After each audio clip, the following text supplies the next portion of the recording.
Harbinger of the Rift by RineFrostfang. Chapter 1. The Day the System Descended. February 10th, 2025. It started as a normal day, nothing special, nothing strange. Ethan Voss had woken up in his cramped one-bedroom apartment, barely making it to his morning shift at Harrison's repair shop on time. His boss had been grumbling about late shipments.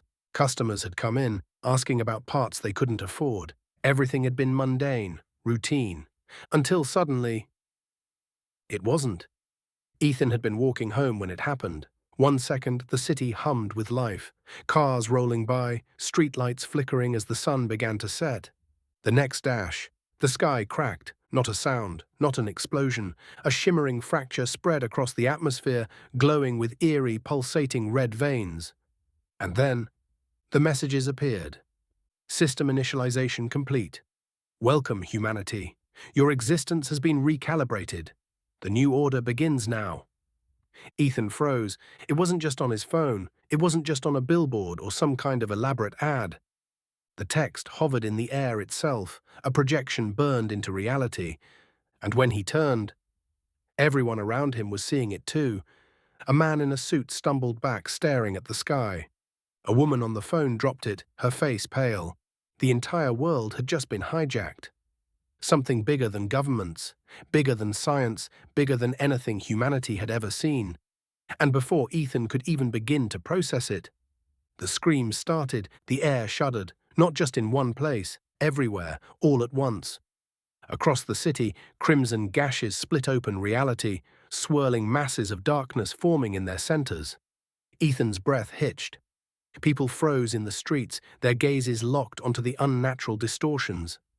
Then suddenly, the first monster emerged. It lunged forward, claws flashing, eyes burning with a hunger that didn't belong in this world.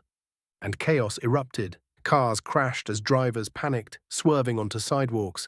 People sprinted for their lives, trampling those too slow to move. And from every rift, more creatures poured out.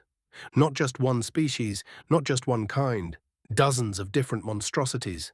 Some massive, their bodies covered in jagged bone plates. Some small and fast, darting between the panicked masses with horrifying speed. And worst of all, humanity's weapons barely slowed them down. Gunshots rang out as police fired, but the bullets only staggered the larger beasts. Explosions from military vehicles tore through buildings, but some of the creatures walked through fire untouched. The world wasn't just under attack.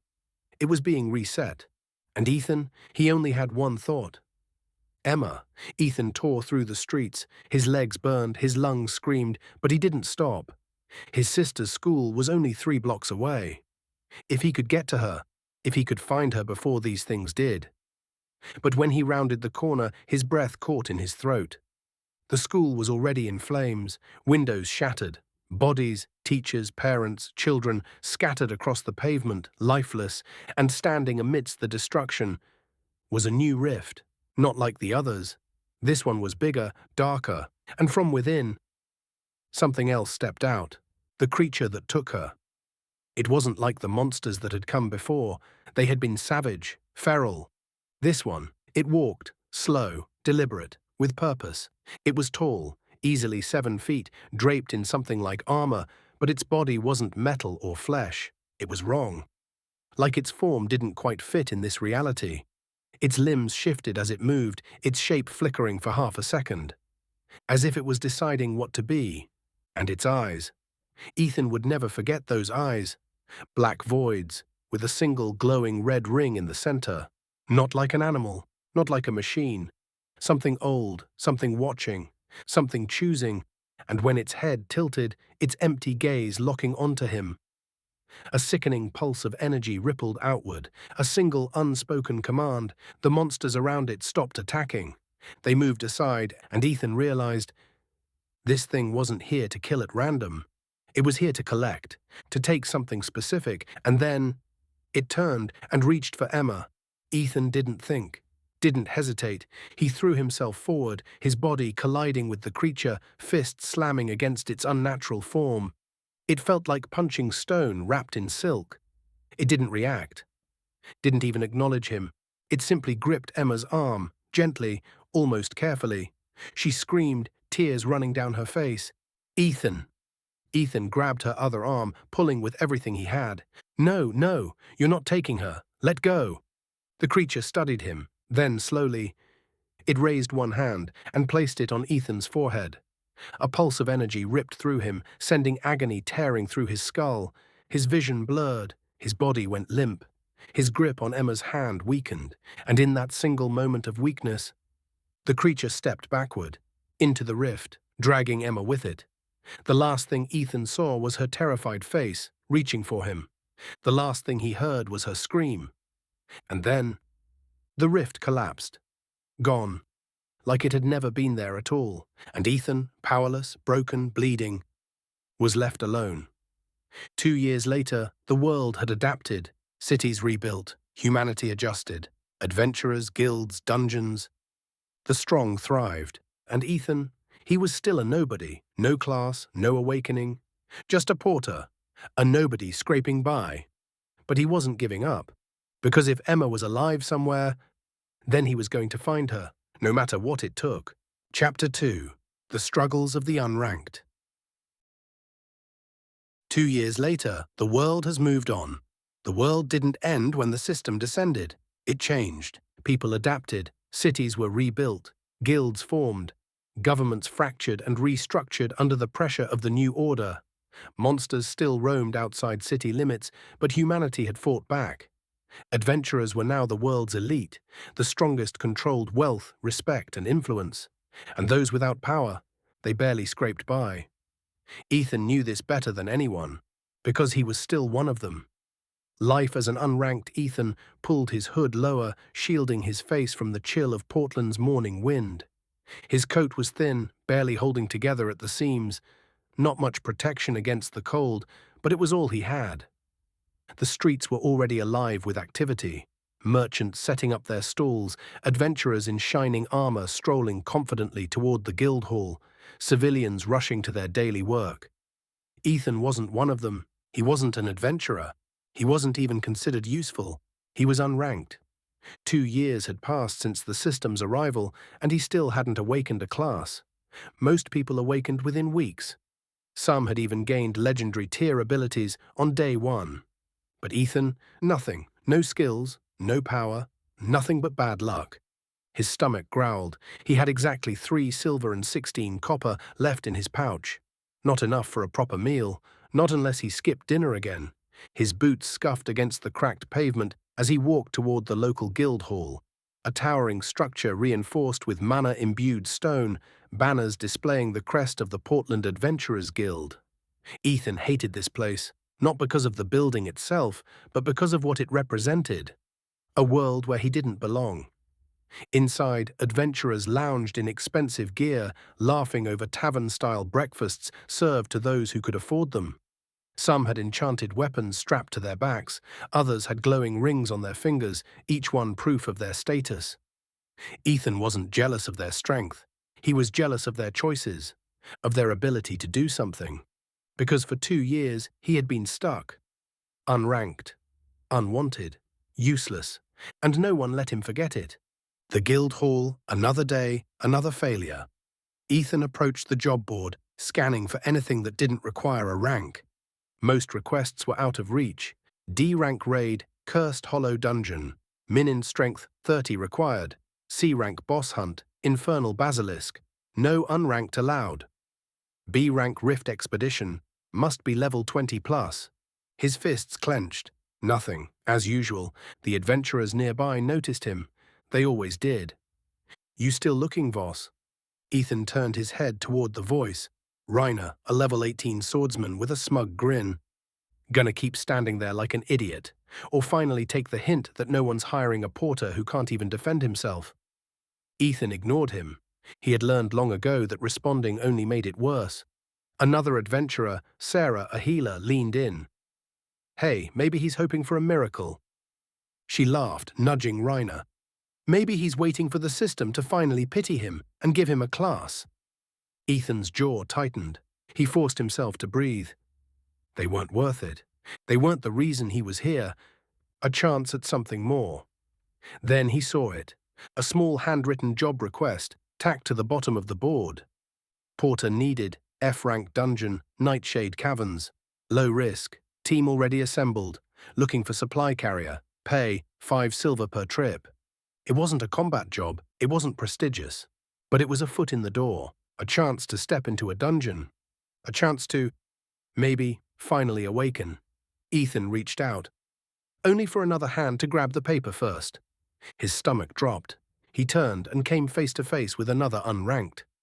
Competition for survival. The guy was a little younger than Ethan, maybe 19, thin, undernourished, and just as desperate. The kid's eyes darted toward him, grip tightening on the paper. I need this job, he said quickly. I won't get another chance. Ethan didn't move, because he understood. This wasn't just a job. For unranked people like them, it was survival. If Ethan took it, this guy might not eat for the next week. If Ethan let it go, he wouldn't eat. Their eyes met. A silent war. Ethan's stomach churned, but in the end, he did what he had to do. His fingers tightened around the paper. I'm sorry, he muttered. Then, before the kid could argue, Ethan ripped the request free and walked away, because there was no room for mercy in desperation. Meeting the team. The rendezvous point was a small adventurers' guild branch near the city's southern exit. Ethan entered, spotting the team immediately. They were already geared up, 3 of them. Gareth, the spear wielder, tall, muscular, and looked like he could break Ethan in half. Kara, the swordswoman, red-haired, sharp-eyed, and already annoyed by his presence. Leah, the healer, the only one who didn't look like she wanted to throw him out. Gareth frowned. You're the porter. Ethan nodded. That's me. Kara groaned. Oh, for fuck's sake, we're taking another unranked? Leah sighed. It's just a simple run. We need someone to carry supplies. Gareth grunted. Fine, but listen up, Voss. He stepped forward, looming over Ethan. You're not a fighter. You're not an adventurer. You're baggage. His voice was cold. You fall behind. You get left behind. Ethan's hands curled into fists. He said nothing, just nodded. Because he wasn't here to argue, he was here to survive. And if this dungeon was the only way to start climbing out of the pit he'd been trapped in, then he'd take whatever they threw at him. Chapter 3. Into the Nightshade Caverns. The tension was immediate. As the team left the city limits and made their way toward Nightshade Caverns, Ethan could feel the unspoken distrust radiating from his new party members. He wasn't one of them. He wasn't a real adventurer, and they weren't going to let him forget it. The road to the dungeon. They traveled along a worn dirt path, cutting through the outskirts of Portland's safe zone. Beyond the protective barriers of the city, the world was still wild. Ruined buildings sat in overgrown fields, abandoned cars rusting along the roadside. It was a graveyard of the old world, a reminder of what had been lost when the system took over. Ethan kept his head down, adjusting the heavy supply pack strapped to his back. It was filled with extra rations, medical kits, torches, and emergency gear. His job was simple: carry supplies and stay out of the way. That didn't stop Kara from shooting him a glare every few minutes, like she was waiting for him to collapse under the weight. Ethan wouldn't give her the satisfaction. All right, listen up. Gareth's voice cut through the quiet as they neared the dungeon entrance. This is an F-rank dungeon, but that doesn't mean it's safe. You slip up, you die. Simple as that. His sharp eyes flicked to Ethan. And that goes double for you, Porter. We're not here to babysit. Ethan nodded, biting back his irritation. Understood. Leah, the team's healer, offered a small smile. Just stick close and you'll be fine, she said, voice softer than the others. Ethan didn't reply, because deep down he knew. If something went wrong, they weren't going to save him. The entrance to the dungeon. The entrance to Nightshade Caverns was a massive, jagged tunnel carved into the earth. Black stone walls pulsed faintly with an eerie purple glow, as if the dungeon itself was alive. Ethan swallowed hard. This was his first time inside a dungeon. The moment he stepped through, he wasn't in the real world anymore. He was in the system's domain. Gareth stepped forward and held out his hand. Dungeon identification, Nightshade Caverns. F rank, recommended level 5 to 10. Party limit 5. Monster type Nightfangs. Ethan read the notification, his chest tightening. Nightfangs. He had heard of them before, small, wolf-like creatures with razor-sharp claws and an unnatural hunger for human flesh. They weren't as bad as higher-ranked monsters, but they were still killers. Gareth clenched his fist. Enter dungeon, yes, no. A red light pulsed around the cavern entrance. Then, the air shifted, the world around them twisted, and suddenly they were inside. The moment they entered, the outside world disappeared. Ethan shivered. The air was colder here, thicker. The cavern walls were smooth and unnatural, as if they had been carved by something other than time. Faint purple crystals jutted from the ceiling, casting a ghostly glow. The tunnel stretched deeper, fading into pure blackness. "Light up," Gareth ordered. Kara pulled a torch from her belt, striking it alight. The flame flickered against the cave walls, pushing back the shadows. Ethan followed silently, his heart pounding. This wasn't like the outside world, this was different. The system controlled this space, and if they made a mistake, it wouldn't let them leave. A party that doesn't trust him. As they moved forward, Ethan noticed how tightly the others moved together. A well-practiced formation. Gareth led from the front, spear raised and eyes scanning for movement. Kara stayed just behind him, sword in hand. Leah followed in the middle, keeping a protective distance. And Ethan was in the back. He wasn't part of their formation. He wasn't part of their team. He was just a porter, an afterthought. "Keep up, Voss," Kara muttered. "I don't want to have to drag your body out later." Ethan gritted his teeth but didn't respond. He knew how they saw him, weak, useless, expendable.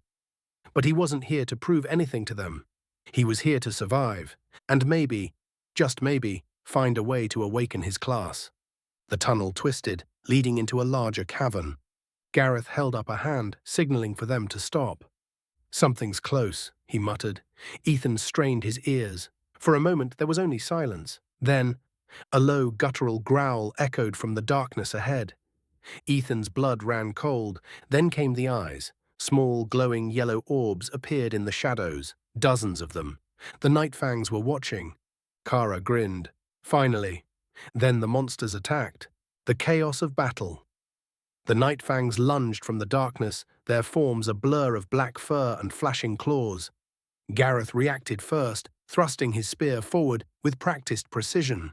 It impaled the first Nightfang mid-air, slamming it against the cavern floor.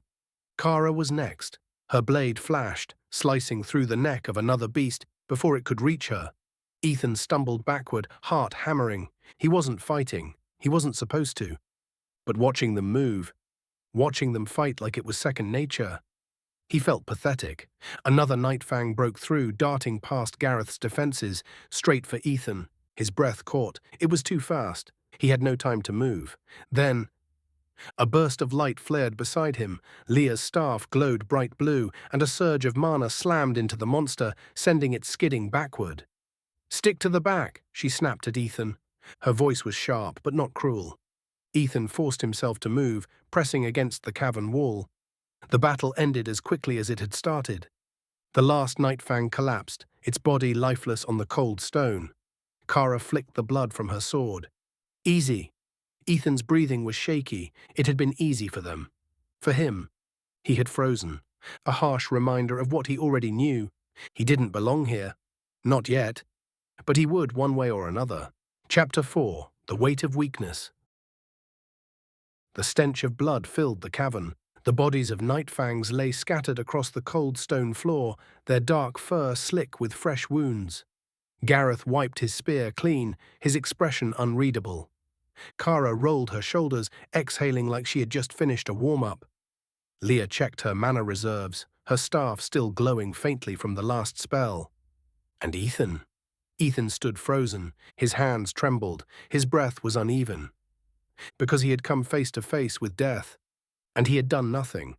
A harsh reality, you almost got yourself killed. Kara's voice cut through the silence, sharp and irritated. Ethan flinched. She turned toward him, expression full of disdain. "You were standing there like a damn statue," she snapped. "If Leah hadn't been watching your back, that Nightfang would have ripped your throat out." Ethan looked away. Because she wasn't wrong, he had frozen. When the Night Fang lunged at him, his body had refused to move. Not because he hadn't expected danger, but because in that split second, he had realized something terrifying. He didn't belong here. He wasn't strong enough. He wasn't like them. "Leave him alone, Kara," Leah sighed, brushing her blonde bangs out of her face. "He's not a fighter. He's just here to carry supplies." "That's exactly my point," Kara shot back. "He doesn't belong here. He's a liability." Ethan's hands curled into tight fists. Gareth finally spoke. "Enough." Kara clicked her tongue but didn't push further. Ethan let out a quiet breath, not because he was grateful, but because he knew. Gareth didn't defend him because he cared. He just didn't want drama in the middle of a dungeon. "Let's move," Gareth ordered. "We still have a ways to go." They pressed deeper into the nightshade caverns. The air grew colder, the passageways narrower. Ethan forced himself to focus on his breathing, keeping his steps light to avoid making unnecessary noise. The others moved fluidly, their formation tight and efficient. They didn't need to talk much. They understood their roles. They knew how to watch each other's backs. Ethan wasn't part of that. He was extra weight. The thought dug into his chest like a blade. It wasn't the first time he had been made to feel worthless. But here, inside a dungeon, where one mistake meant death, that weight felt so much heavier. His grip tightened on the straps of his pack. He was supposed to be here to learn, to gain experience. But all he had learned so far was how utterly useless he was. A dungeon is not a place for the weak. They reached a fork in the path. 2 tunnels stretched ahead, one veering left, the other sloping downward into thicker darkness. Gareth frowned. "The left path loops back toward the entrance," he murmured. "The right one leads deeper." A pause, then he looked at Ethan. "You carrying the map?" Ethan snapped out of his thoughts. Yeah." He quickly pulled the rolled parchment from his pack, hands fumbling slightly. He felt Kara's eyes boring into him, but ignored it. Gareth took the map, scanning the faded lines before nodding. "We take the right path." "Great," Kara muttered. "More of them will be waiting." She wasn't wrong. Ethan didn't have a class or a skill, but even he could tell something was lurking in that darkness. The deeper they went, the heavier the air became. The cavern walls seemed to close in around them, the flickering torchlight barely cutting through the thick blackness. Then, a low snarl, not close, but waiting, watching. Ethan swallowed. His gut told him this next fight wouldn't be as easy. As they prepared to move forward, Ethan felt a strange pressure in his skull. It wasn't exhaustion. It wasn't fear. It was something else. And then, the memory hit. The school was already in flames. Windows shattered. Bodies, teachers, parents, children scattered across the pavement, lifeless. And standing amidst the destruction was a new rift, not like the others. This one was bigger, darker, and from within, something else stepped out. The creature that took her. It wasn't like the monsters that had come before. They had been savage, feral. This one, it walked. Slow, deliberate, with purpose. It was tall, easily 7 feet, draped in something like armor, but its body wasn't metal or flesh. It was wrong. Like its form didn't quite fit in this reality. Its limbs shifted as it moved, its shape flickering for half a second. As if it was deciding what to be. And its eyes. Ethan would never forget those eyes. Black voids with a single glowing red ring in the center. Not like an animal, not like a machine. Something old, something watching, something choosing. And when its head tilted, its empty gaze locking onto him, a sickening pulse of energy rippled outward, a single unspoken command. The monsters around it stopped attacking. They moved aside, and Ethan realized this thing wasn't here to kill at random. It was here to collect, to take something specific, and then it turned and reached for Emma. She screamed, tears running down her face. "Ethan!" The memory shattered. Back in the dungeon, Ethan staggered. His breath was ragged, his vision blurry. The nightmare had felt so real. For a moment, he had been there again, watching her disappear all over again. "Voss!" Gareth's voice snapped him back. He turned, eyes wide, hands clenched into fists. The entire team was staring at him. He had frozen again. Kara scoffed. Are you serious? Ethan exhaled shakily. I'm fine. No, Kara said bluntly. You're a mess. She stepped closer, eyes cold. I don't know what your deal is, but you better get your shit together. Because we're moving forward, with or without you. Ethan didn't respond, because he knew. She was right. If he didn't fix whatever was wrong with him, he was going to get himself killed. Chapter 5, Breaking Point. The deeper they went into Nightshade Caverns, the worse it became. The tunnel walls pressed in around them, the air thick with the scent of damp stone and something else, something rotten. Ethan could feel it in the air. Something was waiting ahead, watching, and for the first time since stepping into the dungeon, he felt a terrible certainty. I might not make it out of here alive. The team moves forward. Stay sharp, Gareth muttered. He took the lead, spear raised, eyes scanning the dark passage ahead. Kara followed just behind him, fingers tight around the grip of her sword. Leah was near the back, her staff glowing faintly with protective magic. And Ethan?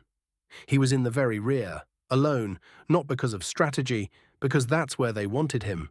Not part of the formation, not worth protecting. He was just baggage. And after freezing in the last fight, Ethan couldn't blame them. He hadn't earned their trust, not yet. A low growl echoed from up ahead. Ethan tensed. It was different from before, lower, hungrier. Then, the attack came. 3 Nightfangs lunged from the darkness, their sleek black forms almost invisible in the dim light. Gareth was faster. His spear pierced the first one's skull mid-air, slamming it into the cave floor.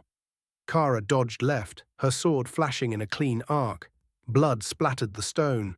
The third monster twisted, but it wasn't going for Gareth or Kara, it was going for Ethan. The moment that changed everything. It was fast, too fast. It lunged at him, its fangs gleaming in the flickering torchlight. Ethan's body locked up, his breath hitched, just like last time. His legs refused to move. His mind screamed at him to dodge. But he couldn't. The monster was on him. He barely had time to raise his arms before it slammed into him, claws raking across his chest. Pain exploded through his body as he was sent crashing backward. His back hit the cavern wall hard, knocking the air from his lungs. His vision blurred. The Nightfang pinned him, its claws digging into his arms, and then the jaws snapped forward, right for his throat. Ethan had just enough time to realize, this is it. He was about to die. No, no, no. Ethan's hands scrambled against the stone, desperate for anything. And then his fingers closed around a loose rock. He didn't think, didn't hesitate. With every ounce of desperation in his body, he swung it upward. The sharp edge of the rock smashed into the Nightfang's skull. The beast jerked, letting out a pained snarl. Ethan didn't stop. He swung again. And again. Something inside him snapped. A flood of pure survival instinct drowned out the pain, the fear. He didn't think. He just kept hitting it. Blood splattered across his hands. The Nightfang twitched. Then it collapsed. Dead, silence, then judgment. Ethan panted, staring at the unmoving corpse. His arms shook, his fingers dripped with blood, and when he looked up, the team was watching. Kara's expression was a mix of shock and annoyance. Leah's eyes were wide. Gareth, as always, was unreadable. Ethan struggled to his feet, his legs weak beneath him. And then Kara spoke. You hesitated. Ethan's jaw tightened. She stepped forward, her sword still in hand. You almost got yourself killed. Again. You think we have time to babysit you? Her voice was sharp, cutting through the cavern air like a blade. You think you get 2 chances out here? Ethan swallowed back the anger rising in his chest. I killed it. Barely. Kara shook her head, disgust flickering across her face. Pathetic. Ethan clenched his fists. He wanted to argue, wanted to tell her that he was trying. But what was the point? She was right. He had hesitated, and in a dungeon, hesitation was death. Then, a ding echoed in his mind. Ethan stiffened. It was the first time he had ever heard it. System notification. You have slain a Nightfang. Calculating XP. Level up. +5 stat points awarded. Ethan's breath caught. His first level up, his first real step toward power. He had felt nothing change, no sudden strength, no rush of energy. But something inside him had shifted, and when he opened his status screen, it was there. His first real progress. It wasn't much, but it was something, and that meant he wasn't helpless anymore. Moving forward. Ethan wiped the blood from his hands. His chest still ached from the attack, his body still felt weak. But inside, a new feeling stirred. Determination, no more freezing up, no more hesitation. He wasn't going to stay at the bottom forever. He was going to climb, he was going to get stronger, and one day he was going to find Emma, no matter what it took. Chapter 6, The First Step Toward Power. Status screen. Name, Ethan Voss class, unranked, no awakening. Level, 2. Health, 95 out of 110. Mana, 20 out of 20. Strength, 10, 10. Agility, 10, 10. Endurance, 9, 9. Perception, 11, 11. Mana control, 4 to 4. Available stat points, 5. It was bare bones. Pathetic even. Most adventurers at level 2 had a higher stat base than himself. Ethan was still just a guy, but at least now, he had points to spend, choosing his stats. He had to be smart about this. He couldn't just dump his points randomly. The Nightfang had nearly killed him because he was too slow to react. If Leah hadn't saved him, he'd be dead. His grip tightened. That can't happen again. He needed to survive. And that meant getting faster. Distributing stat points. +3 agility, +2 endurance. The moment he confirmed it, he felt a slight shift. Nothing dramatic. No overwhelming surge of power, but his body felt just a little lighter, a little stronger. It wasn't much, but it was enough. For now. Gareth didn't wait. "Let's move," he ordered. "We're not even halfway through." Ethan adjusted his pack and forced himself forward. His body still ached, but he focused on the small change, the feeling of slightly faster movement, slightly easier breathing. It was working. He was growing. And if he just kept moving forward, one day he'd reach a point where no one could look down on him again. The next chamber. His heart pounded. His legs moved faster than before. The extra agility helped. He barely dodged to the side, the Nightfang's claws scraping past his chest instead of tearing into it. It wasn't enough to win, but it was enough to stay alive. He grabbed a torch from his pack, swinging it wildly. The flame whipped through the air, forcing the Nightfang to hesitate. It snarled, circling him. Ethan's mind raced. He had no weapons, no skills, no class, just himself. And that meant he had to get creative. He scanned the cavern, then spotted it. A small crack in the wall, jagged edges, sharp. If he could just... The Nightfang lunged. Ethan moved, not away, forward. He ducked low, twisting at the last second, and shoved the torch straight into the Nightfang's face. The beast shrieked, recoiling, and in that split second of distraction, Ethan grabbed its fur, twisted his body, and slammed it head-first into the sharp rock. A sickening crunch. The monster twitched. Then, it went still. Ethan stood there, panting, hands shaking. He had done it. He had killed it. Without freezing, without hesitating, his chest heaved. Then, a notification appeared. "You have slain a Nightfang. Calculating EXP. Level up. +5 stat points awarded." Ethan's breath hitched. Another level, another step forward. Chapter 7. The Alpha's Challenge. The cavern was silent. Not the kind of silence that came from peace, but the kind that preceded something violent. The kind that made the hairs on the back of Ethan's neck stand on edge. A pair of glowing yellow eyes gleamed in the darkness ahead. The Alpha Nightfang. It stood taller than the others, easily twice their size, thick with muscle and matted black fur. But its eyes weren't filled with blind hunger. They were calm, focused. Ethan had seen it before, not in monsters, in predators. And right now, they were on its territory, and it was about to remind them of that. The Alpha strikes, it moved before anyone had time to react. A black blur closing the distance between them in less than a second. "Move!" Gareth roared. The entire team reacted instantly. Kara sidestepped, her sword flashing through the dim light. The Alpha twisted mid-air, dodging the blade with unnatural precision. Leah threw up a barrier, just in time for the Alpha's claws to slam into it. A burst of golden energy flared, the shield cracking under the impact. "Shit," Leah muttered. "It's stronger than I thought." Ethan barely had time to process before Gareth charged forward. Gareth lunged with his spear, aiming for the Alpha's ribs. The beast dodged left, but Kara was already waiting. Her sword flashed, cutting a deep gash along its flank.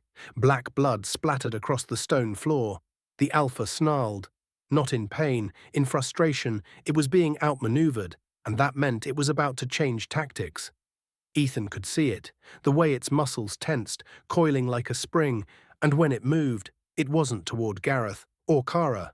It was going straight for Leah, the decision that changed everything. Ethan didn't think, didn't hesitate. He moved. Leah's eyes widened as the Alpha lunged toward her. Ethan reached her first, not fast enough to stop it, not strong enough to fight it head-on, but fast enough to shove her out of the way. The Alpha's claws ripped across Ethan's chest instead. Pain exploded through his body as he was sent flying backward. He hit the ground hard, the wind ripped from his lungs, his vision blurred, the cavern spun. And then, a system notification appeared. System notification. Fatal damage detected. Unique awakening triggered. Class assigned. SSS-rank passive skill acquired. Predator's absorption. Ethan's breath caught. His body burned. Not from pain, from something else, something awakening. It was subtle, not a sudden surge of power, not a flood of knowledge, just a quiet, deep hunger. A feeling that something inside him had changed. And for the first time, the Alpha turned its eyes toward him. It wasn't looking at him as prey anymore. It was looking at him as competition. The final strike. Kara didn't wait. She moved in, blade flashing. The Alpha dodged, but Gareth was already there. His spear lunged forward, piercing deep into the beast's leg. The monster staggered, its movement slowing. It was injured. It was tiring, and Ethan saw his chance. He forced himself up, despite the burning pain in his chest. He scanned the ground and found what he needed, a sharp piece of broken stalactite, heavy, jagged, and lethal if used correctly. His body moved before his mind could process. He rushed forward, gripping the stone tightly. The Alpha was still focused on Gareth and Kara. It didn't see him coming. Ethan used every last ounce of strength he had and drove the stone deep into the Alpha's neck. The beast howled in agony, its muscles convulsing. Black blood gushed, staining Ethan's hands. Its breath faltered. Then it collapsed. The cavern was silent. Then, in Ethan's mind, a ding. You have slain an Alpha Nightfang. Calculating EXP, plus 2,300 EXP earned. Level up, plus 10 stat points awarded. Ethan's breath hitched. Level 5, just like that. His hands shook, not just from exhaustion, from something else, a feeling that this was only the beginning. A moment of rest. The party set up camp in a side chamber. Gareth cleaned his spear. Kara sat against the cavern wall, arms crossed, watching Ethan. Leah was tending to Gareth's wounds, but her eyes flickered toward Ethan occasionally. Ethan sat near the fire, hands still covered in black blood. He had done it. He had killed it. Not alone, but he had done it. And yet, his chest still felt tight, like something was waiting, lurking just beneath the surface. Sleep came fast, and with it, the nightmares. Ethan didn't hear it, didn't see Gareth and Kara talking nearby. You need to lay off the kid, Gareth muttered. Kara scoffed. What? He's weak, I get it, but he was hired because he was cheap. Kara sighed, shaking her head. Doesn't mean I have to like it. You don't, Gareth said, but he's trying. And right now, that's enough. Kara didn't argue, but she didn't agree either. The nightmare Ethan's sleep was anything but peaceful. He saw it again. Emma, her small hands reaching for him, her screams as she was dragged into the rift. Ethan! His eyes snapped open, and he screamed. The truth comes out. The others stirred awake. Leah blinked at him. Ethan? His breath was ragged, his hands shook, and this time, he told them about Emma, about the day she was taken, about the creatures with glowing red-ringed eyes. And when he was finished, no one spoke. But for the first time, Kara didn't look at him with annoyance. She just looked quiet. And maybe, just maybe, she finally understood. Chapter 8. The Path Forward. The fire burns low. The fire flickered, casting faint shadows across the damp cavern walls. Ethan sat near the edge of the camp, his back against the rough stone, head still heavy from his nightmare. His hands were clenched into fists, his breathing still a little uneven. But the others, they weren't looking at him with disdain anymore. Not even Kara. For the first time since joining them, they weren't treating him like an outsider. Not completely. An unspoken shift. Leah sat cross-legged near the fire, arms resting on her knees. She wasn't prying, just watching.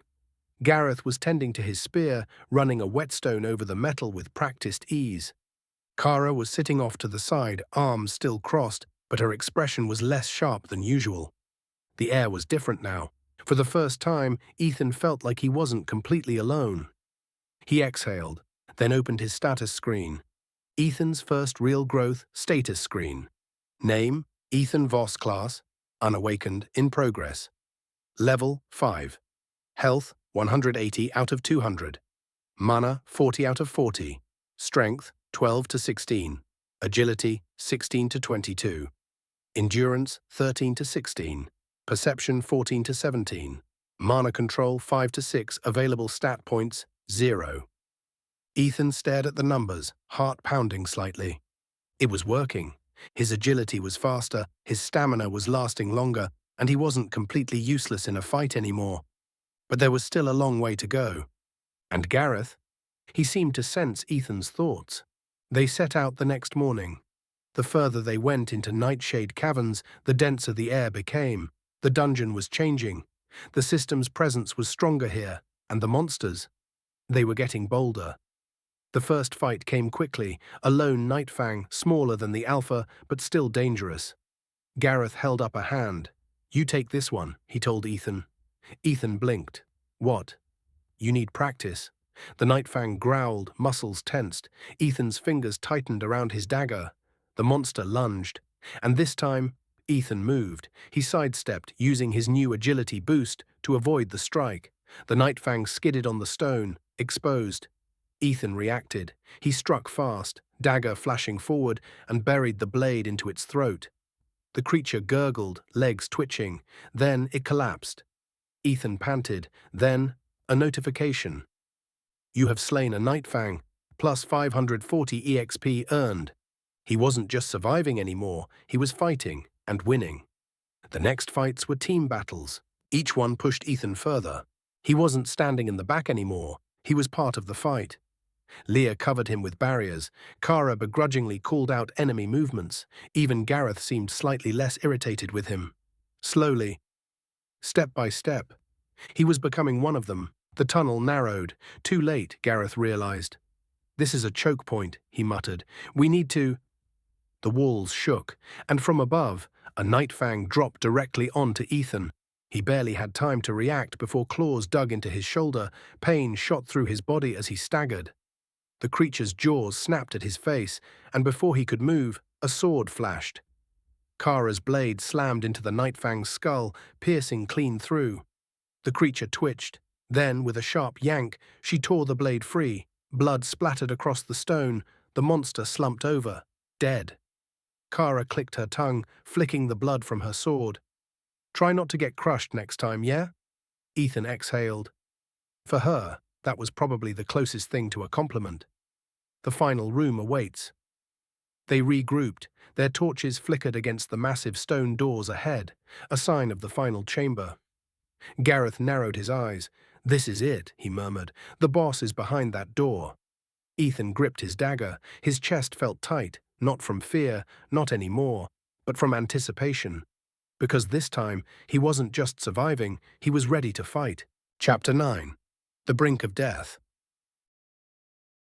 The cavern walls pressed in around them as they stood before the final chamber. The massive stone doors were covered in jagged claw marks, deep grooves torn into the rock. Something powerful was inside, something waiting. Ethan could feel it, the weight in the air, the tension crawling up his spine. This wasn't just another monster, this was the final test. And they weren't ready for it. Not really. But they had no choice, checking his status. Ethan exhaled slowly, then pulled up his status screen. He needed to see how much he had gained since entering this dungeon. Status screen. Name, Ethan Voss. Class, unawakened in progress. Level 6. Health, 220 out of 240. Mana, 50-50. Strength, 16 to 20, 4 absorbed. Agility, 22 to 26 plus 4 absorbed. Endurance, 16 to 19 plus 3 absorbed. Perception, 17 to 21 plus 4 absorbed. Mana control, 6 to 7 plus 1 absorbed. Available stat points, 5. Skill effect, Predator's Absorption. Absorbs a random number of stat points from slain enemies. Variable rate absorption, 1 in 10,000 chance to absorb a skill from a defeated opponent. No skills absorbed yet. His eyes widened slightly. Even though he hadn't gained a skill yet, the stats he had absorbed were stacking. His agility was higher, his strength better. And while he was still nowhere near Gareth, Kara, or Leah's level, it was progress. Once we go in, there's no turning back, Gareth said, tightening his grip on his spear. Leah adjusted her staff, her face tense. I've only got so much mana left. We need to make this count. Kara rolled her shoulders, cracking her neck. Then let's make it count. Ethan tightened his grip on his dagger, his first real weapon, the one Gareth had given him. His heart pounded. This was the moment that would decide everything. Gareth pushed the doors open, and inside, hell awaited them. The boss, mutated Alpha Nightfang.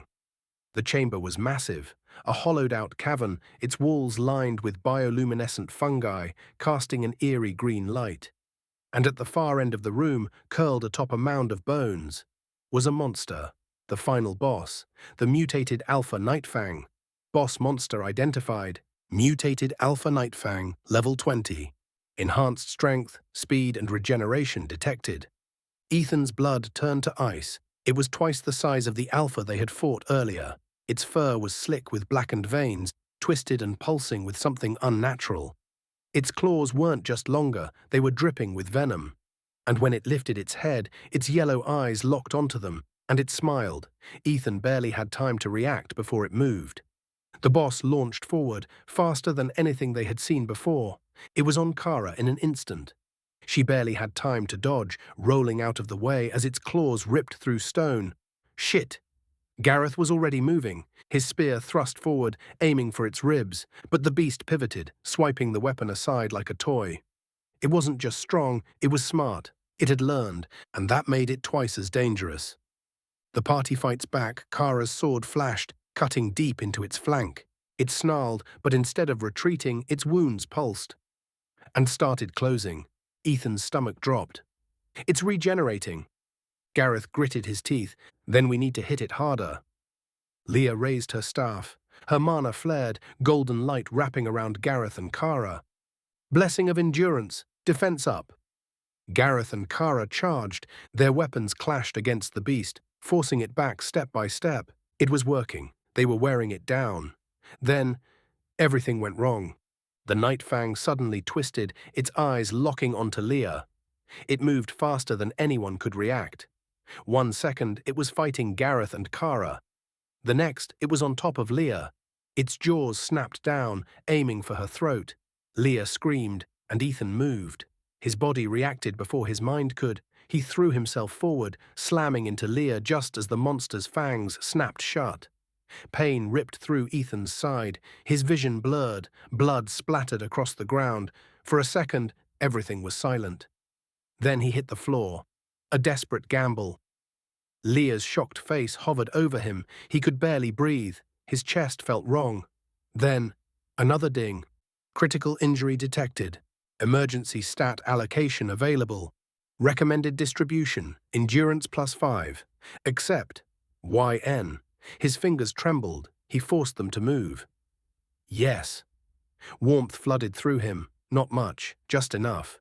He pushed himself up. The mutated Alpha was still rampaging, throwing Gareth and Kara aside. Leah was exhausted, her mana almost gone. They were losing. But Ethan was still standing, and he had one last chance. Kara and Gareth made a final push. Their weapons clashed against the beast, forcing it down. It was weakened, wounded, but still alive. Ethan stumbled forward. His dagger felt heavy, but he gripped it tight. And with one final surge, he drove the blade into the creature's skull. The monster spasmed, its body twitched. Then it went still. The fight was over. Victory comes with a price. The dungeon shook. The system's voice rang in Ethan's mind. Boss defeated. Dungeon cleared. Plus 8,400 EXP earned. Level up, level up, level up, level up. Plus 20 stat points awarded. Ethan collapsed. His body refused to move. The last thing he heard before passing out was Gareth's voice. Good work, kid. Boss drops, mutated Alpha Nightfang, level 20. After the battle, the system processed the dungeon clear and rewarded the party with loot based on their contribution and final blow. Dungeon cleared, loot distribution initiated. Mutated Alpha Nightfang's core, rare. 1 Nightfang's Shadowhide, rare. 3 pieces Venom Fang Claws, uncommon. 2 pairs Dark Fang necklace, uncommon. 1 Nightshade Essence, rare. 1 vial, 300 gold, split among the party. Reward breakdown and party split, mutated Alpha Nightfang's core, rare, given to the guild for research. Since this dungeon was unusual, Gareth suggested turning in the boss core to the guild. It was too dangerous to sell on the open market. Nightfang's Shadowhide, rare, 1 piece each to Gareth, Kara, and Ethan. This material was valuable for crafting light armor. Ethan received 1 piece, likely for future armor upgrades. Venom Fang Claws, uncommon, given to Kara. The claws were light, sharp, and could be reforged into daggers. Since Kara fought up close the most, she took these. Dark Fang necklace, uncommon, given to Leah. The necklace had a small magic enhancement for mana recovery. Since Leah was the team's healer, she kept it. Nightshade Essence, rare, given to Ethan. This was a rare magical extract from the boss. It had shadow-related properties, perfect for his new class. He had no idea how to use it yet, but Gareth told him to hold on to it. 300 gold, split 4 ways, 75 gold each. Predator's Absorption triggered. Random stat absorption, plus 3 strength, plus 4 agility, plus 2 mana control. Skill absorption. Roll, success. 1 out of 10,000 chance activated. New skill gained. Shadow Cloak, rare, passive. New skill acquired, Shadow Cloak, rare, passive. Shadow Cloak, passive, rare. Ethan's presence is harder to detect in low-light environments. Increases stealth effectiveness by 30%. Reduces enemy perception range toward Ethan by 20%. Gains a 5% chance to avoid detection from skills that reveal hidden enemies. Chapter 10. A New Path. Returning to the guild. The streets of Portland were still quiet in the early morning light as the party made their way back to the Adventurers Guild. After everything they had endured in Nightshade Caverns, returning to civilization felt strange, almost wrong. Ethan's body still ached from the battle with the mutated Alpha Nightfang. His side throbbed where the monster's fangs had nearly torn into him, and though Leah had patched him up, he was still sore. But beneath the exhaustion and pain, he felt different, more alive than he had in a long time. Because for the first time since the system descended, he wasn't just surviving, he was growing. The truth behind the mission. The moment they stepped inside the guild hall, the usual noise of adventurers drinking and haggling over jobs barely registered. Gareth led the party to the reception desk, where a stern-looking man in formal robes was waiting. Elias Thurman, a guild overseer. His grey eyes scanned the group, pausing briefly on Ethan. "You made it back," Elias said. Kara scoffed. "Gee, thanks for the vote of confidence." Gareth ignored her. "You sent us into that dungeon for a reason," he said. "Why?" Elias exhaled, then he pulled out a tattered leather journal and placed it on the desk. "This belonged to an F-rank adventuring team that entered Nightshade Caverns 2 weeks ago," he said. Ethan felt a cold weight settle in his stomach. They never came back. Leah's face paled.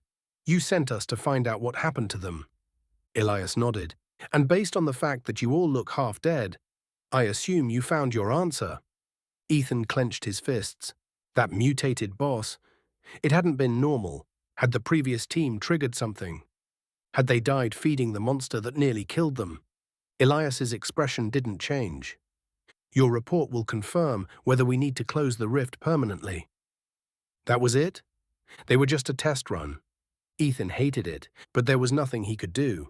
Not yet. Elias turned his gaze to Ethan.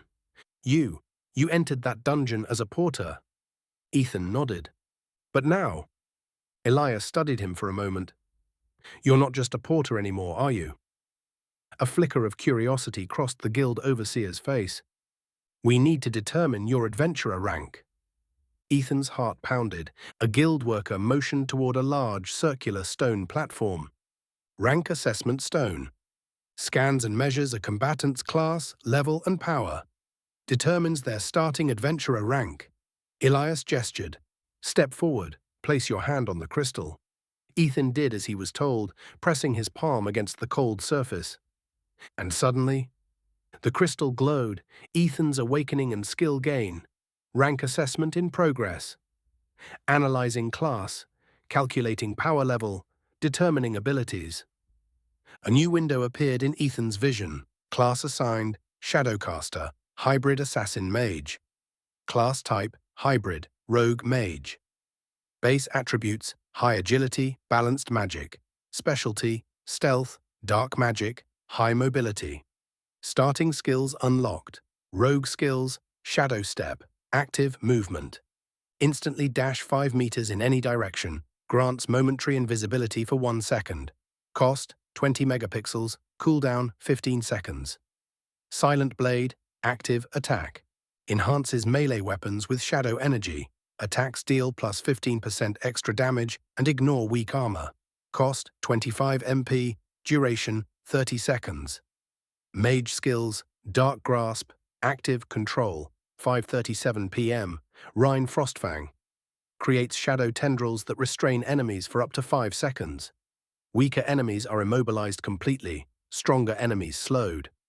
Cost, 35 megapixels, cooldown, 25 seconds. Void Lance, active attack. Fires a compressed bolt of dark energy at high speed. Pierces non-magical defenses and causes minor splash damage. Cost, 40 megapixels, cooldown, 10 seconds. Predator's Absorption activation. Predator's Absorption triggered. Skill Absorption. Roll, success, 1 in 10,000 chance activated. New skill gained, Shadow Cloak, rare, passive. Shadow Cloak, passive, rare. Ethan's presence is harder to detect in low-light environments, increases stealth effectiveness by 30%. Reduces enemy perception range toward Ethan by 20%. Gains a 5% chance to avoid detection from skills that reveal hidden enemies. Elias frowned slightly, staring at the crystal. Odd, he muttered. Kara leaned in, raising an eyebrow. Something wrong? Elias shook his head. Number everything checks out, but there's a gap in the system scan. His gaze flicked to Ethan. You don't have any registered passive skills. Ethan's heart skipped a beat. It didn't register Predator's Absorption. His SSS-rank skill was hidden. But for now, that was his secret, and his journey was just beginning. Chapter 11, A Place Among Them. An unexpected invitation. Ethan sat at a corner table in the guild hall, still trying to process everything that had happened. The dungeon, the battle, his new class. Shadowcaster. He had walked into Nightshade Caverns as a porter. Now, he was a recognized adventurer. But that didn't change one fact. He was alone. Until Gareth walked up to him. We're getting a drink. You coming or not? Ethan blinked, caught off guard. Kara and Leah were already settled at a nearby table, a couple of drinks in hand. He hesitated. Kara rolled her eyes. Oh, for the love of... Just sit down already. Leah smiled. You earned it. Ethan slowly stood and walked over, unsure what to expect. And just like that, he wasn't sitting alone anymore. The offer to stay Gareth took a long drink before setting his mug down. So, you did good back there. Ethan nearly choked on his drink. Kara snorted. Is that the closest thing to a compliment you can give? Gareth ignored her. Point is, he continued, looking directly at Ethan, we could use another blade in the group. Ethan stilled. Was he saying what he thought he was? Leah nodded. You handled yourself well, and after that nightmare of a dungeon, we'd rather not go back to three-man jobs for a while. Kara sighed dramatically. It's not like we're saying we like you or anything. Ethan smirked. Of course not. But beneath her words, he could tell she wasn't against the idea either. Gareth leaned back in his chair. So, you in? Ethan didn't hesitate. Yeah, I'm in. And for the first time since this all began, he felt like he belonged. A few days off. With the job officially completed, the party agreed to take a few days off before picking up another assignment. Leah had mana exhaustion from excessive spell use. Kara needed to repair her sword. Gareth wanted to line up a worthwhile contract. Ethan, he needed to figure out his next steps. Take a breather, Gareth said. We'll reach out when we line up the next job.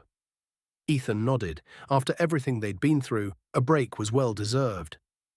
A currency lesson, Ethan stayed behind in the guild hall after the others left, heading toward the reception counter. Elias Thurman was still there, flipping through a stack of reports. Ethan hesitated, then cleared his throat. Elias didn't even look up. What is it? I have a question. Finally, Elias glanced up. Go on. Ethan took out one of the gold coins he had received from the dungeon. I'm still new to this. Can you explain the currency system? How much is this actually worth? Elias sighed but set his papers aside. He gestured to a metal chart on the counter that listed currency conversions. Currency breakdown. 100 copper equals 1 silver. 10 silver equals 1 gold. 100 gold equals 1 platinum. Ethan frowned. And in real money? Elias smirked slightly, comparing it to pre-system currency. Ethan nodded. Elias tapped the chart. 1 copper equals $0.10, 10 cents USD. 1 silver equals 10 USD. 1 gold equals 100 USD. 1 platinum equals 10,000 USD. Ethan's eyes widened. So, my 75 gold is worth about $7,500. Ethan nearly choked. His first job had paid him more than 3 months of working in the old world. Elias chuckled. Welcome to adventuring, kid. Chapter 12. Foundations of the Future. A new direction. The streets of Portland were alive with activity as Ethan left the Adventurers Guild. Even though it was still early, the city was bustling. Merchants calling out their wares, street performers gathering small crowds, adventurers heading toward the guild to pick up contracts. It wasn't the world he had grown up in, but it was the world now. And for the first time since the system's arrival, Ethan didn't feel like he was on the outside looking in. He had a party, he had a class, he had a path forward. But there was still one problem. He wasn't strong enough. Not yet. The weight of the unknown Ethan made his way down one of the side streets, hands in his pockets as he processed everything. There was a thrill in knowing he had leveled up, that he had his own class and real abilities now. But with that came questions. Why had the system delayed his awakening for so long? Why had his SSS-rank skill stayed hidden during the rank assessment? And what the hell was the nightshade essence he had received from the dungeon boss? He pulled the small obsidian vial from his pouch, holding it up to the light.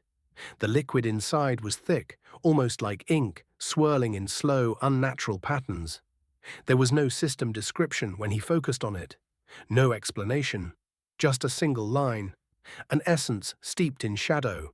It calls to those who dwell in the dark. Ethan frowned. That didn't sound ominous at all. But before he could dwell on it further, a loud shouting match nearby pulled him from his thoughts. A glimpse into adventuring culture. Down one of the market streets, 2 adventurers were yelling at each other. A larger man, built like a brawler, was red-faced, towering over a leaner rogue type. Ethan caught only bits of the argument. Your fault we lost the contract. Maybe if you weren't so slow, I wouldn't have had to cut and run. The larger man shoved the rogue, nearly knocking him off his feet. A few bystanders backed away, but nobody interfered, not even the city guards standing nearby. Ethan narrowed his eyes. This wasn't the old world. Adventurers operated under different rules. Reputation, strength, and personal grudges meant everything. If you couldn't defend yourself, you had no business being out here. The fight didn't last long. The larger adventurer swung first, but the rogue ducked under the strike and retaliated, his fist colliding hard with the man's gut. The bigger man stumbled back, cursing, but didn't press the fight. Instead, he spat on the ground. "This isn't over." The rogue only smirked. Ethan shook his head and kept walking. The world had changed, and the rules were still being written. Gearing up. His first priority was getting better gear. The dagger Gareth had given him was functional, but barely. And if he was going to be an assassin-mage hybrid, he needed something better suited for his fighting style. He found a small but well-kept smithy tucked into a quieter district of the city. A wooden sign hung above the entrance, "Hollow Fang Forge, weapons and armor for professionals." Stepping inside, the scent of burning metal and oil filled the air. Weapons lined the walls, daggers, swords, spears, even enchanted throwing knives. A hulking man with a scarred face looked up from behind the counter. "You buying or wasting my time?" he grunted. Ethan met his gaze. "Depends on the price." The man grunted in approval. "Then you've got my attention." Choosing the right weapon. Ethan scanned the weapons, searching for something that fit his new class. He needed something fast, precise, deadly. A massive broadsword, too slow. A set of throwing knives. Useful, but not enough stopping power. Then he saw them, a pair of twin daggers displayed on a deep violet cloth. The black steel blades had a faint shimmer of purple, almost as if they were absorbing light rather than reflecting it. They weren't just normal weapons. They were enchanted. Shadow Fang daggers, uncommon, forged using shadow-infused steel. Grants plus 5% bonus damage in darkness, slightly reduces enemy perception of the user when in low-light environments. Ethan felt his heartbeat quicken. These were perfect. How much? The smith gave him a long look. 450 gold. Ethan nearly choked. That was over $45,000 in old world money. His entire dungeon payout had been 75 gold. "I don't have that," the smith snorted. "No shit, you're a fresh adventurer." Ethan sighed, setting the daggers back down. For now, he'd have to make do with his current weapon. But one day, he was coming back for them. A reminder of what's at stake. As he left the shop, his mind drifted back to his sister, Emma. The nightmares hadn't stopped. Even after leveling up, even after getting stronger, her screams still haunted him. He clenched his fists. He wasn't doing this just for gold. He wasn't doing this just to survive. He had a goal, a mission, and no matter how long it took, he was going to find out what happened to her, even if he had to tear through the system itself to do it. Chapter 13. The First Solo Mission. A city of opportunity and danger. The morning air was crisp and cool as Ethan wandered through the bustling streets of Portland. The city had changed so much since the arrival of the system. Once, Portland had been a modern metropolis filled with office buildings, cars, and tech startups. Now, it was a city of adventurers. The streets were filled with blacksmiths, potion makers, and mana crystal traders. Taverns had become gathering spots for mercenaries and dungeon raiders, and looming in the distance, just beyond the city walls, were the rift gates, massive structures glowing with eerie energy leading to unknown worlds. For better or worse, this was the new reality. And Ethan had finally taken his first steps into it. An unexpected message. Ethan was on his way back to his inn when a small blue notification window appeared in his vision. System notification. You have received a private request. Sender, Portland Adventurers Guild Mission. Rank, F request details, speak with Guild Overseer Elias Thurman regarding a job opportunity. Ethan frowned. He wasn't expecting a job so soon, especially not a private request. Most adventurers had to fight for contracts, competing with other parties for the best-paying jobs. So why was the guild contacting him directly? He exhaled sharply and turned back toward the guild hall. Something about this felt off. But if he was going to make a name for himself, he couldn't afford to ignore it. A job offer from Elias the guild hall was just as busy as before. adventurers coming and going as they picked up contracts and reported missions.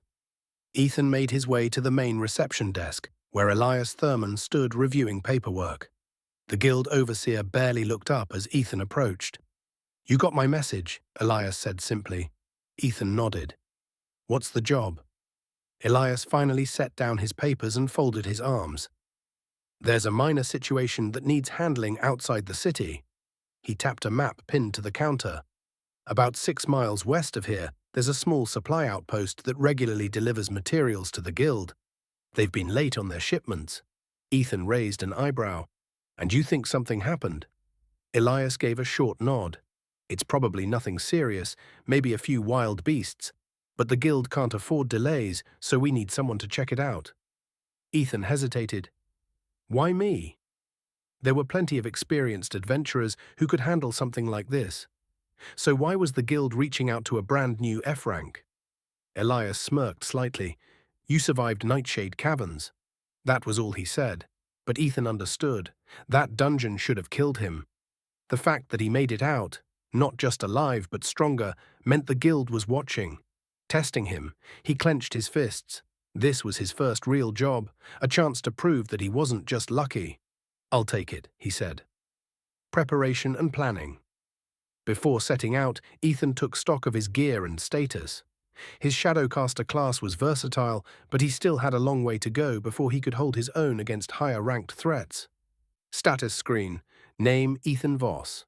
Class Shadowcaster, Hybrid Assassin Mage. Level 10. Health 320 out of 320. Mana 80 Strength 24. Agility 32.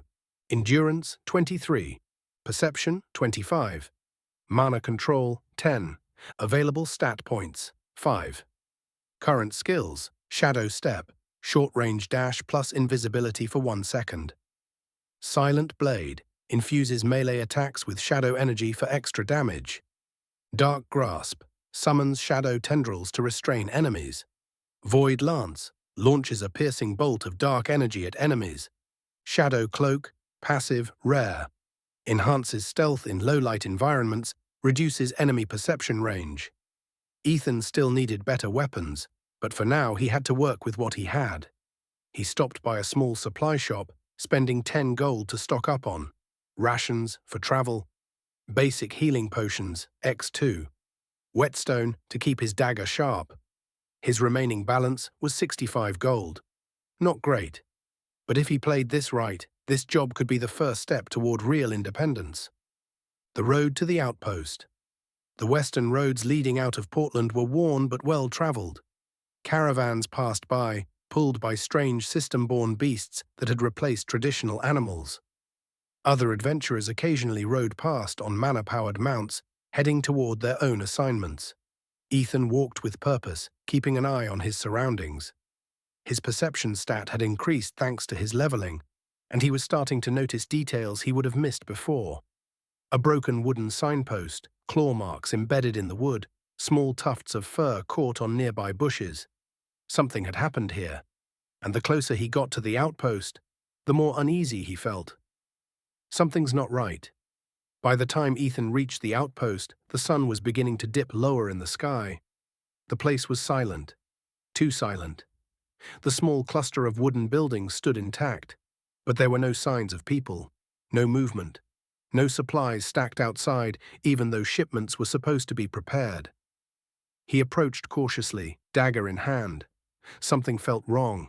Chapter 14. Shadows in the Outpost. The silence before the storm. Ethan stood at the edge of the abandoned outpost, his grip tight around his dagger. The place was eerily quiet, too quiet. No signs of workers, no torches burning, no wagons loaded with goods. Just empty buildings, the occasional creak of wood in the breeze, and the lingering scent of something rotten. Then, a system notification flashed across his vision. Danger detected. Threat level unknown. His heartbeat quickened. Something was here, and it was watching him. Examining the outpost, Ethan moved carefully, keeping his footsteps light. The outpost consisted of a main storage house, the largest building where shipments were likely prepared. A small barracks where the workers slept. A blacksmith's workshop, likely used for repairing tools and weapons. A stable, empty. The doors slightly ajar. No signs of struggle, no blood, no bodies. But the longer Ethan stayed, the more unnatural the silence felt, like the place itself was holding its breath. And then, a faint sound, a low, wet scratching noise coming from inside the storage house. Something was inside. Waiting. A shadow moves. Ethan crouched low, keeping to the edges of the building. His shadow cloak passive made it easier to move unseen in the dim light. Step by step, he approached the storage house door. The scratching sound grew louder, more frantic, like something was tearing through wood or cloth. Then, a soft click. A floorboard creaked behind him. Ethan froze, then whipped around, just in time to see a dark, twisted shape lunging at him. First strike, he barely had time to react. Shadow step, activated. In an instant, he flashed backward, the creature's claws slashing through empty air. It landed where he had just stood. A grotesque, twisted humanoid figure, its skin blackened like charred flesh. Its eyes burned red, hollow and empty, like embers in a dying fire. And its mouth was too wide, too inhuman. Identifying entity. Unknown classification. Threat level, mid-frank, possibly higher. Ethan gritted his teeth. What the hell is this thing? It wasn't like the monsters in the dungeon. It wasn't like the beasts that roamed outside the city. It felt different, familiar somehow. And then it moved, faster than something that size should be able to. A desperate battle. The creature lunged again, its clawed hands reaching for Ethan's throat. He ducked, twisting to the side, then countered with Silent Blade. Silent Blade activated. Daggers infused with shadow energy, plus 15% bonus damage. His dagger sliced across the creature's ribs. Dark, tar-like blood splattered onto the dirt. The creature let out a horrible, gurgling snarl, but it didn't slow down. Instead, its body shifted, bones cracking as it moved at an unnatural angle. Then it attacked again. This time faster. It's learning. A losing fight, Ethan dodged left, barely avoiding a clawed swipe. He was faster, but the creature was relentless. It didn't feel pain. It didn't hesitate. And Ethan, he was already tiring. I need to end this fast. Dark grasp. Activated. Shadows erupted from the ground, coiling around the creature's limbs, restraining it. It thrashed violently, snarling, forcing Ethan to act. Void Lance activated. A bolt of dark energy exploded from his palm, hitting the creature square in the chest. The force sent it crashing backward, its body twitching. For a brief moment, Ethan thought it was over. Then the creature stood up. Its wounds were already closing. Ethan's blood ran cold. It's regenerating. More are coming. The air grew thick, heavy, and then a second pair of glowing red eyes appeared from the shadows, then a third, and a fourth. Ethan's breath hitched. The first one had been bad enough. But now, there were more. Too many. He needed to get out of here. Now he activated Shadow Step, retreating toward the edge of the outpost. The creatures didn't chase him immediately. They just stood there, staring, watching, almost as if they were letting him leave, and that terrified him more than anything. A fading whisper. As Ethan reached the edge of the outpost, a new system message appeared. Unknown presence detected. Recording entity signature. Incomplete data. Error. And beneath it, a faint whisper, not from the system, not from his own thoughts, just a single chilling voice in the back of his mind. You are not ready yet, but soon. Ethan's breath caught, and when he turned back toward the outpost, the creatures were gone. Only the silence remained. Chapter 15. Whispers in the Dark. The long walk back. Ethan moved quickly, putting as much distance as possible between himself and the outpost. The further he got, the more his heartbeat slowed, but the uneasy feeling in his chest didn't fade. Something about those creatures was wrong. They weren't just monsters, they felt different, intelligent, wrong, and the whisper he had heard, that chilled him more than anything. You are not ready yet, but soon. His hands clenched into fists as he walked. Who or what had spoken those words? And why had the creatures let him leave? What was that thing? Ethan mentally reviewed the fight. The creature had a humanoid shape but wasn't human. Its skin was blackened like burnt flesh. It moved unnaturally, shifting and adapting mid-fight. It had red, glowing eyes. It regenerated. And worst of all, it wasn't alone. A cold shiver ran down his spine. This wasn't like the night fangs in the dungeon. This was something else, something deliberate. And the guild had no idea it existed. Ethan exhaled sharply. They need to know. Reporting to the guild. By the time Ethan reached the guild hall, night had already fallen. The building was still alive with activity, adventurers drinking, laughing, sharing stories of their latest hunts. It felt normal, like there weren't monsters lurking just miles away. Ethan pushed through the noise toward the reception desk, where Elias Thurman was reviewing reports. Elias barely glanced up. "You're back early," he muttered. Ethan slammed his hands on the counter. "I found something." That got Elias's attention. The older man set his papers aside and studied him carefully. "Go on." "The truth about the outpost." Ethan took a deep breath. "There's no one at the outpost," he said. "No bodies, no blood. Just gone." Elias didn't react, just listened. "But that's not the worst part." Ethan leaned in. "There were creatures there," he said in a low voice. "Not beasts, not dungeon monsters. Something else." Elias's expression finally shifted. "Describe them." Ethan did, everything he could remember. The blackened skin, the red eyes, the unnatural movements, the way they regenerated, the way they learned. By the time he finished, Elias was silent. Then he slowly exhaled. "Shit." Something the guild didn't expect. Ethan frowned. "You recognize them?" Elias didn't answer right away, but his silence spoke volumes. Finally he sighed. "I don't know what they are," he admitted, "but I know this much." His gaze hardened. "This isn't the first report." Ethan's breath hitched. "There have been other sightings." Elias nodded, "Mostly near rift zones, disappearances, signs of fights, but no bodies." He folded his arms. The guild assumed it was high-level dungeon monsters breaking containment. But if you saw them that far from a rift... He shook his head. "This is worse than we thought." Ethan's stomach twisted. That meant, whatever these things were, they were spreading. And no one had stopped them yet. An unsettling choice. Elias drummed his fingers against the desk. "We need more information," he said finally, "but we can't send just anyone." Ethan narrowed his eyes. "You want me to go back?" Elias met his gaze. "You survived," he said. "That means something." Ethan hesitated. Going back alone was a death sentence. But if he went with Gareth and the others, maybe they could find answers. Maybe they could stop this. He exhaled. "Let me talk to my team." Elias nodded.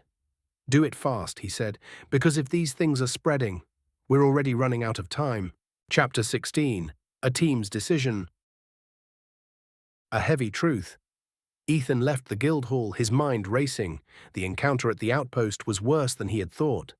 Not just because of the creatures, but because the guild already knew something was happening. They just didn't know how bad it was. And now, it was his problem. He needed to tell his party, because if he was going back, he wasn't going alone.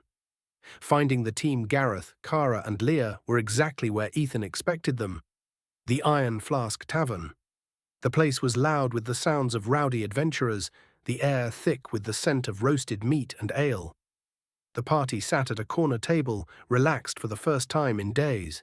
But when Gareth saw Ethan's face, his expression hardened. "You look like someone just told you your sword broke." Ethan slid into the seat next to them. "We have a problem."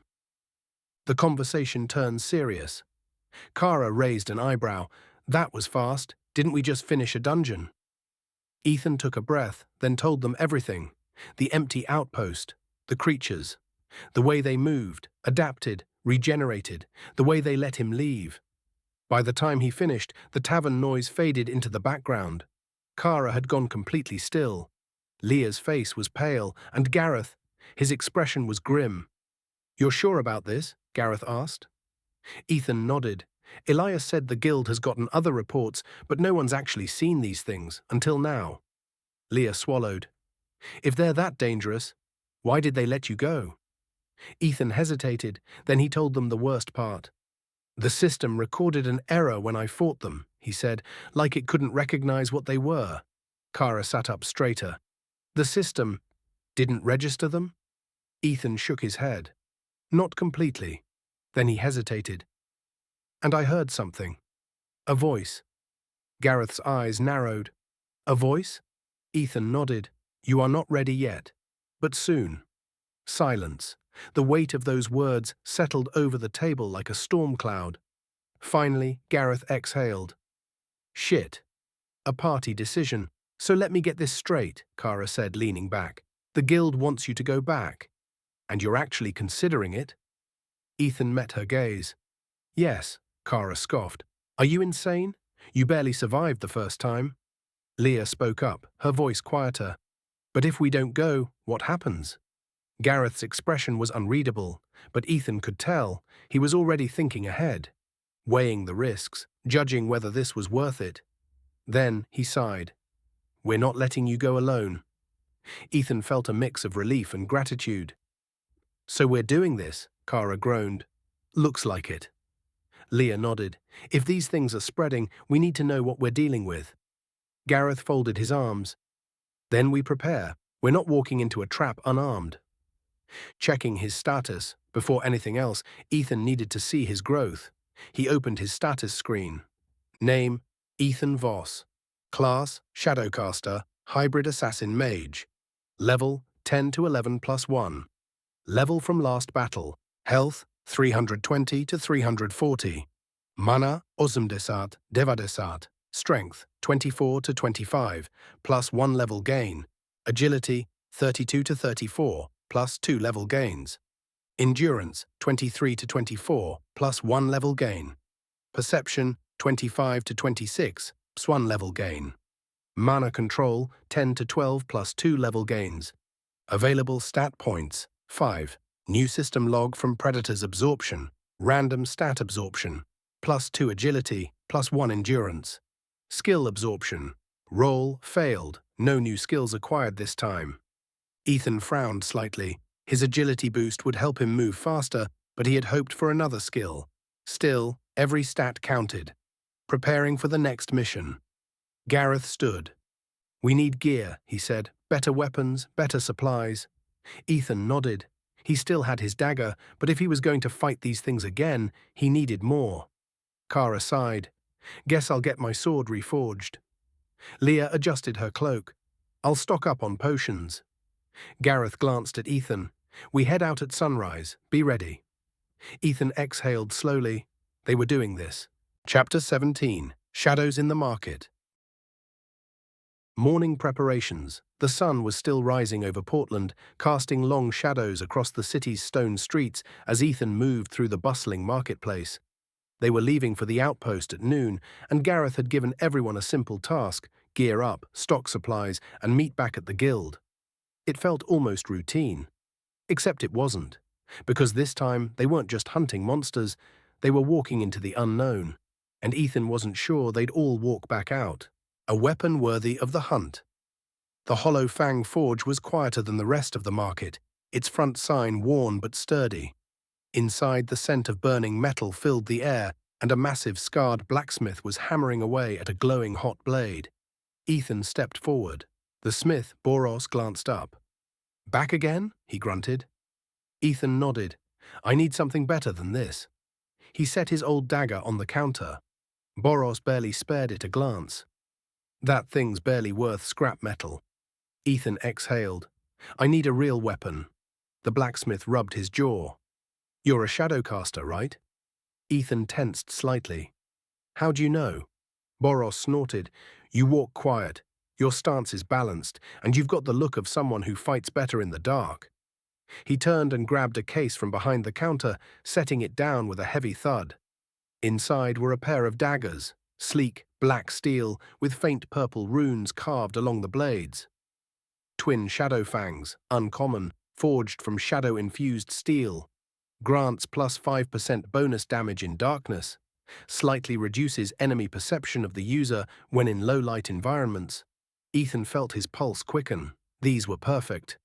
How much? He asked. Boros eyed him. 450 gold. Ethan winced. I have 65.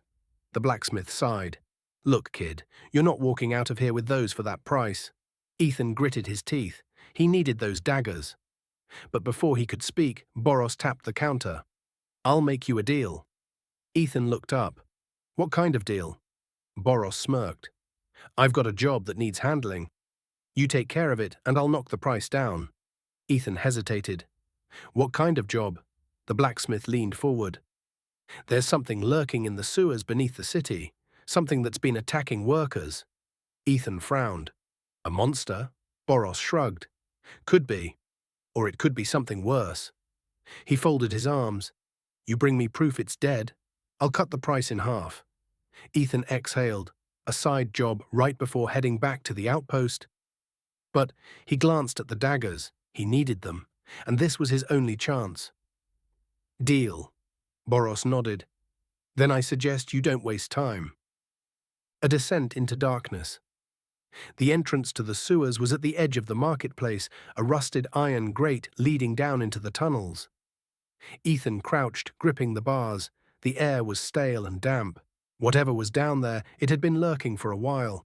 He exhaled, activated Shadow Cloak, and slipped inside. The tunnel walls were lined with stone and old pipes, the sound of dripping water echoing through the darkness. Step by step, he moved deeper. Then he saw it, a trail of blood leading further into the tunnels. Something was waiting for him, and he was about to find out what. Chapter 18. Into the Depths. A deal with the smith. The scent of burning metal and oil still clung to Ethan's clothes as he left Hollow Fang Forge, his mind racing. A monster in the sewers. A side job right before their outpost mission. It was a risk. But if he completed it, he'd get a massive discount on the twin Shadow Fangs, a pair of daggers tailor-made for his fighting style. And if there was one thing he had learned from Nightshade Caverns, a good weapon could mean the difference between life and death. So now, he was hunting. The sewers of Portland. The sewer entrance was exactly where Boros said it would be, beneath a rusted iron grate, half hidden in an alley at the edge of the market district. Ethan crouched beside it, gripping the bars, the air reeking of stagnant water and something else, something rotting. He exhaled. Then he dropped down. Navigating the tunnels. The moment his boots hit solid stone, the system reacted. New location discovered. Portland sewer system. Dungeon status. Unranked. Non-standard threats detected. Ethan frowned. Non-standard threats? He activated Shadow Cloak, blending into the dim surroundings as he moved forward. The tunnels stretched ahead in 3 directions. Left, a narrow passage with flowing water, its surface murky. Right, a corridor collapsed inward, rubble blocking the path. Forward, a larger tunnel where the blood trail led deeper. Ethan had a choice, but deep down he already knew where he was going. He followed the blood, something watches. The further he went, the more unnatural the silence became. No rats, no dripping water, just his own breathing and the faint squelch of blood beneath his boots. Then, he felt it. The sensation of being watched, a slow, crawling tension at the back of his skull. Ethan didn't stop moving, but his grip on his dagger tightened. It knows I'm here. He reached the end of the passage and saw the first body. The first victim, a guild worker, slumped against the stone wall. Their face was frozen in a look of pure terror, their hands clutching at their torso, where something had torn them open. Ethan crouched, his pulse steady. Examining corpse. Cause of death, severe lacerations, organs removed post-mortem. Time of death, 12 to 16 hours ago. Infection risk, low. Ethan's jaw tightened. This wasn't a random kill, something had hunted this person. And worse, it had taken something from them. The first attack. A soft click, a faint splash of water. Ethan moved before his brain even registered it. Shadow step, activated. In an instant he flashed backward, just as a clawed hand ripped through the space he had just occupied. He landed in a low crouch, weapons drawn. And finally he saw it. The sewer stalker. It was partially human, Or at least it had been once. Its flesh was twisted and blackened, stretched too tightly over its frame. Its arms were too long, its fingers ending in razor-sharp claws, and its eyes, they were glowing red. The same red eyes he had seen at the outpost. Ethan's blood ran cold. It's one of them. And then it moved. The fight begins. The creature lunged, its speed unnatural. Ethan dodged left, feeling the wind of its claws slashing past his face. Silent blade activated. His dagger flashed, slicing across the creature's ribs. It howled, but it didn't fall. Instead, its wounds sealed instantly. Ethan's stomach dropped. Regeneration, just like the ones from the outpost. This fight just got a lot harder. Adapt or die, Ethan switched tactics. Dark grasp activated. Shadows erupted from the ground, coiling around the creature's limbs. For a brief second it struggled. Then, its form shifted, slipping through the tendrils like liquid. Ethan's eyes widened. It adapted. He needed to end this now. Void Lance activated. A bolt of dark energy shot from his palm, slamming into the creature's chest. The force sent it flying backward, but before Ethan could move, it vanished. The tunnel was empty, like it had never been there. The aftermath. Ethan's chest heaved. The air was thick with tension. Then the system pinged. Threat evasion detected. Enemy has retreated. Warning, unknown entities may learn from failed engagements. Ethan exhaled slowly. It hadn't fled out of fear. It had watched, tested him, and next time, it would be stronger. He glanced back at the dead worker, at the blood-stained floor, at the dark tunnels stretching ahead. Then he turned and walked away. This fight wasn't over. Chapter 19, A Warning Unspoken. The long walk back, Ethan emerged from the sewer tunnels, his boots splattered with filthy water and blood. His heartbeat was steady, but his mind was racing. That thing he fought, it wasn't just a sewer beast, it was one of them. The same kind of creature that had been at the outpost, and that meant this wasn't an isolated event. These creatures were moving, spreading, and no one was stopping them. The Smith's Reward, the streets of Portland were still buzzing with life as Ethan made his way back to Hollow Fang Forge. The familiar scent of molten metal greeted him as he stepped inside. Boros, the scarred blacksmith, looked up from his workbench. Well? Ethan pulled a severed, blackened claw from his pouch and dropped it on the counter. Boros raised an eyebrow. That's not a sewer rat. Ethan exhaled. Number it's not. Boros studied the claw, frowning. Damn thing looks wrong. Ethan didn't respond, because Boros was right.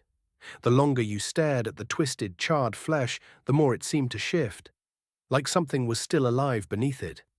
Finally, the blacksmith shook his head. Doesn't matter, you did the job. He reached under the counter, pulled out the twin shadow fangs, and set them down with a heavy thunk. Twin shadow fangs, uncommon, forged from shadow-infused steel. Grants plus 5% bonus damage in darkness. Slightly reduces enemy perception of the user in low-light environments. Boros crossed his arms. You still owe me 225 gold, but I'll let you pay that off later. Ethan nodded. I'll get it to you soon. Boros grunted. Take care of those blades. You're gonna need 'em. A silent realization. As Ethan left the forge, he felt the weight of the daggers on his belt. They were better than his old weapon, sharper, faster, but they didn't make him invincible, not against whatever was coming. He glanced at the claw in his hand. Then, without a word, he tossed it into a nearby gutter. Some things weren't meant to be kept. Chapter 20, Gathering Shadows. The weight of knowledge. Ethan moved through the streets of Portland, the weight of his new daggers pressing against his belt. The encounter in the sewers had left him with more questions than answers. The shadow touched, as he had begun calling them, weren't just dungeon creatures.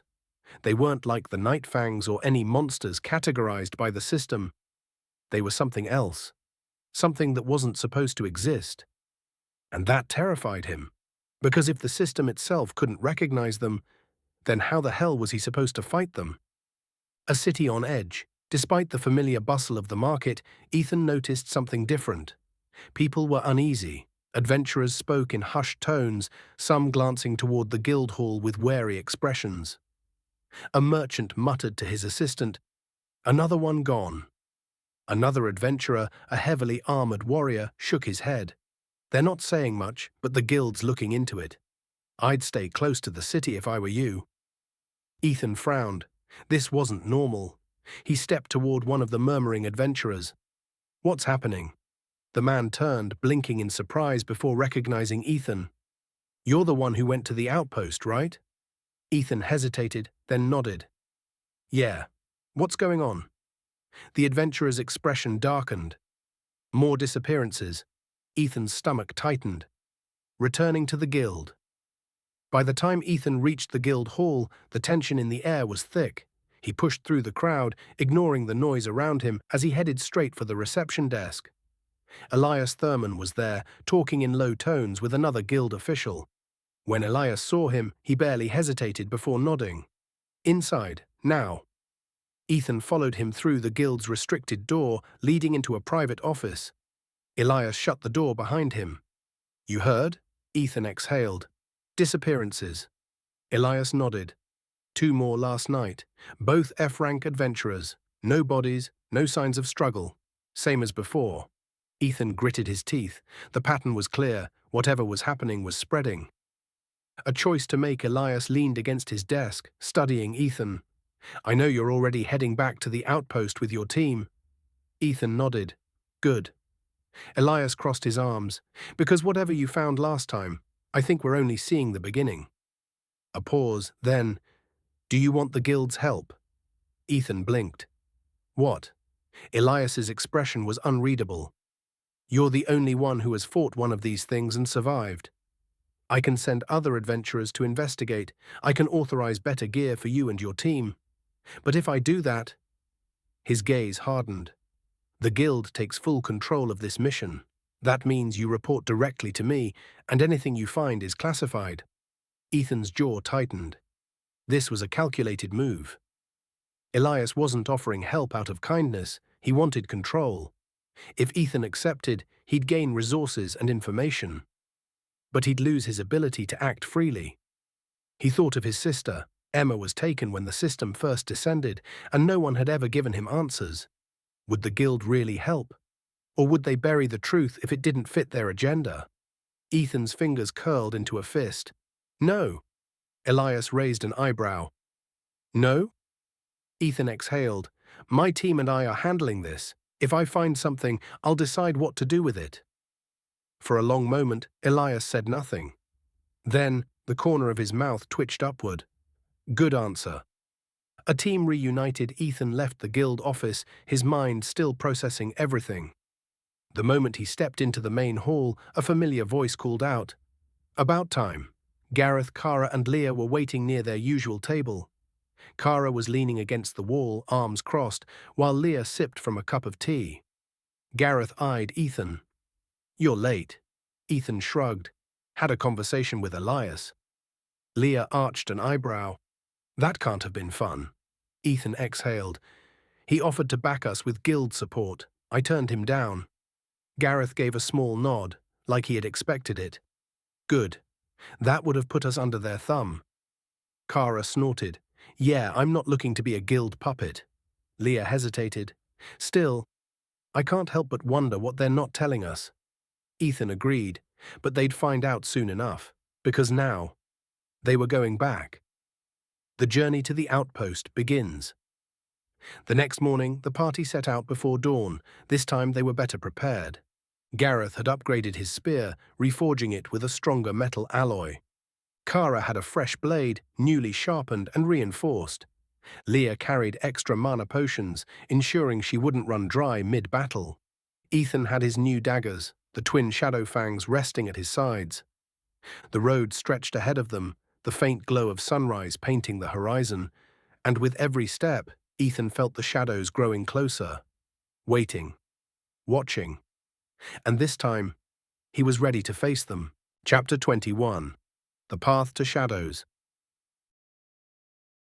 The road back, the sun hung low on the horizon as Ethan and his party left the gates of Portland, the city shrinking behind them as they traveled toward the outpost. Unlike their first journey, the mood was different. There was no light-hearted banter this time. No complaints from Kara, no casual observations from Leah. Even Gareth, usually the one to keep things focused and efficient, had been quieter than usual, because this time they knew what they were walking into, and none of them were sure if they'd come back. Ethan's thoughts. Ethan moved near the front, eyes scanning the trees that lined the road. It had been only a few days since he had first stepped into the outpost, following a trail of blood into the unknown. And now? They were heading straight back into it. He exhaled slowly, feeling the weight of his new daggers. Twin Shadow Fangs, uncommon, grants plus 5% bonus damage in darkness. Slightly reduces enemy perception of the user in low-light environments. They felt right in his hands. But would they be enough? He wasn't just fighting monsters anymore. He was hunting something else.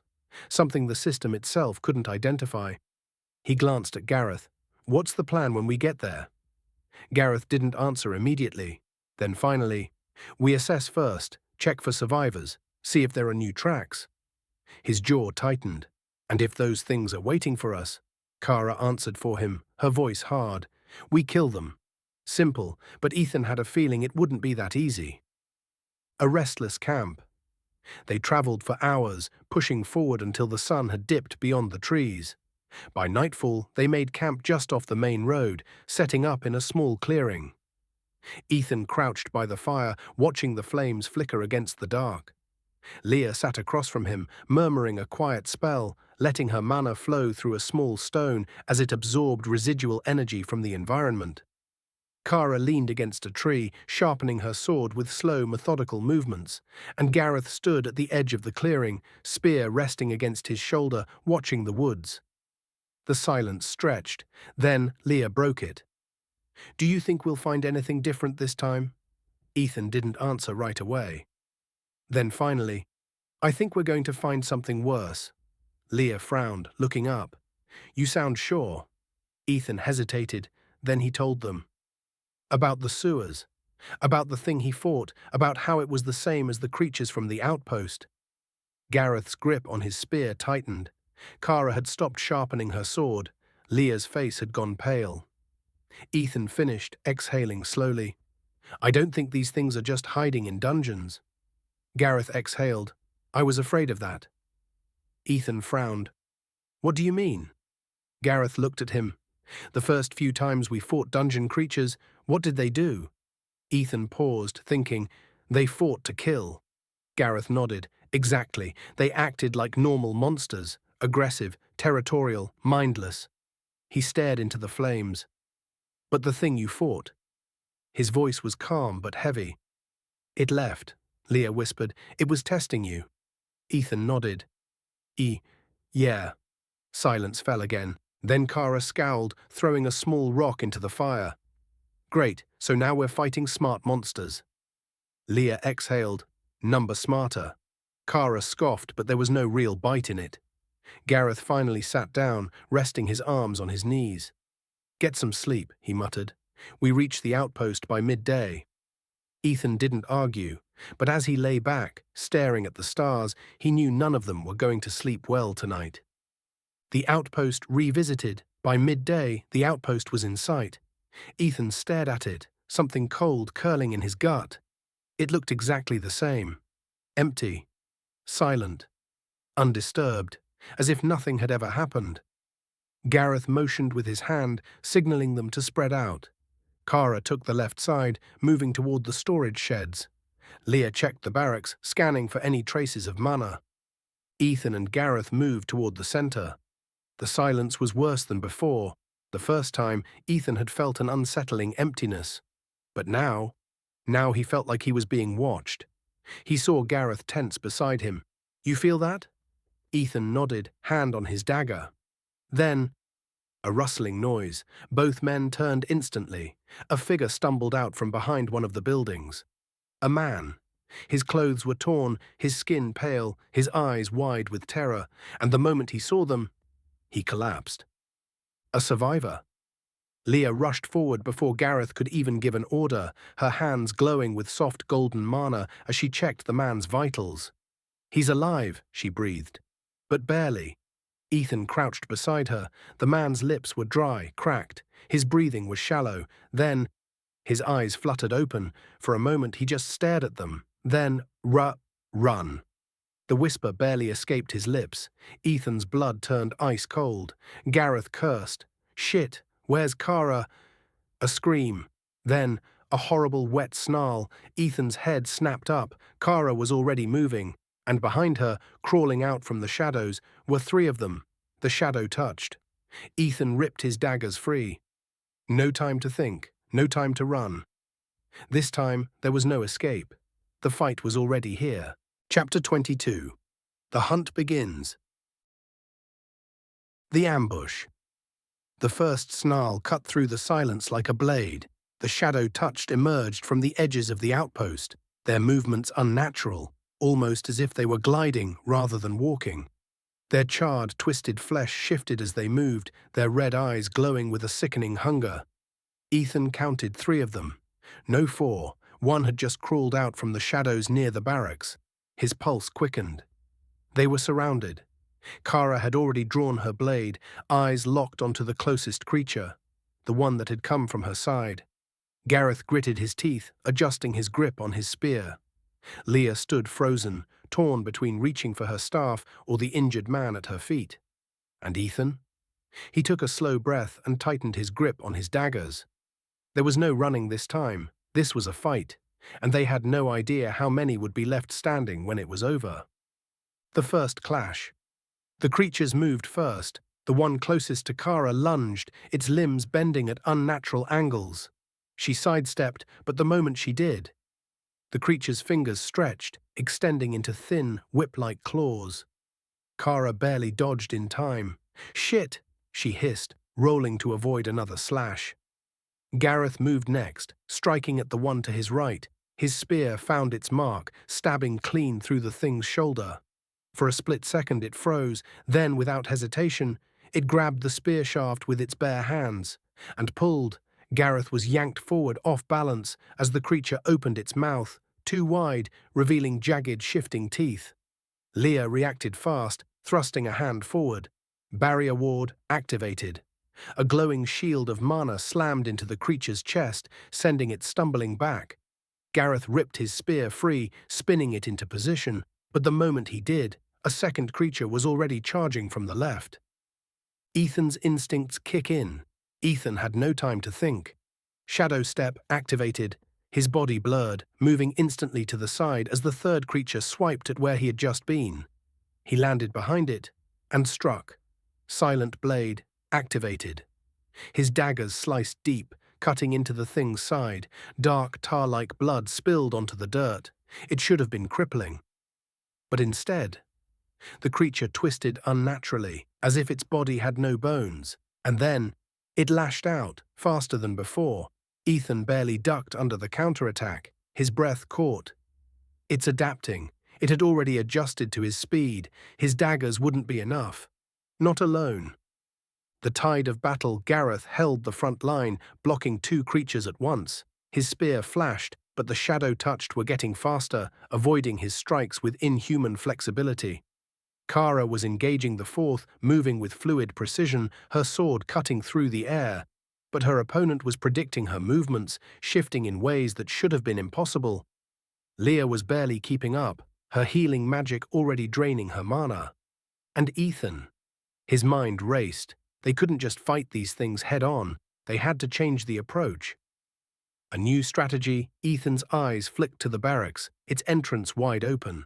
They could funnel the creatures inside, limit their movement, make it harder for them to dodge. He called out, "Gareth, fall back toward the barracks." Gareth didn't argue. He moved immediately, forcing his two opponents closer to the entrance.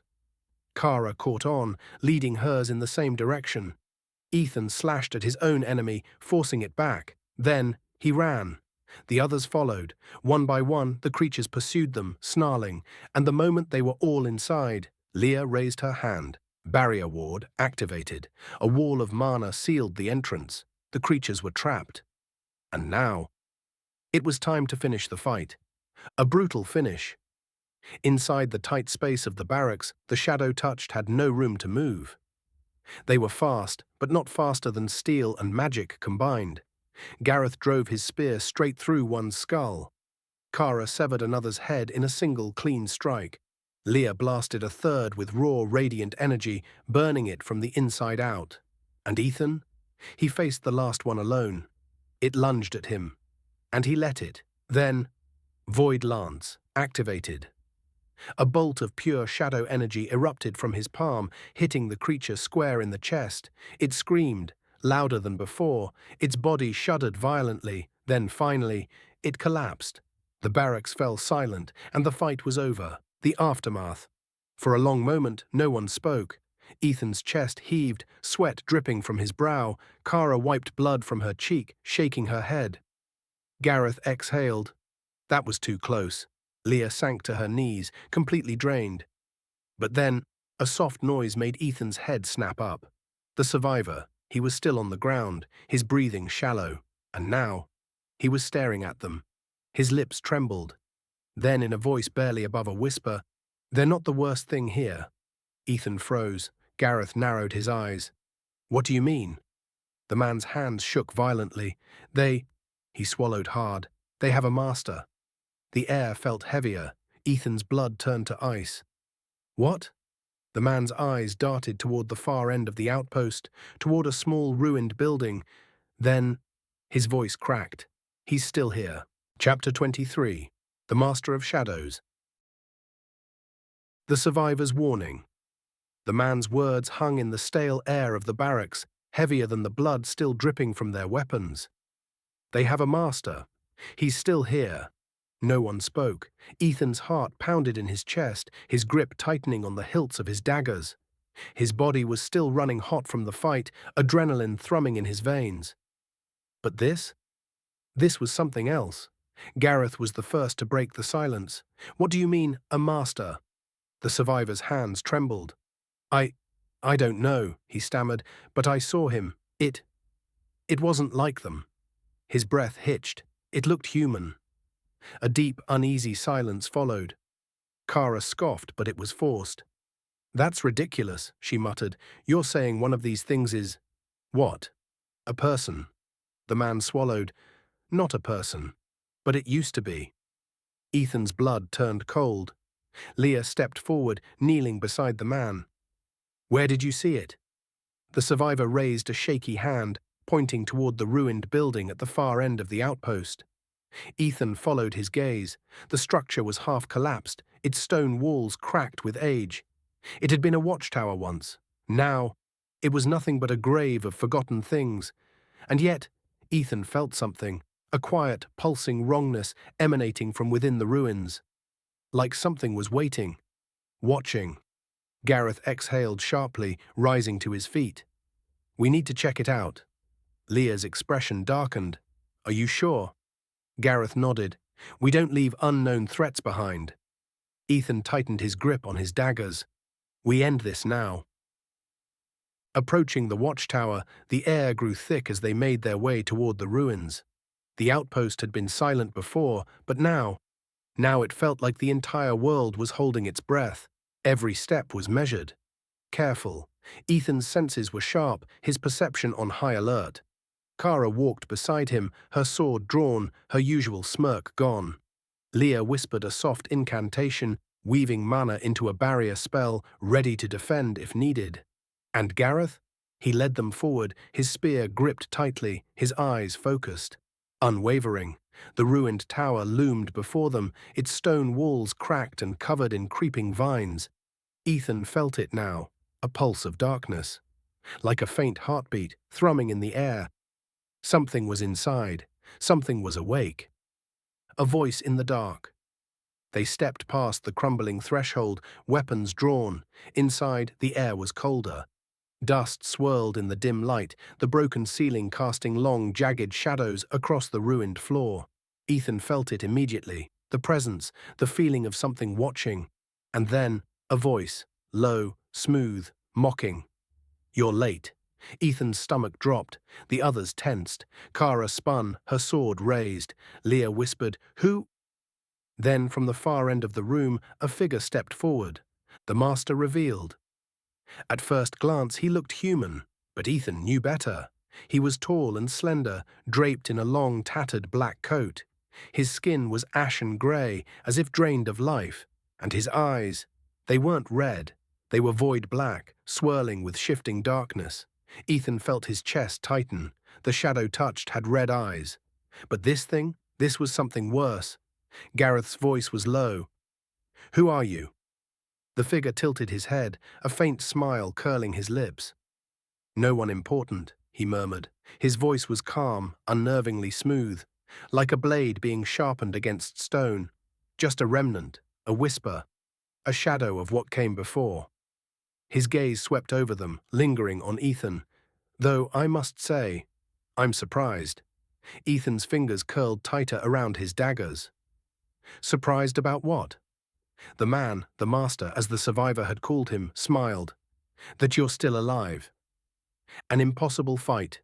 The moment the words left his lips, he moved.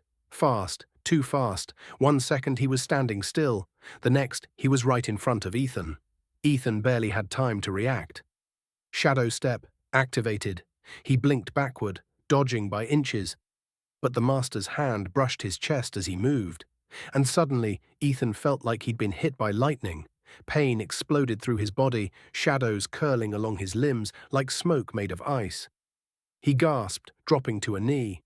Gareth lunged, his spear pierced straight through the master's chest. For a second, it looked like a clean hit, but then the master's body rippled, like a reflection in disturbed water.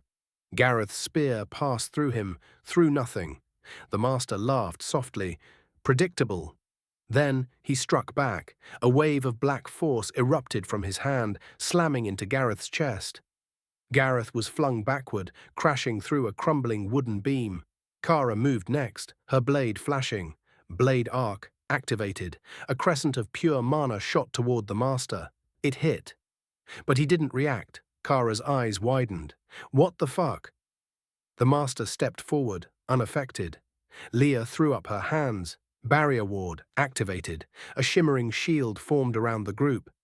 The master paused. Then he smiled. Interesting. The air grew heavier. Ethan forced himself to his feet, his body aching. This wasn't a fight. This was a massacre waiting to happen. They had to get out. Now, the escape. Gareth coughed, pushing himself up. His voice was firm. We're leaving, now. Leah was already pulling mana, reinforcing the barrier. Kara gritted her teeth. And how exactly? Ethan didn't wait.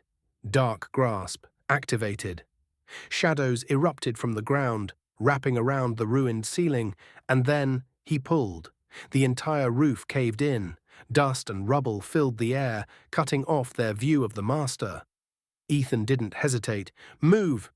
They ran, through the ruined entrance, past the bodies, out into the dying light, and behind them, somewhere in the shadows, laughter echoed. Low, amused, and very, very patient. Chapter 24, marked by the abyss. The flight from the watchtower. The sky was a deepening shade of red as Ethan and his team ran. The watchtower collapsed behind them, sending a cloud of stone dust and shattered wood into the air. But even as they gained distance, Ethan knew they weren't safe. Not yet. His body ached, his chest burned where the master had touched him. But there was no time to stop, not while the laughter of that thing still echoed in his ears, not while the weight of its presence still clung to his skin like oil. Kara was breathing heavily beside him, her sword still gripped in white-knuckled fists. Gareth was running wounded, but he didn't slow down. And Leah? She looked exhausted, but her hands still glowed faintly with mana, ready to throw up a barrier at any second. The outpost was behind them now, but Ethan didn't dare look back, because he knew the master was still watching. The unseen chase. The road ahead was a blur of trees and broken ruins. Ethan pushed himself harder, faster, his legs burning with every step. And then, a whisper, faint, wrong. You can't run from the shadows, little predator. Ethan stumbled mid-stride, his vision blurring for a second. Pain flashed across his chest, searing through his ribs like ice-cold fire. System error, unknown influence detected. Conditions unrecognized, status unstable. Ethan gritted his teeth. The hell does that mean? His heartbeat pounded in his ears, but he forced himself to keep going. If they stopped now, they were dead. Breaking through the tree line, the thick forest finally gave way to open land. Ahead, the faint outline of Portland's outer gates was visible in the fading light. They weren't far now. Gareth glanced back, his expression dark. "Kara, check our rear." Kara, still running, turned her head. Her breath caught. "They're not following." Ethan felt his stomach tighten. That wasn't a relief, that was a warning. Because if the shadow touched weren't chasing them, then they didn't need to. Something worse was coming, and it wasn't in a hurry. That was what scared Ethan the most, because it meant the master had let them go. And that meant he was playing a bigger game. Collapsing at the gates, they reached the city's outer checkpoint just as exhaustion hit them all at once. The guards at the gate looked startled at their condition. One stepped forward. "You look like hell." "What happened?" "We need to see Elias," Gareth said, his voice hoarse but firm. "Now." The guards hesitated, but Gareth's tone left no room for argument. Ethan barely heard the rest of the conversation. His mind was fading in and out, his chest aching worse by the second. Leah was suddenly beside him, gripping his arm. "Ethan?" He tried to say something, but pain. Sharp. Deep, his vision tilted, and then everything went black. Darkness, and the voice within Ethan drifted. Not asleep, not awake, somewhere between. And in that space, a presence, familiar, wrong. "You should have died in that tower, little predator." The voice was inside his mind. Ethan tried to move, but his body wasn't his own. His limbs were trapped in shadows, sinking into an abyss without end. "But I am patient." The voice curled around him, smooth as silk. "You are marked now." A slow pulse of energy burned through his chest. "And soon, you will understand why." Ethan's vision flared white. Waking in the guild hall. He gasped awake, lungs heaving like he had just surfaced from deep water. The world snapped back into focus, the familiar scent of wood, parchment, and burning torches. A bed beneath him, sheets rough against his skin, the guild infirmary. He blinked, his head pounding. Someone was sitting nearby. Leah. Her expression was tight with worry, but the second his eyes opened, her shoulders relaxed slightly. "You're awake." Ethan exhaled. "How long?" "About half a day." Ethan swallowed. "The others?" "They're fine. Gareth's already talking to Elias." Ethan tried to sit up. A sharp pain ripped through his chest. He winced, pressing a hand to his ribs. Then he froze. His fingers brushed against something. A mark, something etched into his skin, burned into his flesh. "Leah," he said, his voice low. "What the hell happened to me?"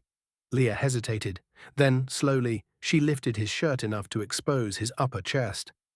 Ethan's breath hitched, because there, right over his heart, was a black sigil. A twisted, swirling mark, shaped like an eye, hidden within shifting shadows. It burned faintly, pulsing with a cold energy. And when Ethan focused on it, a system message appeared. "System error. Unknown mark detected. Information locked. Cannot be removed. Status marked." Ethan's fingers curled into the sheets. Marked by him, by the master of the shadow touched. His stomach twisted. "What the hell does it mean?"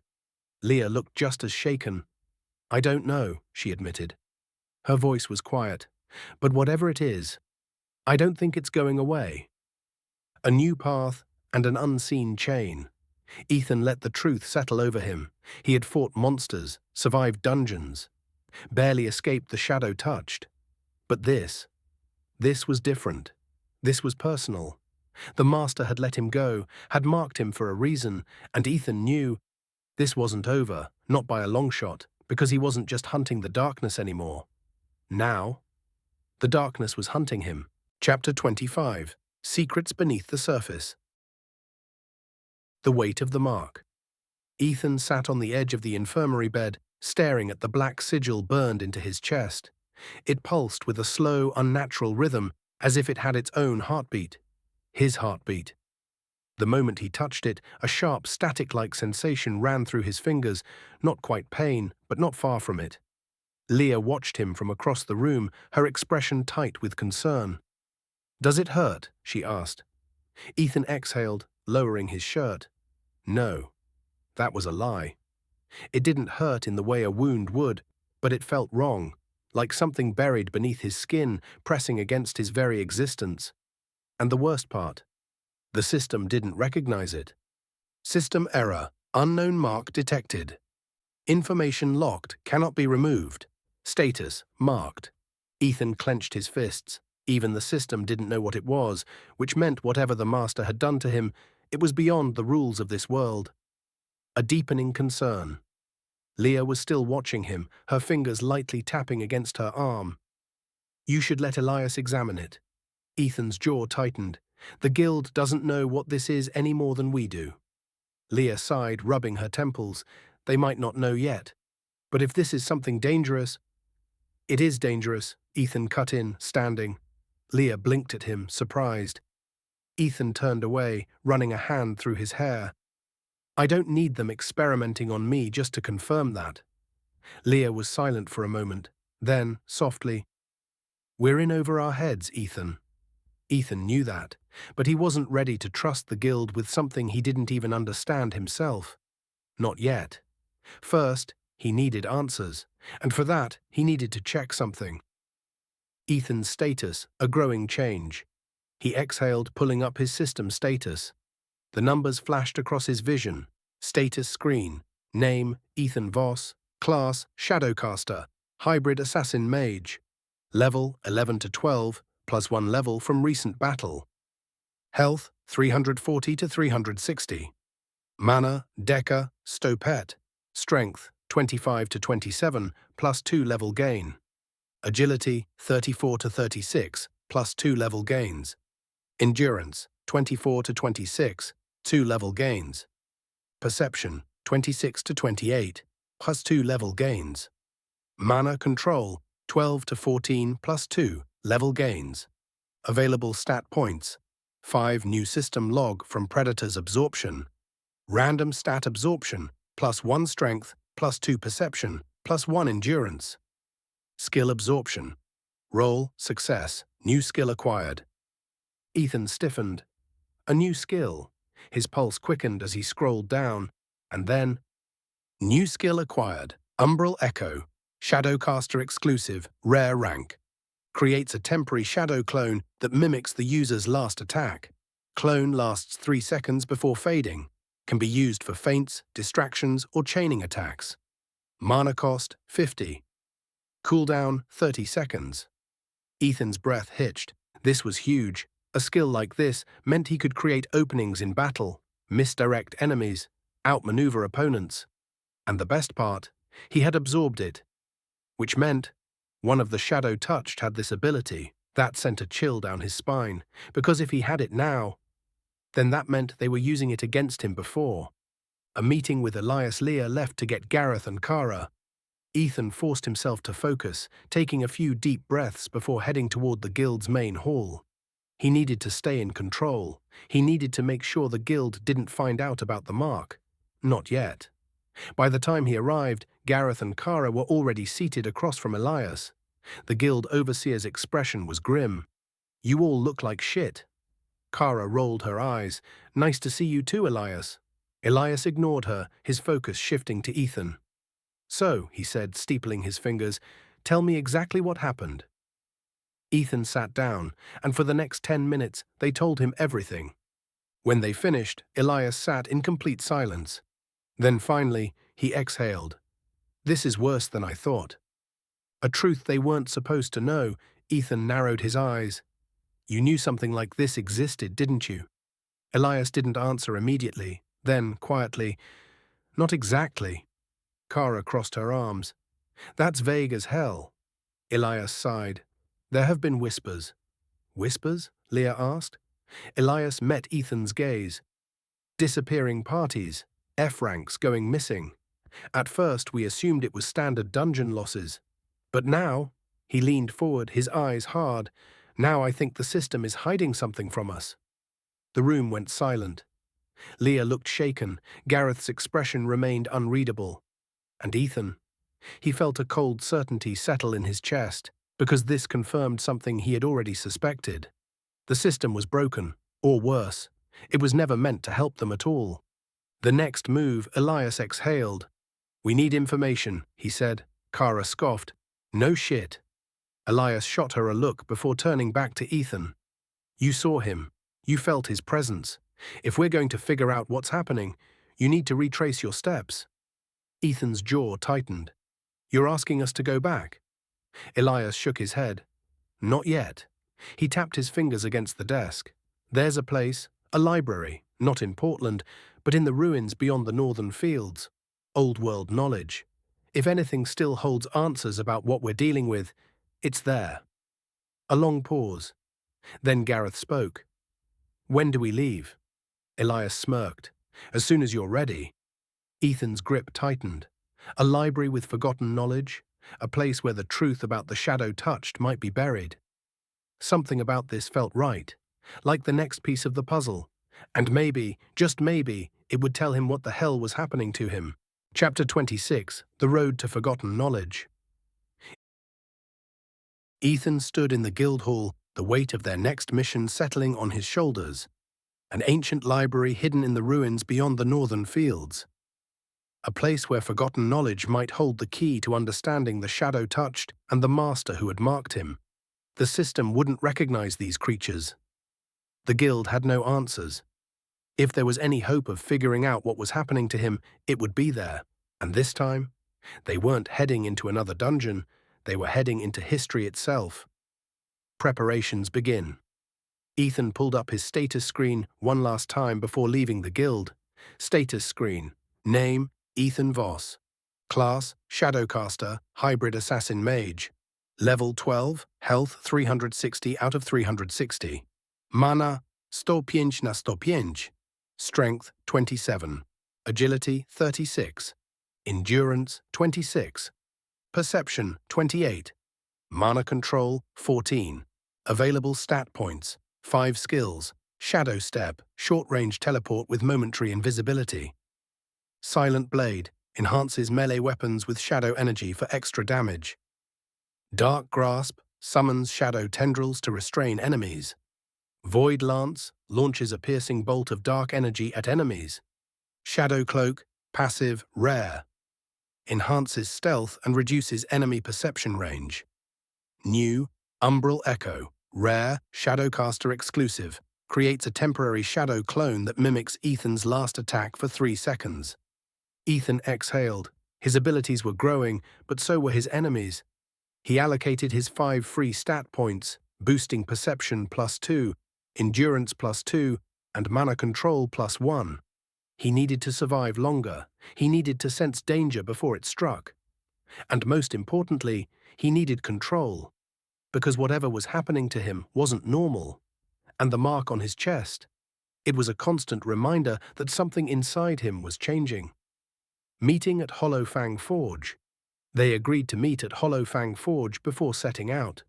The blacksmith, Boros, stood behind the counter, hammering out the finishing touches on Gareth's newly reforged obsidian-tipped spear. Kara inspected her newly enhanced sword, a longer, slightly curved blade enchanted with wind affinity runes for faster strikes. Leah had stocked up on extra mana potions and defensive scrolls. Ethan adjusted the twin shadow fangs at his belt, their black steel reflecting the low forge light. Boros grunted, setting down his tools. "You lot are gearing up like you're heading into a war." Gareth glanced at Ethan. "We might be." Boros wiped his hands, studying them carefully. "If this has anything to do with those things from the sewers, then be careful." Ethan nodded. They didn't know exactly what they were walking into, but they knew what they were looking for. The journey north was different from their past excursions. No dungeons, no system-marked beasts lurking in caves or abandoned ruins. Just open plains, scattered ruins, and a path that had long been forgotten by adventurers. For a while it was quiet. No signs of monsters, no signs of shadow touched. Just the wind whispering through the abandoned landscape. Then, Ethan felt it, a shift in the air, a faint crawling wrongness prickling at the edges of his perception. Stop! Gareth halted instantly. Kara tensed, her fingers tightening around her sword. Leah glanced at him. What is it? Ethan focused, stretching his perception as far as it would go. Then a whisper, faint, distant, not words, just presence. We're not alone, he murmured. As they crested the next ridge, the ruins finally came into view. Once, it had been a great structure. Now it was nothing but stone and collapsed archways, overtaken by twisted, blackened vines. A broken, forgotten place, lost to time, and yet, Ethan could feel it. A deep, pulsing wrongness radiating from within. Like the watchtower, like the sewers, like the master. Gareth adjusted his grip on his spear. Libraries inside that? Leah nodded, scanning the ruins. If it still exists, it'll be underground. We should look for an entrance. Kara sighed, shaking her head. Because that's not ominous at all. Ethan exhaled. He took one step forward, and the moment his foot touched the ruins, the mark on his chest flared. Pain shot through him, sudden and sharp. His vision tilted, and for a brief second, he wasn't standing in the ruins anymore. The world around him shifted. He was somewhere else. The ruins were whole again. Towering black spires stretched toward a blood-red sky. Figures in robes of shifting darkness stood in a circle, whispering in a language Ethan couldn't understand. A door stood before them, a massive, imposing gate of obsidian, chains wrapped around it, pulsing with sickly green runes. And behind that door, a presence, a force so vast, so consuming that Ethan felt his mind teeter on the edge of breaking. You are close now, little predator. The voice echoed in his skull, the whisper of the master. Go deeper. See what they tried to hide. A sharp, cracking sound. The door began to move, something on the other side stirred, and then a hand shot through, dark, unnatural, reaching for him. Ethan gasped, and the vision snapped. He stumbled back, gasping. The ruins were ruined again. The sky was blue, not red. His heart hammered against his ribs. Leah grabbed his arm. Ethan, are you? Ethan inhaled sharply, shaking his head.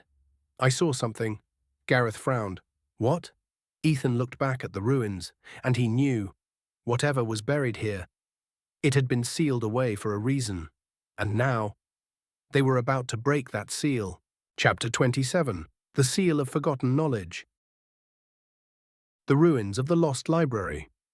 The sun cast long shadows over the ruins as Ethan and his team stood before the crumbling remains of what was once a grand structure. Pillars lay in scattered heaps, walls collapsed inward, and twisted blackened vines choked the remnants of archways that had once led to knowledge long forgotten. But despite the destruction, there was something alive here. Ethan could feel it. The mark on his chest pulsed, the energy beneath his skin shifting like ink in water. Something in these ruins was reacting to him, or worse, waiting for him. Gareth ran a hand over the edge of a fallen pillar, his expression unreadable. If the library was built underground, there has to be an entrance, he muttered. Leah nodded. These ruins were part of an ancient order.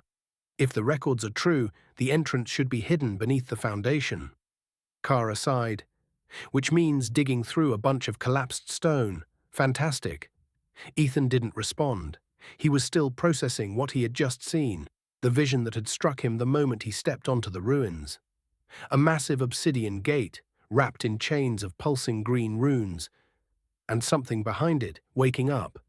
His fingers unconsciously brushed over his chest, where the sigil burned beneath his shirt. The master's words echoed in his mind. Go deeper. See what they tried to hide. Ethan swallowed hard. What the hell were they about to uncover? They split up, searching the ruins. Leah examined the scattered remains of symbols and carvings, searching for magical traces. Kara checked the old archways for structural weaknesses. Gareth focused on moving debris, looking for anything that resembled a passage. Ethan, he followed the mark's pull. There was a strange sensation beneath his skin, like a faint whisper guiding him. Step by step, he moved through the ruins, until his foot hit something hollow.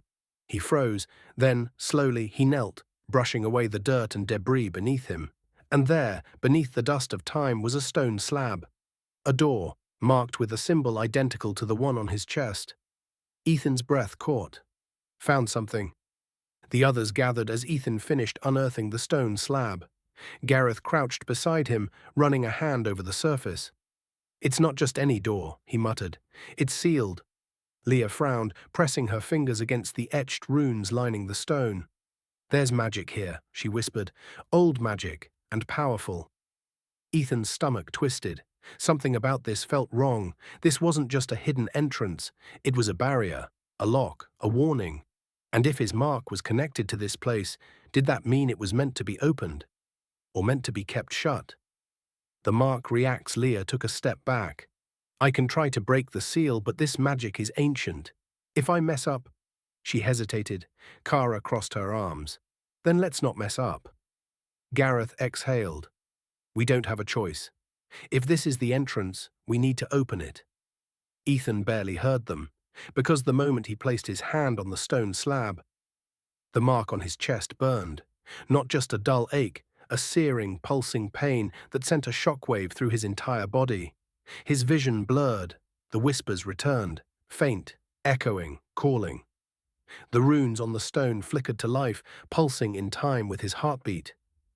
"System error. Unknown authorization detected. Bypassing restrictions." "Seal breaking." Leah gasped. "Ethan, what did you do?" The runes cracked, the entire ground trembled, and then, with a deep, resonating boom, the stone slab split in half. Dust poured into the air as an ancient staircase spiraled downward, disappearing into the darkness below. Silence followed. Then, Kara sighed. "Well, that's not ominous at all." The air grew colder as they made their way down the stairs. Leah lit a mana orb, casting a soft glow against the rough stone walls. The deeper they went, the heavier the air became. It wasn't just stale air, it was pressing, watching, like the very walls were alive with unseen eyes. Ethan's grip tightened on his daggers. Every step felt like crossing a threshold that could never be undone. Then, they reached the bottom. And the library was revealed, the library of the Forgotten Order. The chamber was massive, a cathedral of stone and shadow, stretching further than their light could reach. Towering bookshelves lined the walls, filled with scrolls and tomes covered in dust and age. Columns rose like skeletal remains, their carved surfaces etched with forgotten symbols. And at the far end, a grand podium stood beneath a massive circular archway. And in the center of that archway, chains. Rust-covered, thick as tree trunks, wrapped around an enormous obsidian door. The door Ethan had seen in his vision, the one that had been sealed. And yet, even with the chains still intact, something on the other side was moving. A slow, rhythmic pulse, like the heartbeat of something asleep, but dreaming. Kara let out a slow breath. "Tell me I'm not the only one who feels that." Leah whispered. "The magic here. It's ancient." Gareth studied the bookshelves. "This place hasn't been touched in centuries." Ethan barely heard them, because he was still staring at the chains wrapped around the black door. The mark on his chest was burning again, not in pain, in recognition. The master's words echoed in his mind. "You are close now, little predator." Ethan clenched his jaw. They had come looking for answers, but they had found something else entirely. And whatever was behind that sealed door, it was waiting. Chapter 28. Reading the Forbidden. A library of the lost. The library of the Forgotten Order stretched before them, a vast and ancient archive buried beneath centuries of ruin. Dust filled the air, disturbed by their movements as they stepped deeper into the cathedral-like space. The bookshelves rose like skeletal ribs, rows of forgotten tomes and crumbling scrolls looming over them. But Ethan's attention wasn't on the books. It was on the massive obsidian door at the far end of the library. Thick chains wrapped around it, their rusted metal covered in arcane symbols that still pulsed faintly with power. And behind it? Something moved. Slow, rhythmic, like the heartbeat of something asleep, but aware. His mark burned against his chest. "You are close now, little predator." Ethan exhaled sharply, shaking the master's voice from his thoughts. Gareth was already moving, scanning the rows of shelves with a careful gaze. Kara ran a gloved hand across the spines of old tomes, wrinkling her nose at the layers of dust. Leah stood near the entrance, her fingers barely grazing the surface of a stone pedestal, whispering words of magic as she tried to sense the lingering energy in this place. This place is... Leah's voice trailed off, her brows furrowing. Strange. Gareth gave her a sideways glance. Strange how? Leah hesitated, then shook her head. There's power here, but it's incomplete. Like something was removed. Ethan frowned. Removed? Leah's fingers traced the edge of an empty book slot on the pedestal. This place wasn't just abandoned, she murmured. Someone tried to erase it. Ethan's stomach tightened. That didn't feel like a coincidence. Kara pulled a thick, leather-bound book from one of the nearby shelves. The cover was worn, the title faded beyond recognition. She flipped it open, only for the pages to crumble into dust. She cursed, shaking the remnants off her fingers. Well, that's helpful. Gareth sighed. Check the stone shelves. Older texts are sometimes preserved better there. Leah moved toward one of the archivist's desks, carefully brushing away debris. She squinted at an engraving on the tabletop. Then her breath caught. I've seen this before. Ethan stepped closer. Seen what? Leah pointed to the engraved symbol. It was a swirling sigil, a design of interlocking spirals, forming an eerie eye-like shape. It was identical to the mark on Ethan's chest. Silence fell over the group. Ethan felt a chill creep up his spine. This place is connected to them, he muttered. Leah nodded. This is proof. Gareth exhaled sharply. Then we need to find out what exactly was studied here. The forgotten records. Leah eventually found a set of stone tablets, stacked neatly in the farthest section of the library. Unlike the books, these were perfectly preserved, almost as if someone had sealed them away from time. She carefully ran her fingers over the ancient runes etched into their surface. This language is old, older than any recorded kingdom. Kara crossed her arms. Can you read it? Leah bit her lip, concentrating. Parts of it. She took a deep breath and began translating aloud. When the veil first cracked, the abyss spilled forth. The masters of shadow came bearing their gifts, immortal, unseen, everlasting. The Order of Black Dawn sought to understand their power, but in doing so, they welcomed the curse. A seal was forged, a door was made, and the first war against the abyss began. A long silence followed. Kara's face twisted in confusion. What the hell does that even mean? Gareth exhaled, his expression dark. The veil.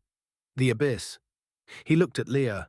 Does this sound like anything recorded in the history books? Leah shook her head. This isn't in any of the archives back in Portland. Ethan frowned, glancing toward the sealed door at the far end of the library. A door was made. A seal was forged, and now that seal was cracking. The chain is weakening. Ethan stepped toward the black door, every instinct in his body screaming not to. The closer he got, the louder the whispers became. You are almost there. Break the chains. Let us in. Ethan gritted his teeth. The mark on his chest flared, sending a sharp, searing pain through his body. And then, the chains moved, not breaking, not falling, just shifting, like they were reacting to him. A breath of cold air escaped from beneath the cracks, a sliver of darkness. Something beyond this door was alive, and it knew he was here. Ethan staggered back. Leah grabbed his arm, steadying him. Ethan! He sucked in a sharp breath, forcing himself to focus.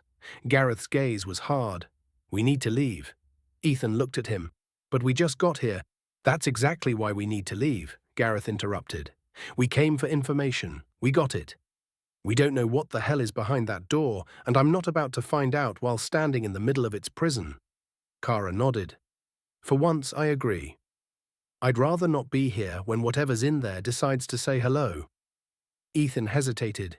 His gut screamed at him. There was more here, more to understand, more to uncover. But he knew Gareth was right. If they stayed too long, they might never leave. Ethan exhaled. Fine. Leah grabbed a few of the stone tablets, wrapping them carefully in cloth before securing them in her satchel. Gareth started toward the stairs, keeping his spear raised. Or a promise. Kara lingered for a moment, casting one last glance at the black door, then shook her head and followed. Ethan was the last to move.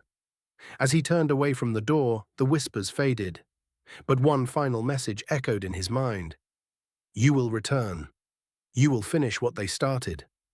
And for the first time, Ethan wasn't sure if it was a threat. Chapter 29. A Trail of Shadows. Leaving the library, the journey out of the ruins was tense.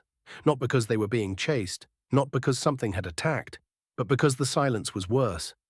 Ethan could feel it, the weight of something watching them, lingering just beyond the edges of perception. The whispers from the obsidian door had faded, but the mark on his chest still burned. Faintly, steady, like an ember waiting to reignite. And that terrified him, because whatever was sealed behind those chains, it hadn't been speaking to them, it had been speaking to him. On the road again, they left the ruins by midday, retracing their path back toward Portland. Leah carried the stone tablets, carefully wrapped in cloth. Gareth led the way, keeping them moving at a steady pace. Kara walked at the rear, her sword loose in her grip, eyes scanning the horizon. Ethan kept his head down, deep in thought. They had found more than just knowledge. They had found proof that the shadow-touched weren't just a new phenomenon. They had existed long before the system descended. And worse, people had tried to study them, understand them, and in doing so, they had nearly destroyed themselves. Ethan exhaled, rubbing his chest where the sigil pulsed beneath his shirt. He had a bad feeling about what was coming next, and for the first time, he wasn't sure if he wanted to know the answers. They made camp just before sunset, setting up in a clearing near a river. Ethan sat near the edge of the fire, sharpening his daggers. The twin shadow fangs gleamed under the flickering light, their black steel reflecting the embers. Kara stretched her arms, letting out a long breath. Well, that was sufficiently horrible. Leah gave her a tired look. You say that about every mission. Because every mission is horrible, Kara shot back, especially when they involve ancient cursed ruins and possibly evil magic doors. Gareth, who had been silent most of the trip back, finally spoke. We need to decide what we're telling Elias. That killed the conversation immediately. Ethan glanced up. Leah shifted. We have to tell him something. The guild has a right to know. Kara scoffed. You think they'll believe us? That we found some secret ancient order experimenting with monsters the system won't even register? She shook her head. No chance. Gareth exhaled. We tell them about the library. We tell them about the records we found, but we don't mention... He hesitated. The door. Ethan frowned. You think they'll try to open it? Gareth nodded. If we give the guild a reason to investigate, they'll send someone, and we have no idea what happens if that seal breaks. Ethan looked down at his chest. He had a feeling he knew exactly what would happen. And it wouldn't be good. The others settled in, taking turns on watch. Ethan took the last shift, sitting by the dying fire as the night stretched on. The stars were bright, the world quiet, but Ethan couldn't shake the feeling that something was still wrong. The air felt too still, the trees too silent. Then, a flicker of movement in the darkness. Ethan's grip tightened on his daggers, his perception spiked, stretching outward. And for a brief moment he felt it. Not a monster, not a beast, something human-shaped, watching, waiting, just beyond the tree line, and then... gone. Like it had never been there. Ethan exhaled slowly. If someone was tracking them, it wasn't just the shadow touched anymore, it was something else, something new. And that was almost worse. They reached Portland by midday, passing through the city gates without issue. But the guild hall was different this time. Ethan noticed it the second they stepped inside. The air was tense. Adventurers sat in tight clusters, speaking in hushed voices. There was an undercurrent of unease. Something had happened. And then, a familiar voice. Ethan. Elias Thurman stood near the guild's mission board, arms crossed. His sharp grey eyes studied them carefully. You're back. Ethan nodded. Elias motioned toward the private meeting room. Let's talk. A partial truth. Elias listened in silence as they relayed the events at the library ruins. They told him about the ancient records, the Order of Black Dawn, and the studies on the shadow touched. But they didn't mention the obsidian door or the chains holding it shut. Elias sat back when they finished, his fingers tapping against the table. "This changes things," he murmured. Leah frowned. "You believe us?" Elias sighed. "I've heard stories before, stories about things older than the system." He looked at Ethan. "And I know you're not lying." Ethan stiffened slightly. "What do you mean?" Elias's gaze flickered toward his chest. "You've changed," he said simply. Ethan's pulse spiked. Did he know about the mark? Did he see it? But Elias didn't press. Instead, he exhaled. "There's something you need to know." He leaned forward. "While you were gone, another team went missing." Silence. Kara's expression darkened. "Another one?" Elias nodded. "A high-ranked party, sent to investigate the Eastern Forest ruins." Leah frowned. "But we just came from the north. Are you saying—" "They never reported back," Elias said. His next words were calm, even, but heavy. "We think they ran into the same things you did." Ethan felt a cold weight settle in his stomach. This wasn't just one incident. It was spreading. The shadow touched, the disappearances. The guild was starting to realize something was wrong.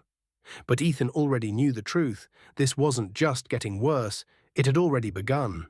And the Master was waiting for him to realize it. Chapter 30, A Widening Abyss.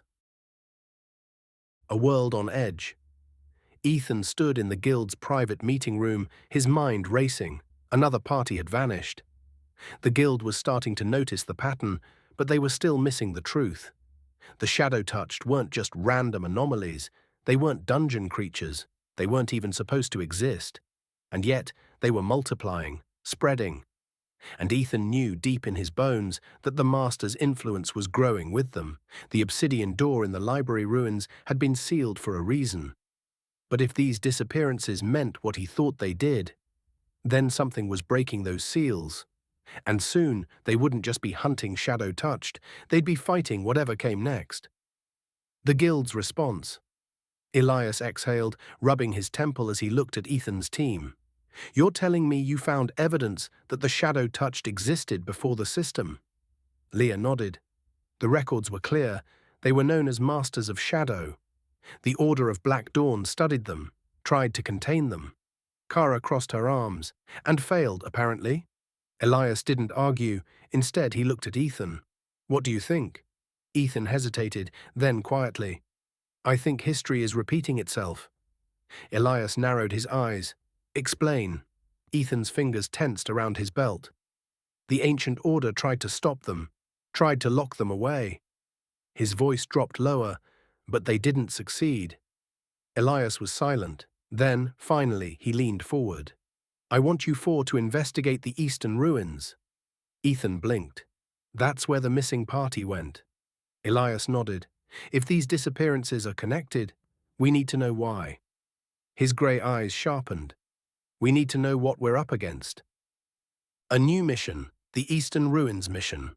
Type, Investigation and Recovery Objective. Locate missing high-rank adventurers. Secondary objective, identify any new shadow-touched activity. Location, abandoned ruins deep within the Eastern Forest. Estimated threat level, unknown. Ethan and his team left the meeting with heavy thoughts. "We're running straight into another cursed ruin," Kara muttered. "This is becoming a habit." Gareth sighed. "It's worse than that. If we don't figure this out, we're going to start seeing shadow-touched inside city walls." That thought made everyone pause. Leah swallowed. "Then we better be ready." Kara visited the weaponsmith, reinforcing her sword with a sharper mana-conductive edge. Arith replaced his damaged armor, upgrading to a reinforced chest plate. Leah stocked up on potions, scrolls, and mana restoration elixirs. Ethan went to Boros.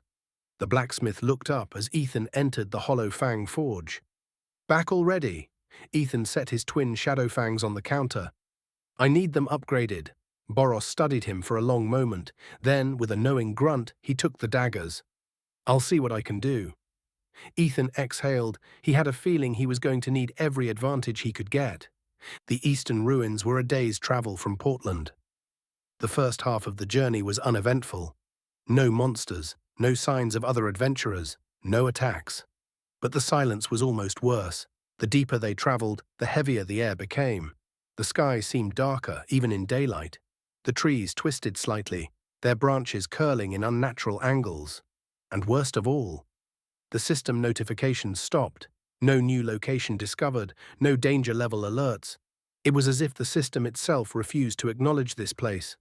That sent a chill through Ethan's bones. "Does anyone else feel that?" Kara muttered. Leah nodded.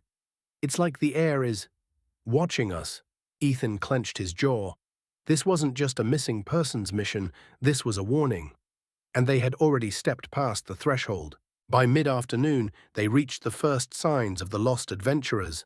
Footprints in the dirt, leading toward the ruins. A discarded guild-issued dagger, half buried in mud. Faint traces of mana residue, evidence of a battle. Gareth knelt, running a hand over the dagger. "This belonged to one of the missing party members," he muttered. Ethan frowned. "They made it here, but they didn't come back." Leah's fingers tightened on her staff. They were fighting something, and that meant they were walking into the same fight. Ethan exhaled, gripping his daggers. Then they pushed forward. The ruins appeared just past the tree line, crumbling stone walls, half covered in moss. A massive circular courtyard, worn symbols carved into the ground, statues of cloaked figures, their faces long since eroded. And in the center of the ruins, a staircase leading underground. The entrance was wide open. Kara scowled. "That's not a good sign." Gareth nodded. "They went down there." Leah's hands trembled slightly. "There's something wrong with this place," she whispered. Ethan didn't argue. He felt it too. The mark on his chest throbbed, the same way it had in the library ruins. This wasn't just an ancient ruin, it was another sealed site. And if the shadow touched were here, that meant something was trying to get out. They stepped into the ruins. The air grew heavier. The moment Ethan's foot touched the first step of the staircase, the whispers returned. "Ah, you've come again." Ethan froze. It wasn't the master's voice, it was something else, something older, something buried deep beneath these ruins. His breath came out shaky. This wasn't just another forgotten place, this was something far worse. And by stepping into it, they had already awakened something waiting inside. Chapter 31. A Prison Unlocked. The first step into the ruins felt like crossing an invisible threshold. The air grew thick, pressing against Ethan's skin like an unseen weight. The temperature dropped, the scent of old stone and damp air filling his lungs. His boots echoed against the carved steps, each one leading deeper into the underground. And with every step, the whispers grew stronger. "Ah, you have returned."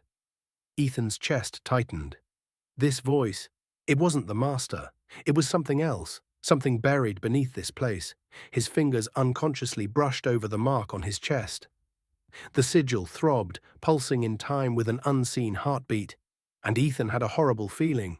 Whatever had been sealed away here, it was already waking up.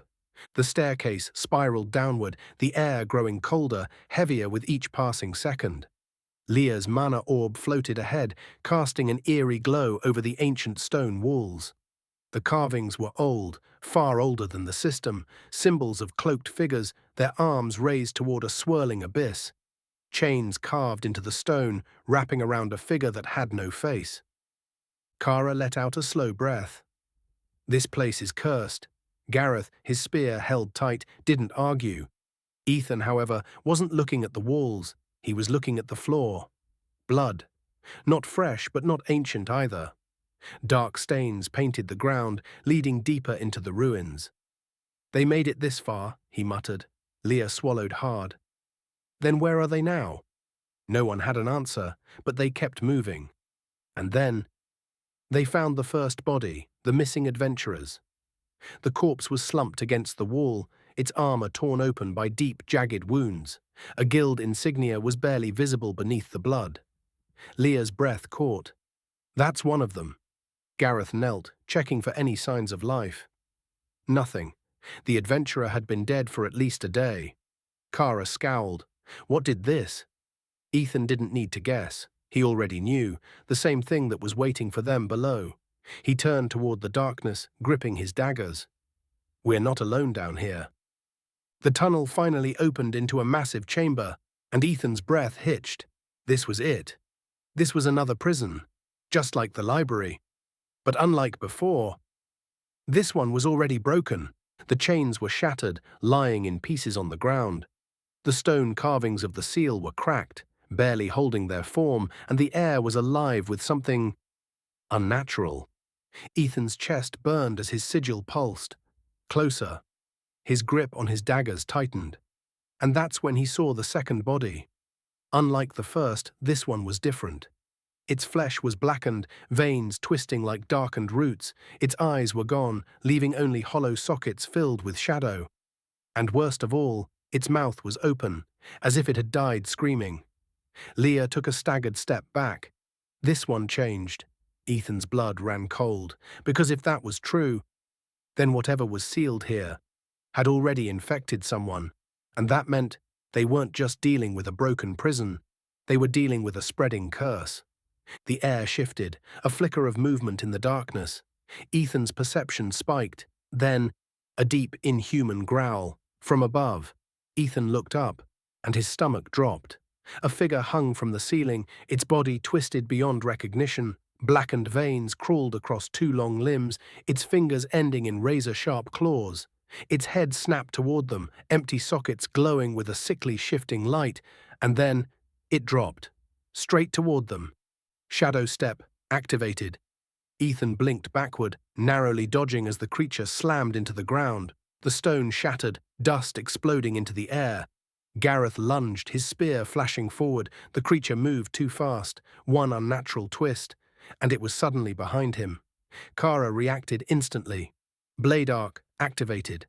A crescent of mana sliced toward the creature. It dodged, barely, the attack carving deep into the stone. Leah raised her staff. Barrier ward activated. A glowing shield surrounded Gareth just as the creature's claws lashed out. The impact rattled the air, the force of the blow sending shockwaves through the chamber. Ethan moved. His daggers flashed, striking out. Silent blade activated. The creature screeched as his attack cut through its side. Black tar-like blood splattered onto the ground. But instead of falling back, it grinned. Its mouth stretched too wide, teeth shifting like jagged shards of bone. And then it spoke. "You are marked." Ethan's breath caught. The creature's twisted voice echoed in his skull. "He is waiting for you."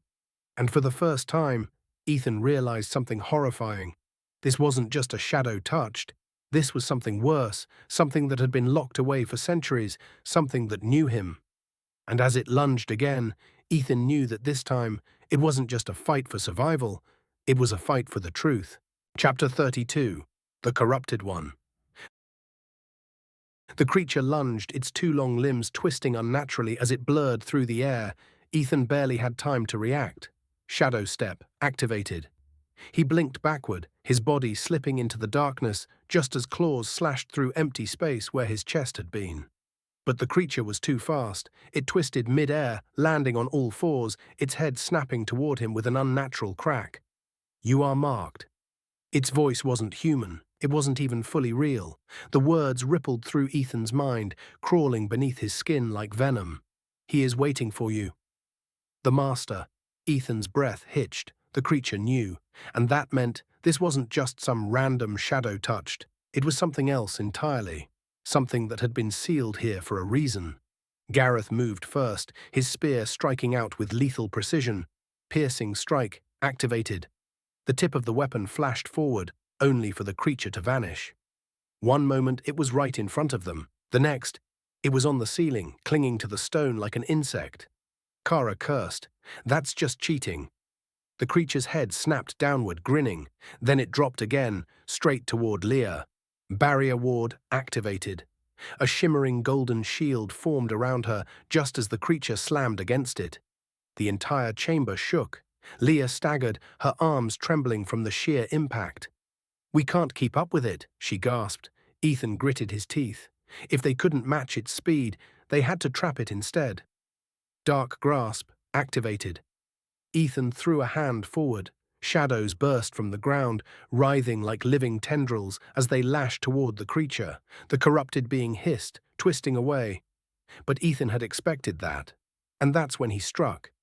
Umbral Echo activated. A shadow clone flickered into existence, mirroring Ethan's exact movement. Both Ethans lunged at once. The creature dodged the clone's attack, but that left it wide open. Ethan's dagger sank deep into its side. The creature shrieked.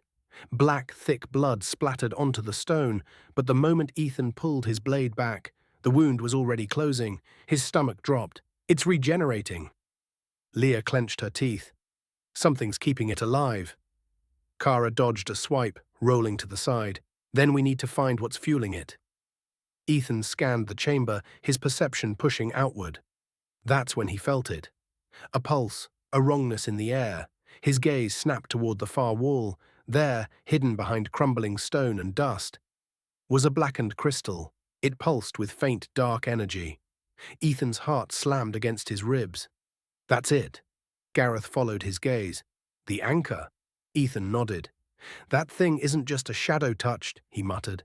It's something that's been mutated by whatever's inside that crystal. Leah's eyes widened. It's not just regenerating, it's being rebuilt in real time. Kara scowled. So we break it. Ethan exhaled. They didn't have much time, because the creature was recovering, fast, and the longer they waited, the stronger it would become. Ethan moved first, sprinting toward the blackened crystal. The creature's head snapped toward him. It knew. No. It vanished and reappeared in front of him. Ethan had no time to dodge. The claw came down, straight toward his chest. Void Lance activated. Ethan thrust his hand forward. A bolt of shadow energy erupted from his palm, slamming into the creature's face at point-blank range. It shrieked, its momentum halting just enough for Gareth to intercept. Titan's Rush activated. Gareth slammed into the creature like a battering ram, his spear driving straight through its shoulder. It roared, trying to twist free, but Kara was already there. Windcutter activated. A flash of silver, and the creature's left arm hit the ground.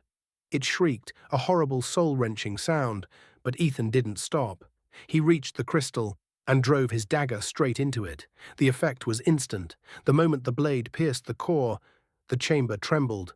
The creature screamed, its body convulsing as cracks ripped through its skin, and then it collapsed. The dark energy faded, and the chamber fell silent. Ethan exhaled, his entire body shaking. It was over. But as he looked down at the shattered crystal, Leah leaned against the wall, her hands trembling. That was too close. Gareth wiped his spear clean. It was more than that, he muttered.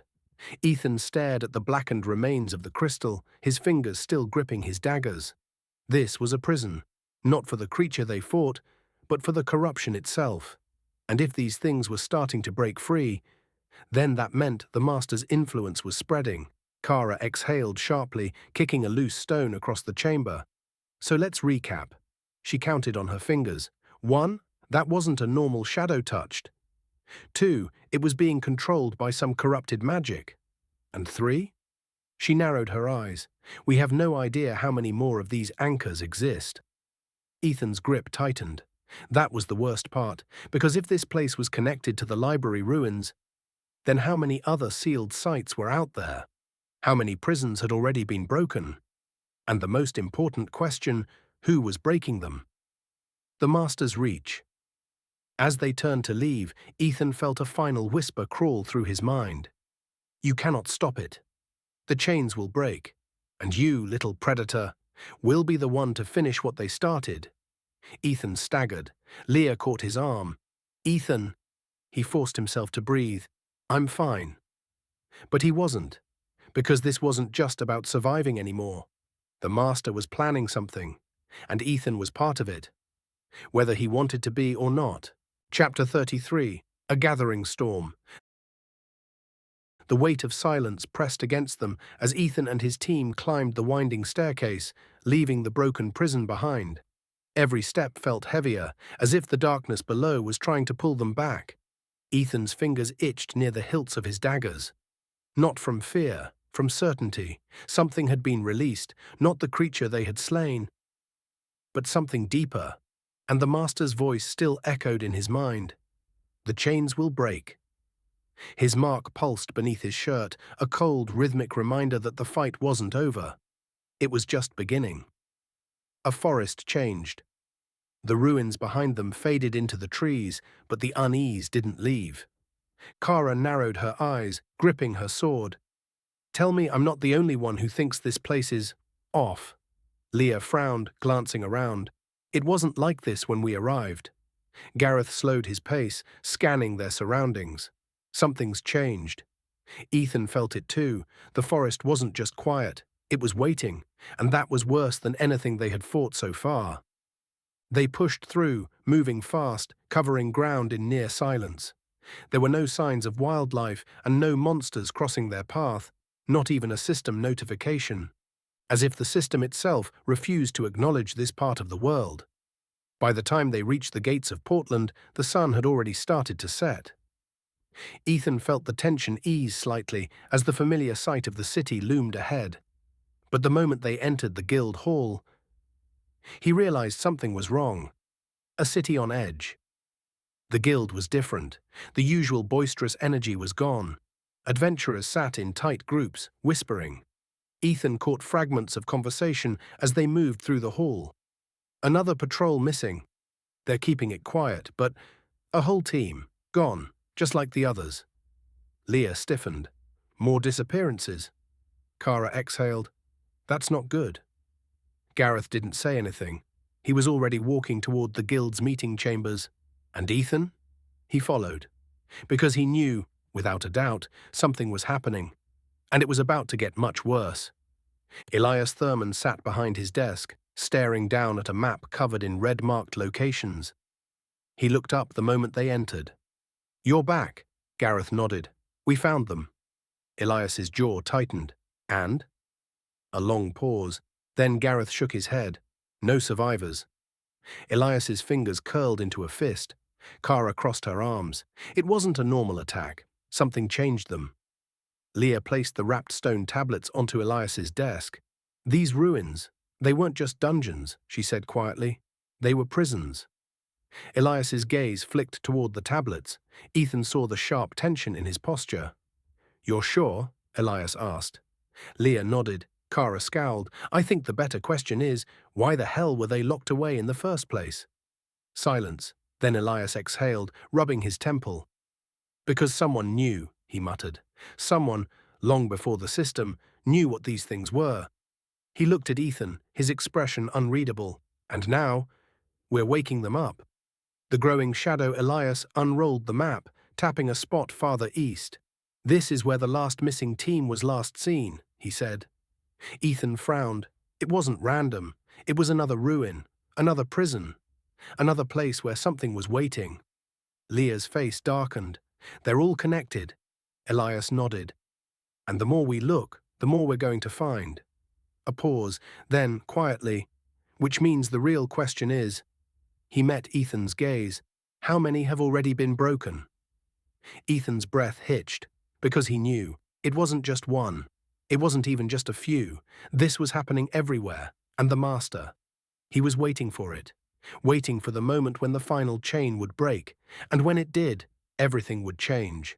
The room was tense. Gareth's voice was steady. "What's our next move?" Elias exhaled. "You're the only team who's been to 2 of these sites and lived."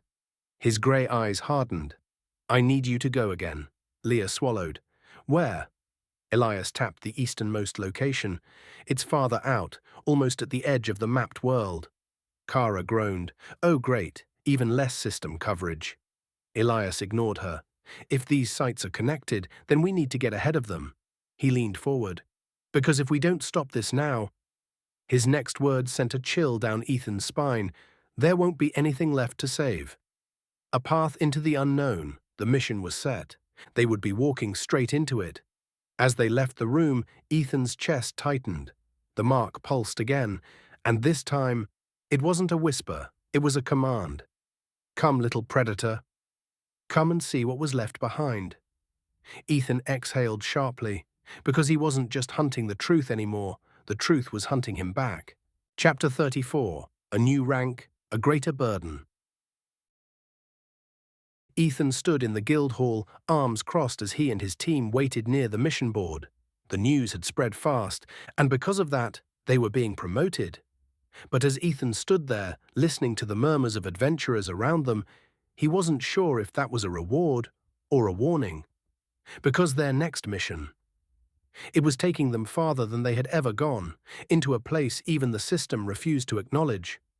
And he had a sinking feeling that once they left, there would be no turning back. Guild Promotion Ceremony. Elias stood before them, his usual composed expression unreadable. "The guild rarely promotes teams this quickly," he said, "but circumstances are unusual." Understatement of the year. Kara smirked, crossing her arms. "Just say it, Elias. We're too good for our rank." Elias sighed. "You're just tolerable enough." Leah rolled her eyes. Gareth, as usual, remained silent, but Ethan saw the tension in his posture. This wasn't just a rank up, it was a sign. The guild was preparing for something. And they needed stronger adventurers, fast. Elias continued, "Effective immediately, you are promoted from C rank to B rank." A few adventurers in the crowd muttered.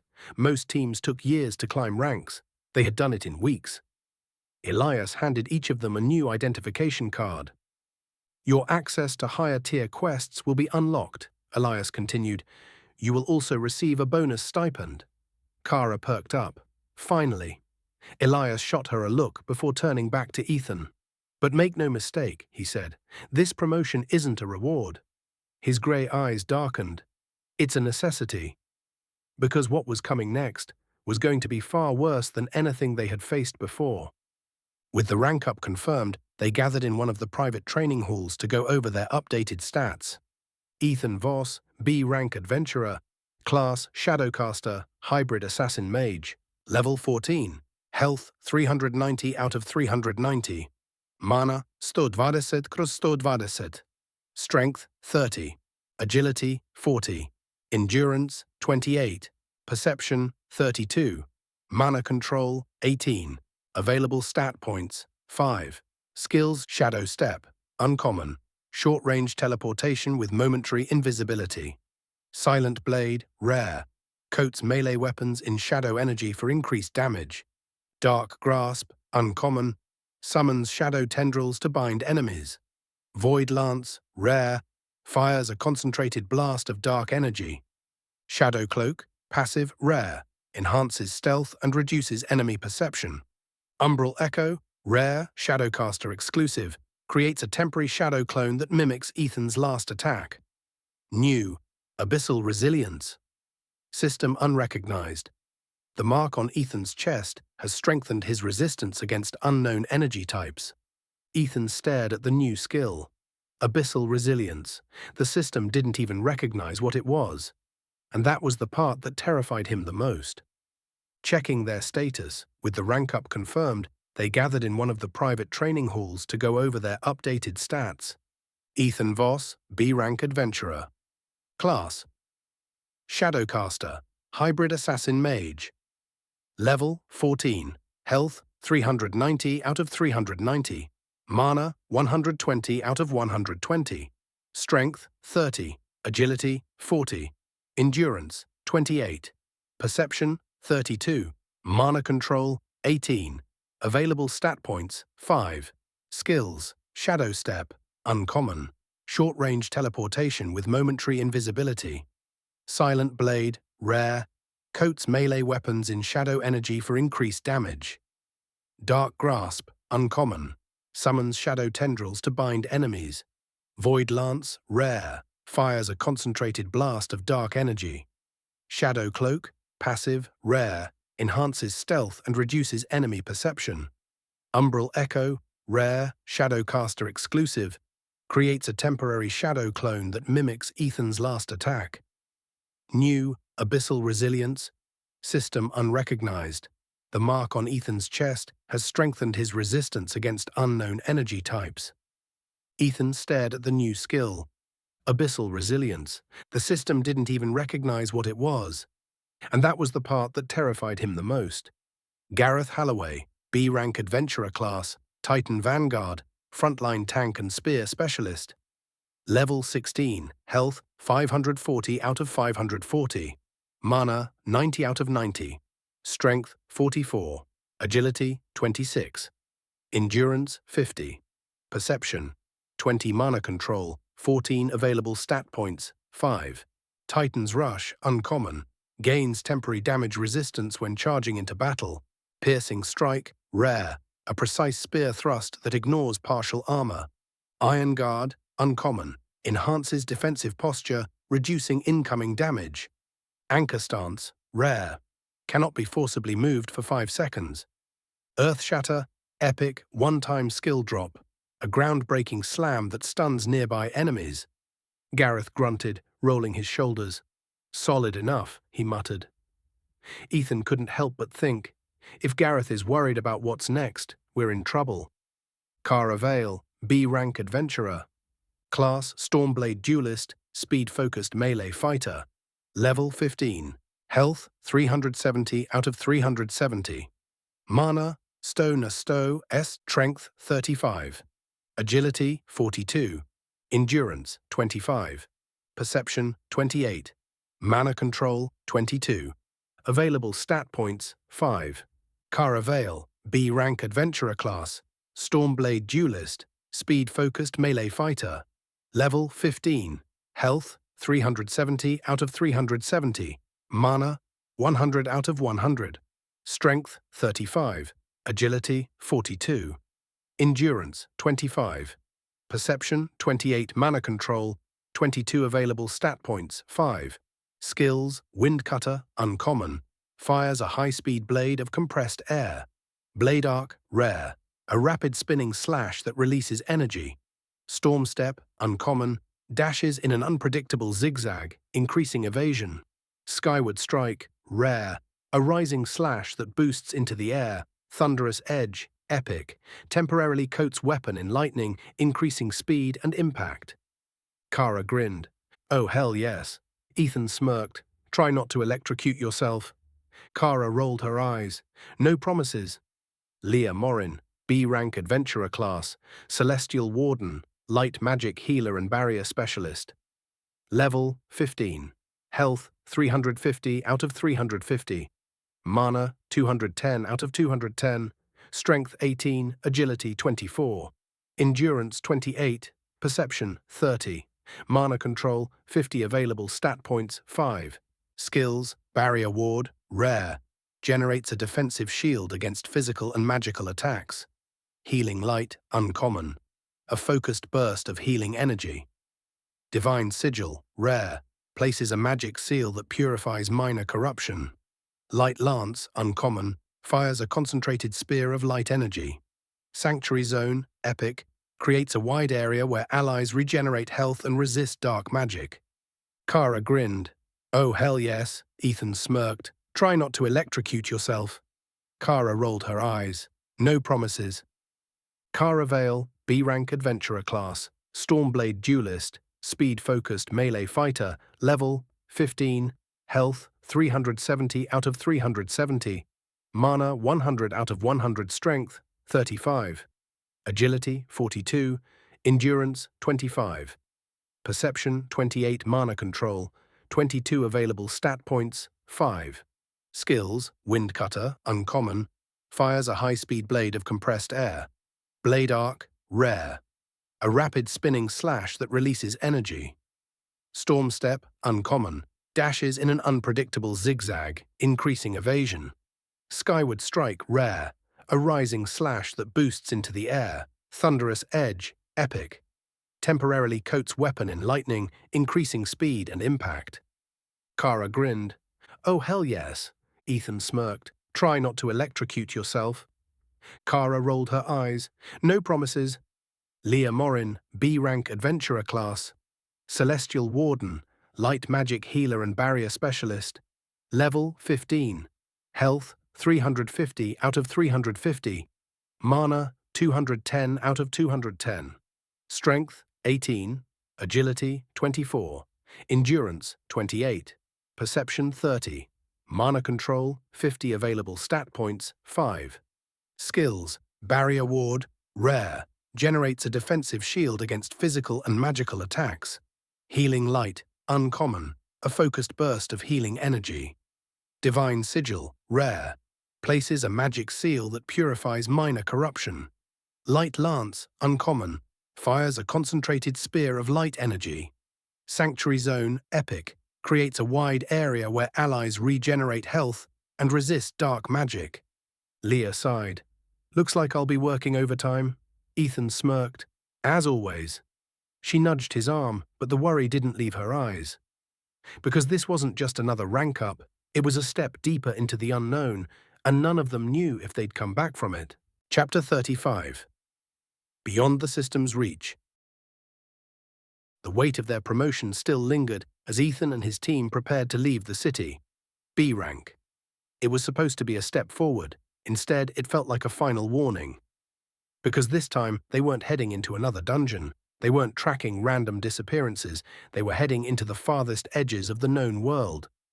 A place so forgotten that even the system refused to acknowledge it.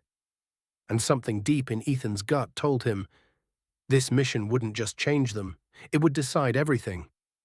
Elias met them at dawn, standing at the guild's war table, where a map was unfurled across the surface. This is where you're going. His finger tapped against the easternmost location, a ruin so deep into uncharted territory that the system didn't even mark it. Kara frowned. You said this is where the last missing team was sent. Elias nodded. They were tracking another possible ruin. Gareth's jaw tightened. No contact. Elias shook his head. They vanished 3 days ago. No distress signals, no return. Leah's fingers curled near her staff. That's the same pattern as before. Elias exhaled, except this time they had B-rank adventurers. Silence. That changed everything. The last missing teams had been lower ranked. But if B-rank adventurers had disappeared, then whatever they were walking into wasn't just another prison. It was something worse. 2 days of supplies, extra weapons and enchanted gear, mana restoration potions, healing salves, and emergency scrolls. They took horses to cut down travel time, pushing east toward the final outposts of civilization. By noon on the second day, the landscape had changed. No roads, no villages, no traces of adventurer patrols. It was like the world had stopped existing past a certain point. Leah swallowed hard. I don't like this. Ethan didn't either. The further they traveled, the quieter the system became. It wasn't just silent, it was absent.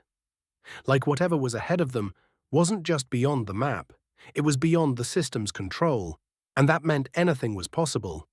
By the time they reached the ruins, the sun was setting, and the sight before them made Ethan's stomach drop.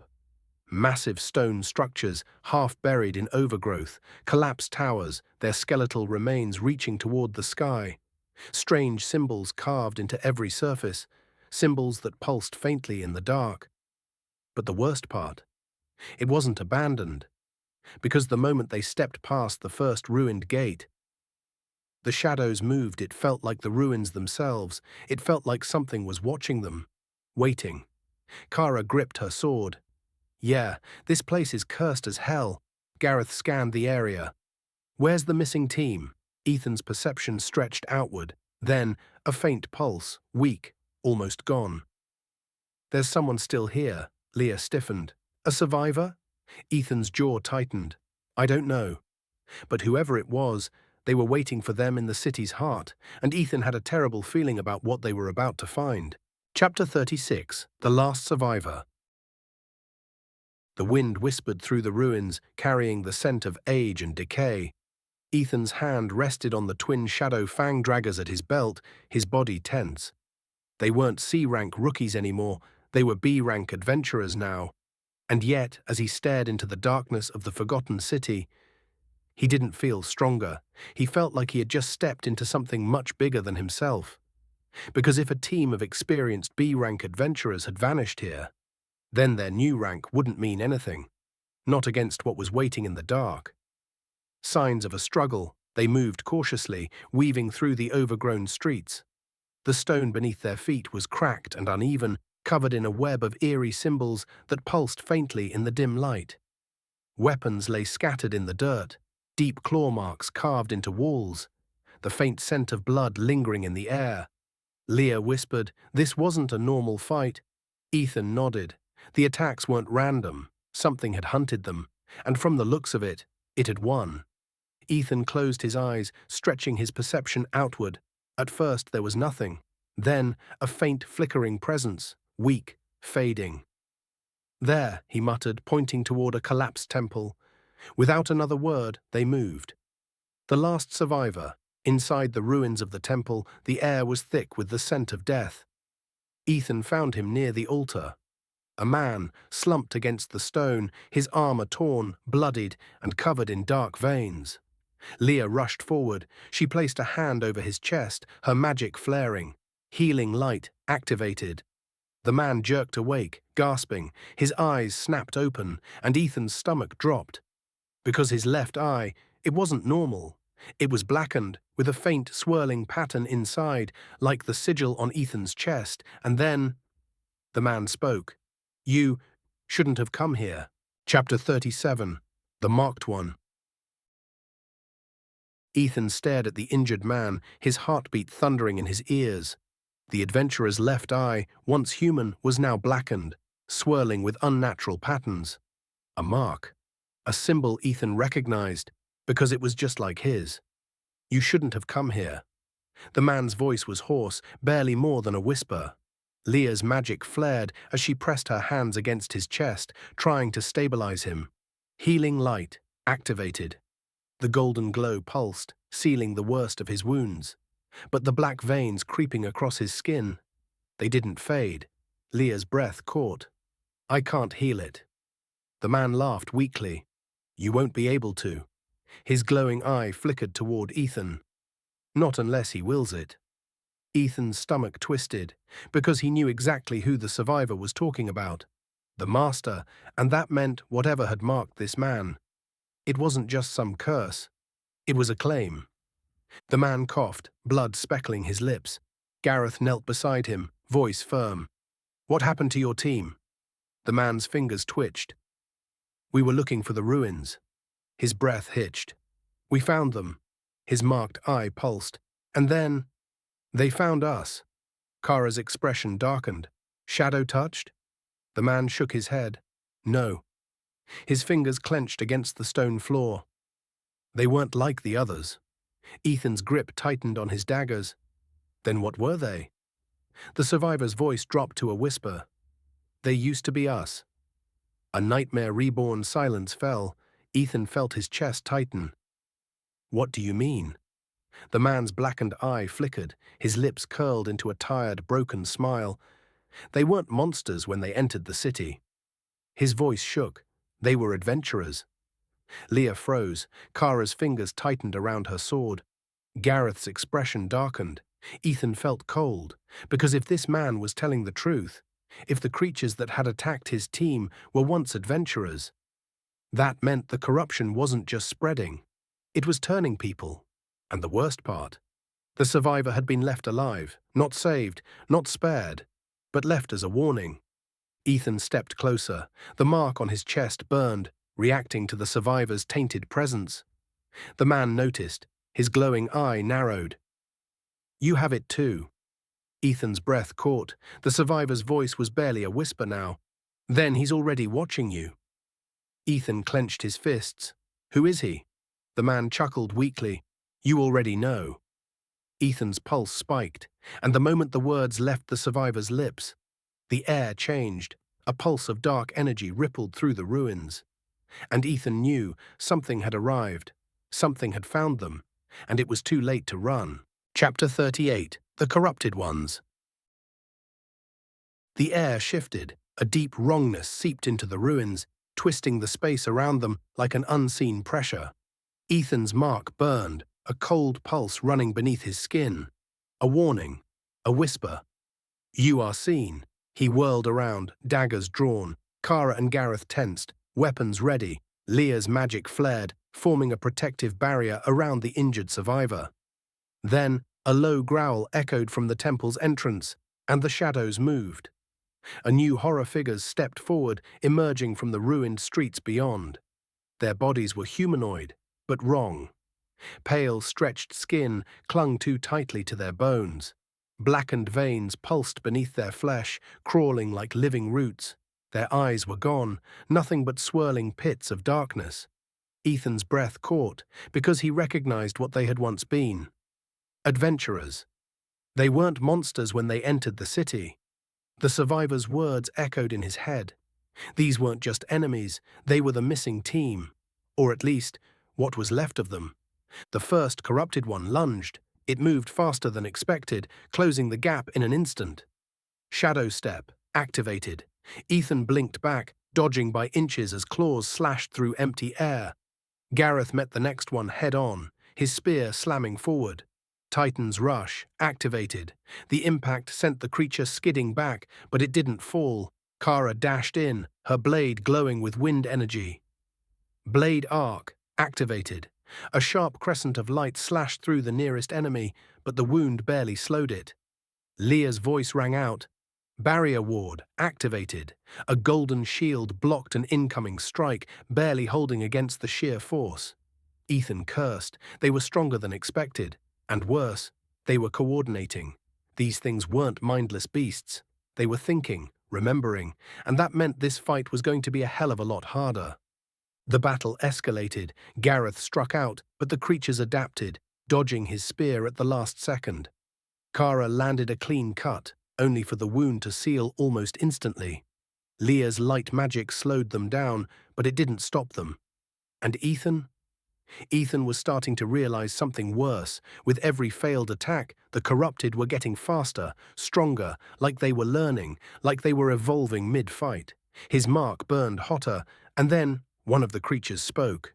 You resist, but you will join us. Ethan's stomach dropped, because the voice, it wasn't monstrous, it was human, a fragmented, broken echo of what these people had once been. They weren't just puppets, they were still in there, and something or someone was controlling them. A desperate gamble, they couldn't keep up this fight forever. Ethan's mind raced. If they could adapt, if they were learning mid-battle, then they had to end this now. Leah, Ethan called out, can you purify them? Leah's eyes widened. She hesitated. I don't know. Ethan gritted his teeth. There was only one way to find out. He dodged left, throwing a dagger into the ground. Dark Grasp, activated. Shadow tendrils erupted, wrapping around the nearest corrupted. It snarled, struggling. Now Leah! Divine Sigil, activated. Leah thrust her staff forward. A bright sigil formed in the air and then slammed down onto the trapped creature. The effect was instant. The black veins recoiled. The creature screamed, and for a split second, Ethan saw something behind the darkness. A face, eyes filled with fear, with pain, with recognition.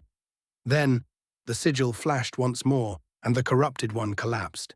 Dead, gone, but not before whispering, "Thank you." Silence fell over the battlefield. The remaining corrupted ones hesitated. Kara exhaled. Holy shit. That worked? Leah trembled, her hands shaking around her staff. I don't know if that was saving them, or just putting them out of their misery. Ethan swallowed hard, because he had seen it in those final moments, a flicker of humanity, a glimpse of the person who had once been there. And that meant they weren't just fighting monsters anymore, they were killing people. Or worse, they were mercy killing people who were already trapped. And that realization sat heavy in his chest. Because what if, one day, he was the one looking back from behind that darkness? An unseen watcher. The remaining corrupted ones didn't attack. Instead, they turned, retreating, fading into the ruins, disappearing into the blackened corridors beyond. Ethan didn't chase, because something told him this wasn't over. Kara wiped blood from her cheek. Well, that was new. Gareth watched the retreating figures, his grip tight on his spear. They weren't trying to kill us. Leah shuddered. They were trying to turn us. Ethan stilled. Because she was right. This hadn't been a hunt. This had been a test, a trial, and somewhere beyond the ruins, something had been watching, waiting. The Master. Ethan's mark pulsed. A whisper curled through his mind. calm, assured, inevitable. Not yet, little predator. But soon. Ethan's fingers curled into a fist, because no matter what the master had planned, Ethan wasn't going to wait for him to make the first move. Chapter 39. A Path to the Truth. The silence after the battle weighed heavily on Ethan's team. The corrupted ones had retreated, disappearing into the ruins, not defeated, not eradicated. Just waiting, watching, planning. Kara exhaled, gripping her sword. They were learning mid-fight. Gareth wiped his spear against his sleeve. No, worse, they were testing us.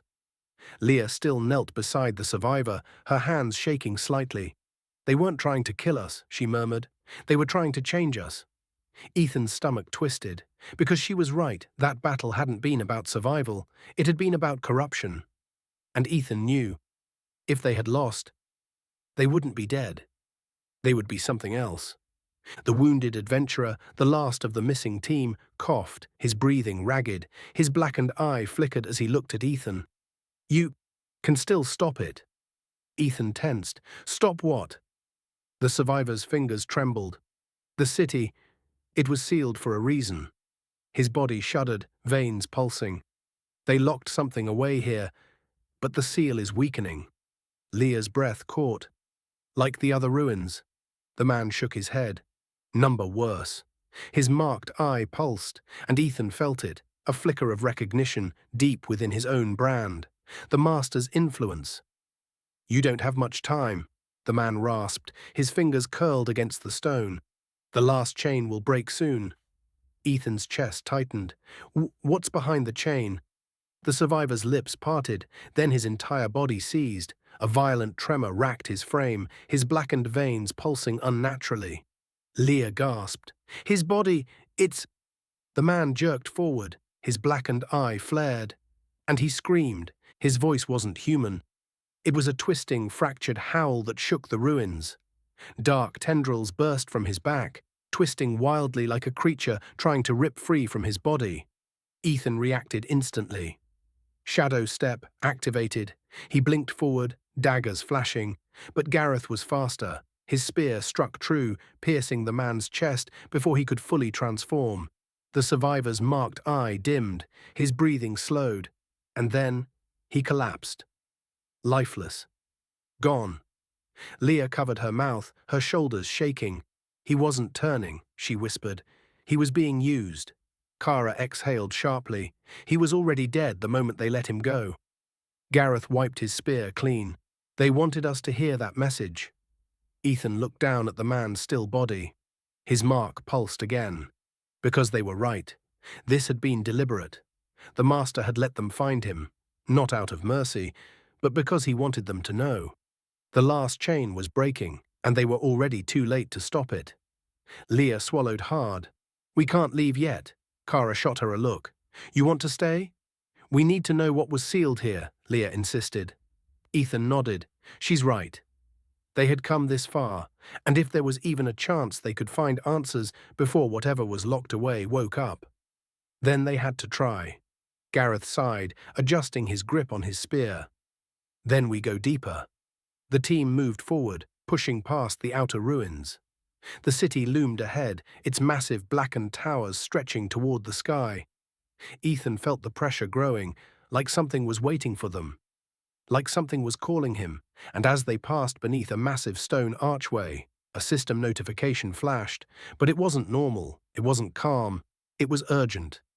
System warning, unauthorized access detected. Location, outside system jurisdiction. Danger level, unclassified. Recommendation, leave immediately. Ethan's blood ran cold, because the system itself, the thing that had rewritten their entire world, didn't know what this place was. And that meant one thing, they had just stepped into something far beyond its control. Chapter 40, The Heart of the Forgotten City. The system warning still hovered in Ethan's vision, pulsing in an angry red glow. System warning, unauthorized access detected. Location, outside system jurisdiction, danger level, unclassified. Recommendation, leave immediately. But the system's authority ended here. That much was clear. Ethan dismissed the message, his chest tightening as they moved forward. The air was heavier, the shadows stretched too far, the city felt awake, like it had been waiting, and the further they walked, the stronger that feeling became. Kara gritted her teeth, adjusting her grip on her sword. Okay, anyone else feel like we're being herded? Leah swallowed. Not just herded, watched. Ethan didn't respond, because she was right. Something was guiding them deeper. And the worst part, he was letting it. A city that shouldn't exist. They passed through the ruins, moving cautiously. Massive stone towers loomed above them, covered in twisting carvings that seemed to shift when no one was looking. Buildings stood in impossible angles. Strange humming cymbals pulsed in the walls.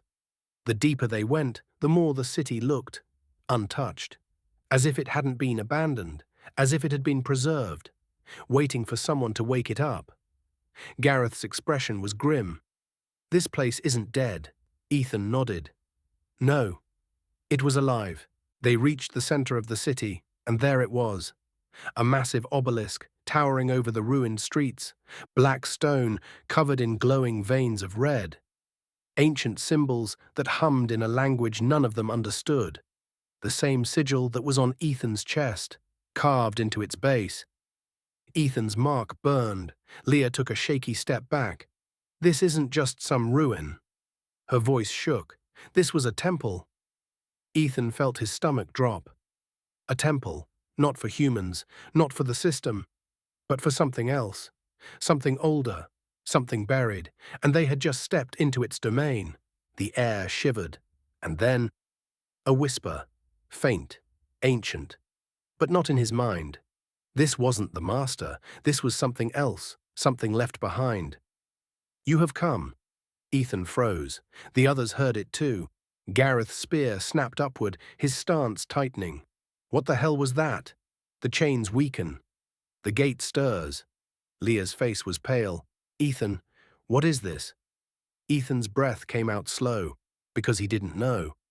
But he was about to find out, because the ground beneath the obelisk shifted and a hidden staircase spiraled downward.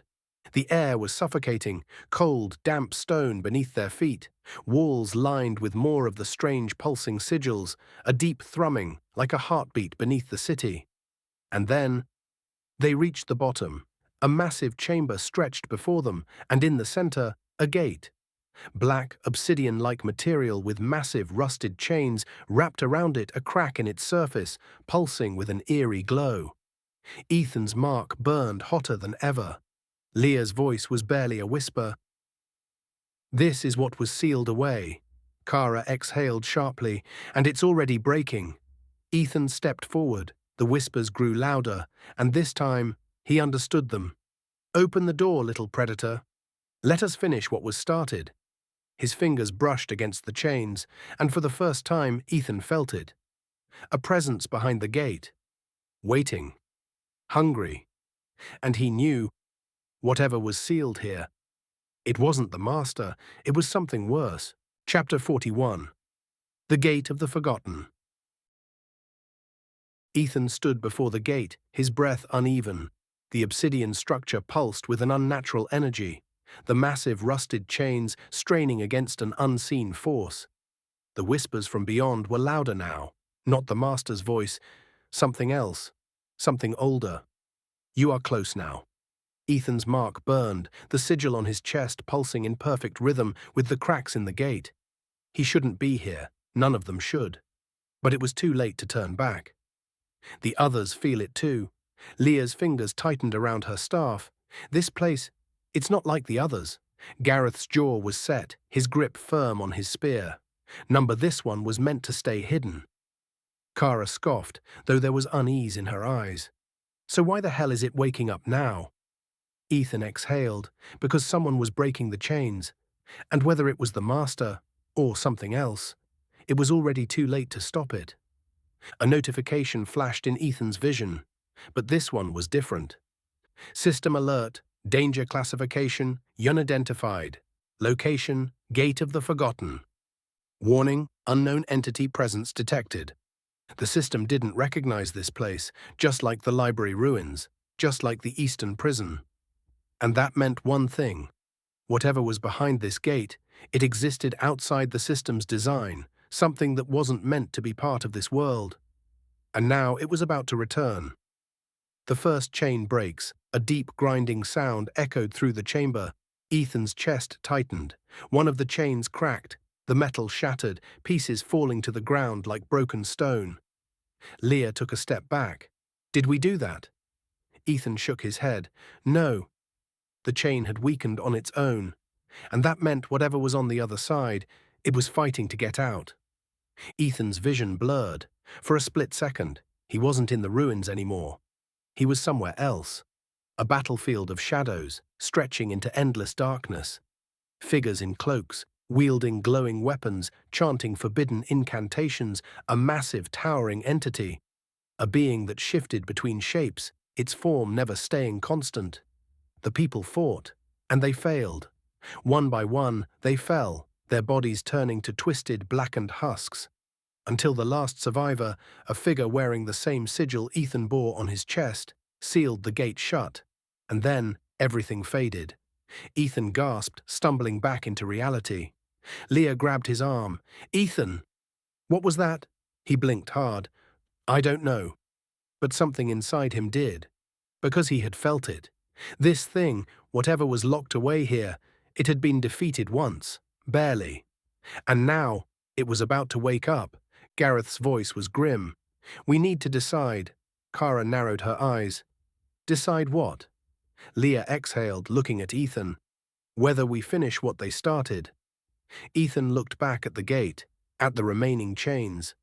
The thing behind it was waiting, and he knew. They had two choices. Leave now, tell the guild, hope someone stronger could handle it, or try to reseal the gate themselves, before the last chain broke. But there was a third choice, one Ethan didn't want to admit, or open the gate, and face whatever was inside. Because deep down, something in his mark was telling him one thing. The Master wasn't the real threat. The real threat was the thing the Master was trying to release, and if it broke free, there wouldn't be a world left to save. Chapter 42. The Breaking Point. The air hummed with tension. Ethan's fingers hovered over his daggers, his heart pounding like a war drum. The gate of the Forgotten loomed before them, its remaining chains trembling, resisting the force that tried to shatter them from within. One chain had already broken, and the second was cracking, pulsing with dark energy. Only one remained untouched, for now. And in his mind's eye, Ethan saw what came next. The chains would fail, the thing inside would wake up. And the world, the entire world, would never be the same. A choice no one wants to make. Kara's grip tightened around her sword. Tell me we're not seriously considering opening that thing. Gareth shook his head. But we need to decide what we're doing before it happens on its own. Leah's voice was uneven. If we leave now, we might still have time to warn the guild. Ethan clenched his fists. We don't have time. His mark burned, an undeniable truth searing into his bones. The gate was already failing. They could either act now, or deal with what came next. And something told him, if they let this thing loose, even an army wouldn't be able to stop it. A low, grinding noise echoed through the ruins. The second chain cracked, then shattered. A pulse of raw energy blasted outward, shaking the entire city. Kara staggered. Shit! Leah's light magic flared, forming a barrier just in time to block a wave of unnatural force. Gareth braced himself, his spear planted firmly in the ground. Ethan's vision blurred. The whispers turned into a roar. Come, little predator. Witness what was taken from us. Something on the other side was awake now, and it knew he was here. Ethan staggered forward, barely aware of the others shouting his name. The gate pulled at him, his mark pulsing in sync with the sigils along its surface. He saw flashes of another time of figures in black robes, performing ancient rites, and a city standing at the edge of oblivion, swallowed in darkness. A war that ended with a desperate act, a final sealing. And in the center of it all, a towering, shifting figure, wrapped in chains of light and shadow. Something that was never meant to be seen again. Something that was about to return.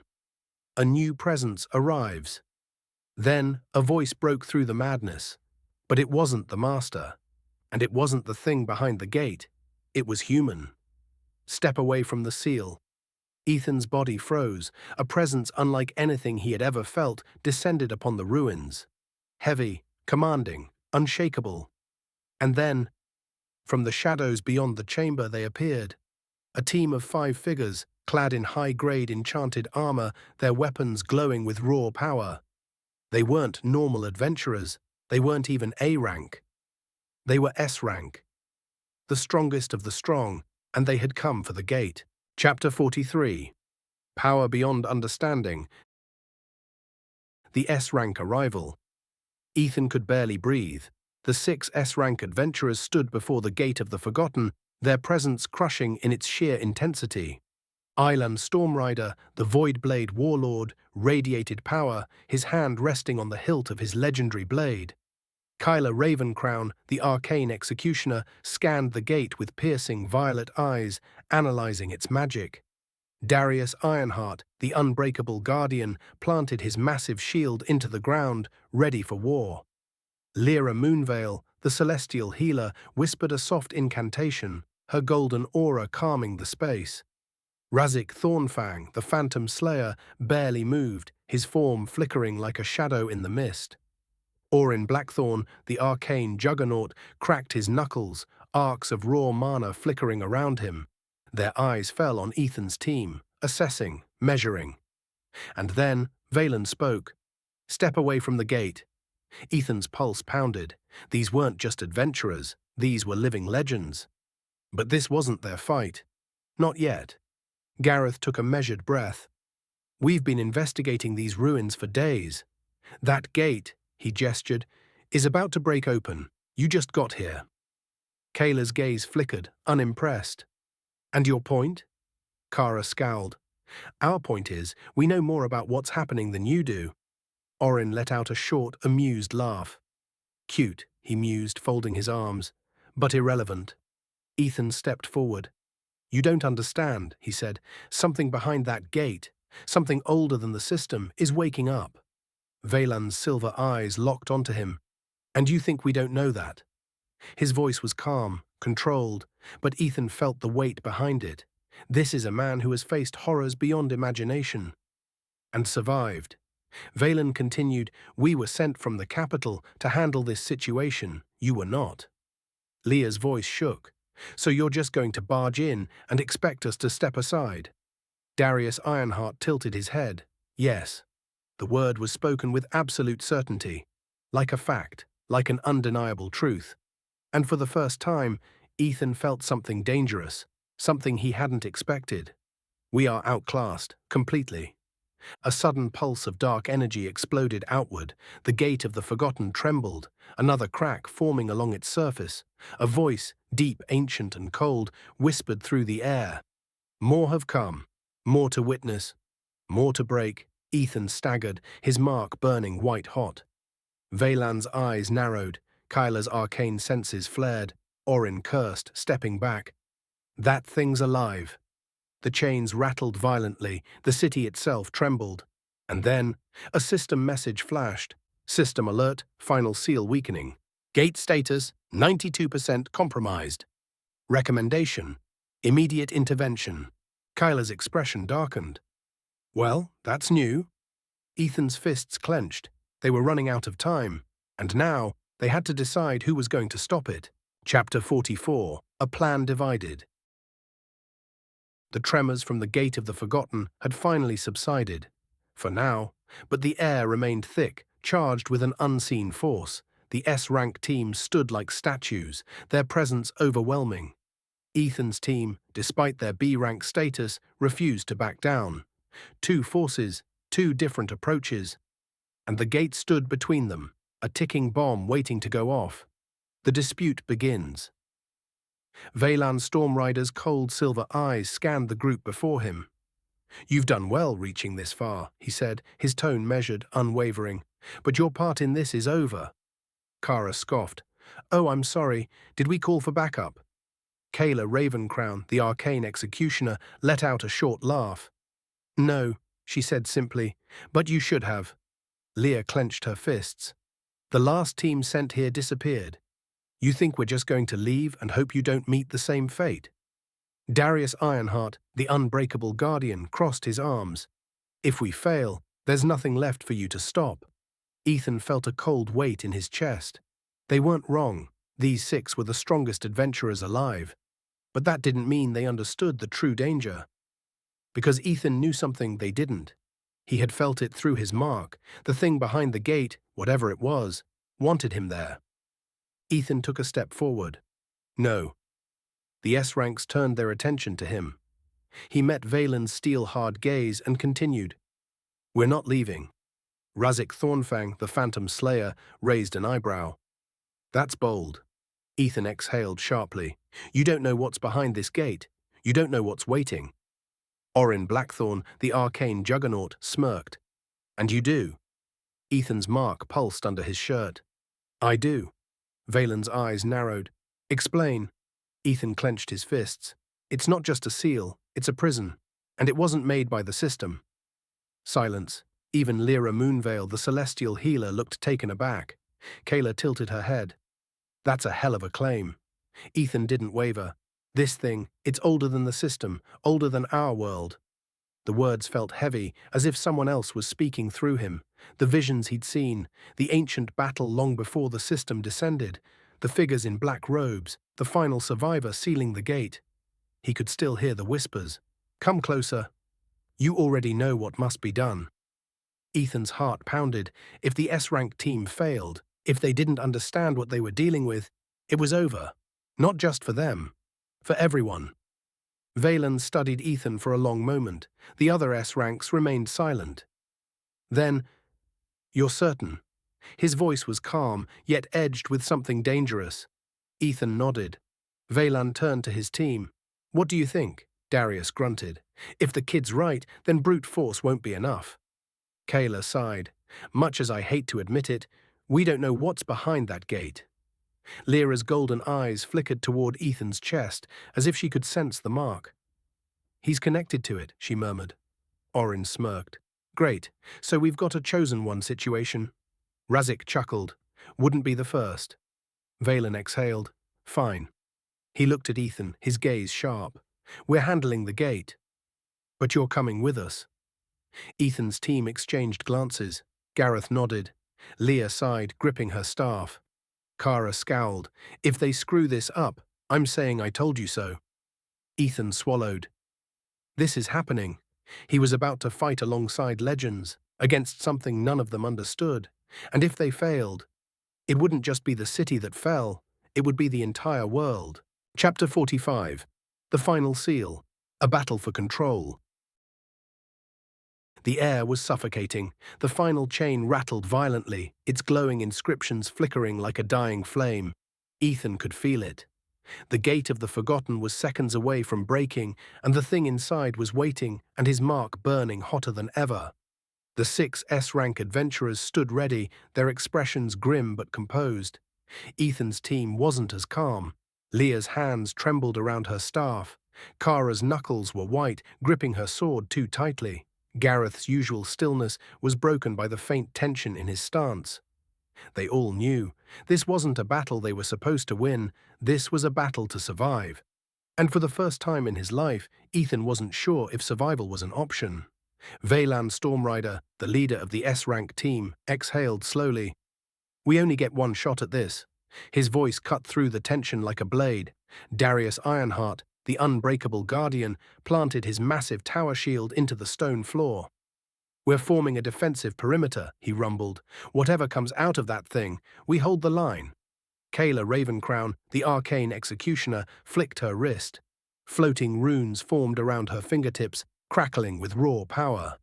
I'll suppress whatever magic leaks through, she said. If it tries to use spells, I cancel them. Thornfang, the Phantom Slayer, chuckled darkly. And if something too fast gets through, he twirled a blackened dagger. I take care of it.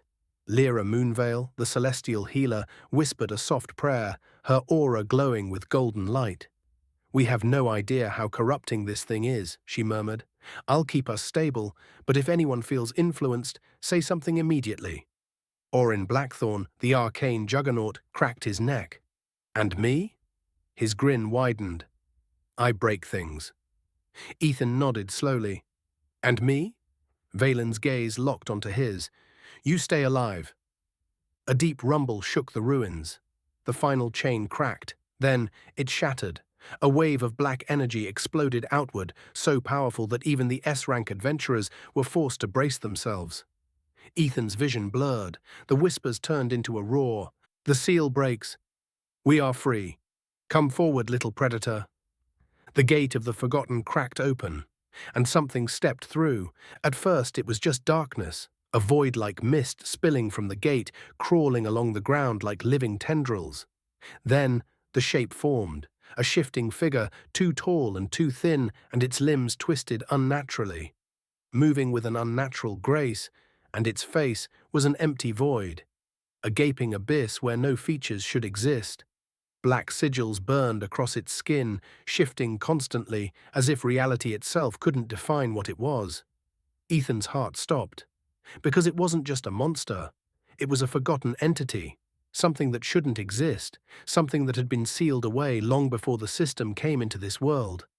Something that had been waiting for this exact moment, and when it spoke, it didn't use words, it used thoughts, it used power, it used everything. You are late. The thing moved first, not with steps, it glided. One moment it was standing still, the next. It was inside the group, a blackened claw lashed toward Leah. Darius slammed his shield down, intercepting the strike with a force that shook the entire chamber. Titan's wall activated. A shockwave rippled outward. The creature hissed, recoiling slightly, but not much. Kayla raised her hand. Mana disruption activated. A ripple of anti-magic surged forward, but the creature simply absorbed it. Then flickered forward. Kayla barely had time to blink away, reappearing a few feet back. Orin cursed. It's fast. Valen's sword glowed with void energy. Void slash activated. His blade cut through the air and landed.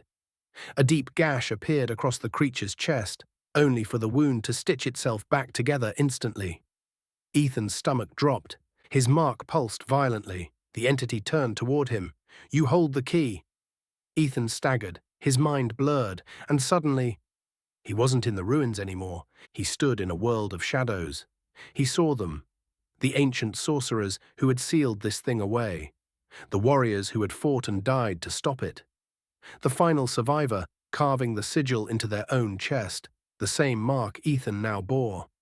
And then he saw what was coming. A future where the seal was completely gone, a world where this thing walked freely, a world without light, a world where no one survived, and Ethan realized he wasn't supposed to fight it, he was supposed to seal it again. Back to reality, Ethan gasped, his body snapping back to the present. The battle was still raging. The S-rank adventurers were pushing the creature back, but barely. It wasn't losing, it was learning, adapting, waiting for the moment it could completely escape, and Ethan knew they didn't have the strength to kill it. But they might have the strength to bind it. We have to seal it again. His voice rang out.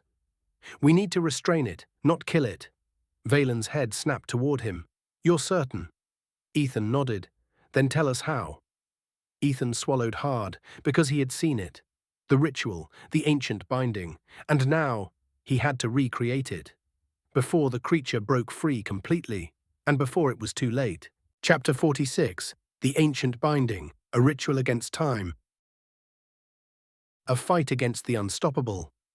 The ruins trembled, cracks forming along the ancient walls as the battle raged.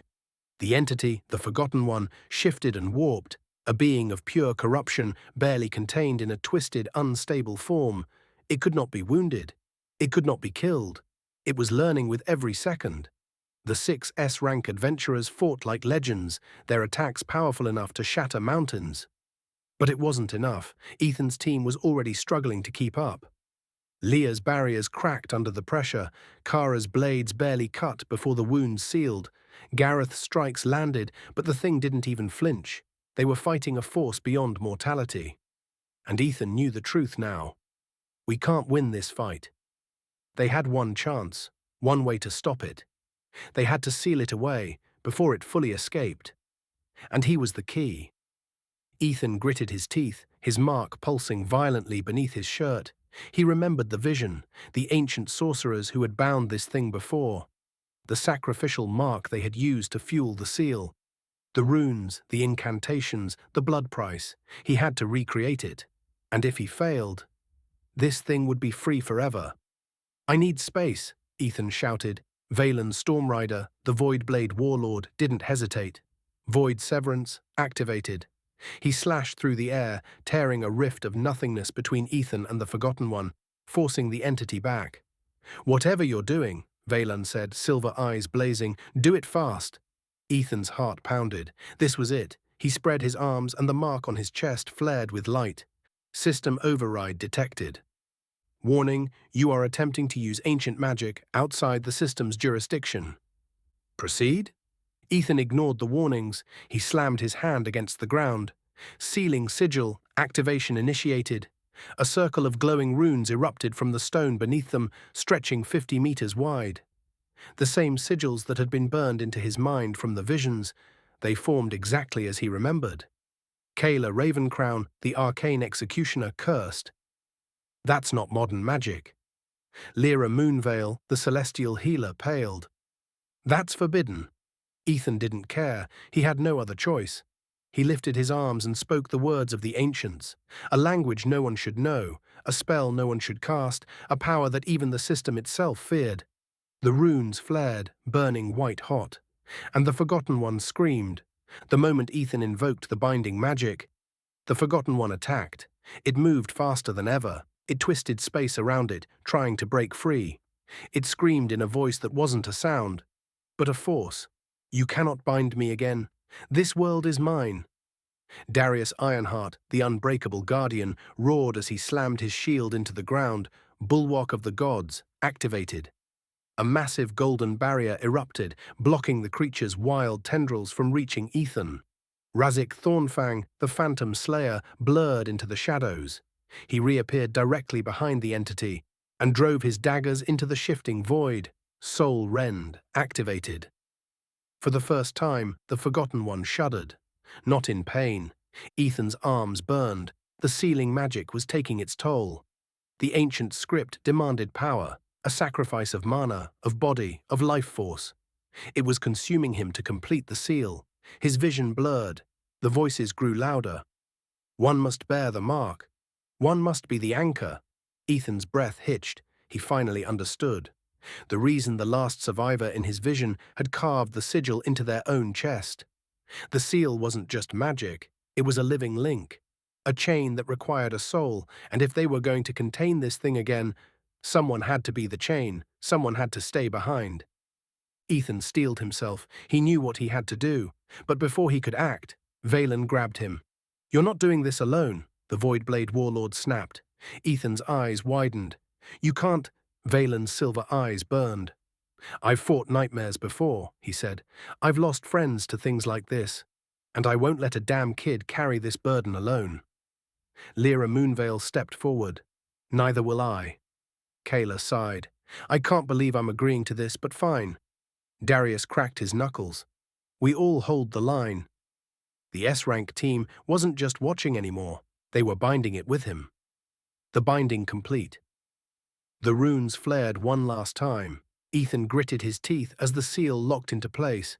The Forgotten One screamed, its form twisting, warping, being dragged back. The black mist pulled inward. The runes sealed the cracks. The entity was forced back into its prison. The final word of the ritual left Ethan's lips, and the gate slammed shut. A deep boom echoed through the ruins, and then silence. Ethan collapsed to his knees. The seal was intact. The gate was closed again. His body shook, exhausted, every muscle screaming from the magical toll, but it was done. The world was safe, for now. Leah rushed to his side. "Ethan!" Kara let out a shaky laugh. "Holy shit, that worked." Gareth simply let out a deep breath.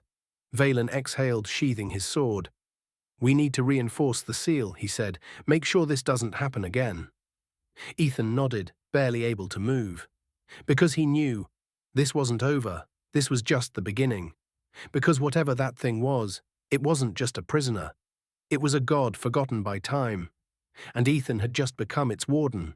Chapter 47. A price paid. The truth of the seal. The ruins no longer trembled. The gate of the Forgotten stood sealed once more, its surface dull and lifeless, the last of its corrupted energy fading into nothing. But everyone could feel it. The world had changed. The seal had worked, but at a cost. And Ethan was no longer the same. Ethan stared at his hands, his body numb, his breath ragged. Something inside him had shifted. The mark on his chest still pulsed faintly. But it wasn't the same as before. Before, it had been a burden. Now, it felt like a key. System override detected. Warning, you have interacted with an entity beyond system classification. Processing changes. Ethan's vision blurred as a new status screen forced its way into his mind. Status update, Ethan Voss. Class evolution, Abyss Walker. Title earned, Warden of the Forgotten. New passive ability unlocked, Eternal Chain. New skill unlocked, Abyssal Lock. His heartbeat slammed against his ribs. This isn't just an upgrade. The system is rewriting me. Leah's voice broke through his haze. Ethan? He looked up. His friends, the S-rank team, they were all staring at him, and he realized they had seen it. The moment the seal completed, something about him had changed.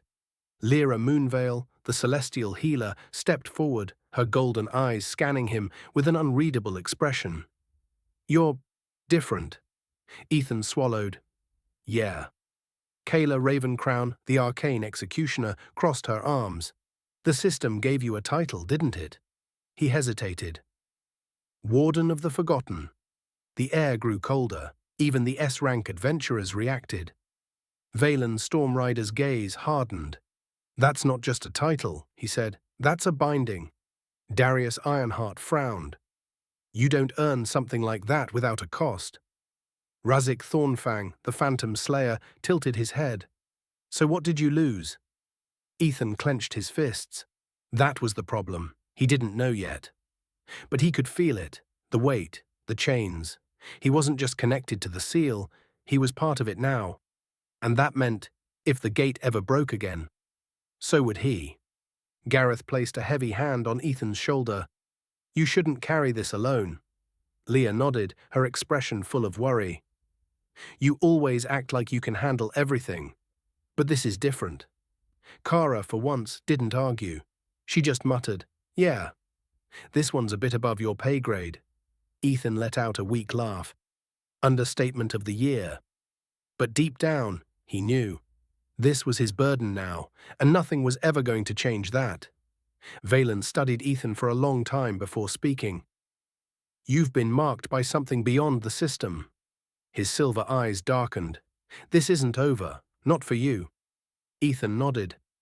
I know. Valen exhaled. We'll report this to the capital, he said, but you need to understand something. Kayla picked up where he left off. You're not just some B-rank adventurer anymore, she said. You're something else. Razik smirked. Something dangerous. Orin chuckled. Yeah, that title of yours. That's going to make you real popular with people who want to know what you are now. Ethan's stomach twisted. So it's not just the master I have to worry about. It's everyone else too. A new path, a new threat. The capital would learn of this. The Adventurers Guild would learn of this. And soon, so would the master. Because even though they had sealed the gate again, Ethan could still hear it, a whisper, faint, lingering. This is not the end. The chains will break again. And next time, little warden, you will not stop us. Ethan closed his eyes because he knew one thing for certain. Chapter 48. The Journey Back and the Capital's Reaction. The gate of the Forgotten was sealed. The battle was over. But the world beyond these ruins had already begun to change. Ethan could feel it. The weight of the new title pressed against him. The whispers of the Forgotten One still lingered in his mind. The system's silence unnerved him more than its warnings ever had. This wasn't just about surviving anymore. This was about what came next, and Ethan had the sinking feeling that, whatever it was, it wouldn't be waiting long. The departure, the trek back to Portland was silent. The S-rank team led the way, their presence looming even in stillness. Ethan's party followed, their exhaustion heavy in every step. No monsters attacked, no disturbances arose. It was unnatural, like even the wilds could sense that something had changed. Or perhaps something was watching, waiting, letting them leave for now. By the third day of travel, the reality of what had happened settled in. Kara sighed, adjusting the strap on her pack. You know, normally after we finish a dungeon, I like to celebrate. Leah shot her a tired glare. You nearly died. Kara shrugged. Yeah, which is why I want a drink. Gareth let out a quiet chuckle. You always want to drink. Ethan, however, didn't respond. His mark still pulsed faintly under his skin. A reminder. A warning. Because he knew they had stopped it for now, but it wouldn't hold forever. And when it broke again, no one would be ready. A tense arrival at the guild. By the time they reached Portland, word had already spread. The Adventurers Guild was buzzing with energy. Reports of the missing B-rank team's fate had leaked. Rumors of a sealed ancient entity circulated the halls, and Ethan's name was being whispered everywhere. He felt the stares, not just at him, at all of them, but especially at the 6 S-rank adventurers walking beside them. Because S-ranks never showed up unless something truly dangerous had happened. And this? This was beyond dangerous. This was something else. The moment they stepped into the guild hall, Elias was waiting. The guild master's sharp eyes locked onto them, his usually composed face grim. Inside, he ordered, motioning toward the guild's private meeting room. No hesitation, no questioning. The moment they entered, Elias closed the door. Then he turned to Veylan, arms crossed. Tell me, Elias said, his voice cold, what the hell happened out there? The report Veylan didn't waste words. He explained everything. The disappearance of the B-rank team. The Gate of the Forgotten and its breaking chains. The ancient being that nearly escaped. The sealing ritual, and Ethan's unexpected role in it. Elias listened without interruption. But the more Veylan spoke, the darker his expression became, and when the report was finished, Elias exhaled deeply, rubbing his temples. This is worse than I expected. The guild's decision. Elias looked at Veylan. Did the capital send you to assess the ruins or to eliminate the threat? Veylan's silver eyes hardened. Both. Silence. Then Elias turned to Ethan. You understand what this means, don't you? Ethan nodded slowly. He wasn't stupid. The guild wouldn't just ignore this. The capital would demand answers. And Ethan? He was now a piece in a much larger game, a game he hadn't agreed to play. But one he was stuck in nonetheless. Elias's gaze softened, just slightly. You've done good work, Ethan, he said. You all have. A pause. But you're not just an adventurer anymore. Ethan's stomach twisted. He had known that, but hearing it out loud made it real. You need to be careful, Elias continued. The capital will want to control you. Veylan nodded. They'll want to study you, the S-rank leader said. Use you. Kayla sighed. They'll probably send someone to invite you to the capital soon. Orin smirked. And it won't be optional. Ethan exhaled. Of course, the moment the system gave him a title beyond their understanding, the moment the gate recognized him as its warden, the moment he changed. The world took notice, and now, it was only a matter of time before they came knocking. Leah frowned. So what do we do? Elias crossed his arms. For now, nothing. His gaze flickered toward Ethan. Lay low. Keep working. Don't draw attention. Kara scoffed. Kinda late for that, don't you think? Elias sighed. Just, don't make it worse. Ethan nodded slowly. For now, he had no choice but to wait. But deep down, he already knew. This wasn't over. Not even close. And when the capital finally made their move, Ethan would have to decide his next step. Before someone decided for him. Chapter 49. The Class Examination and the End of the Beginning. Ethan should have expected this. After everything, the battle, the seal, the capital's interference, the Adventurers Guild wasn't about to let him walk away without answers. His class had evolved. His title had changed. His power was now beyond standard classification. And that meant one thing: a class examination, a mandatory test to determine what he had become.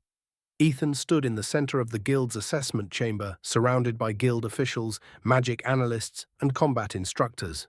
Leah, Kara, and Gareth were watching from the side, tension clear in their expressions.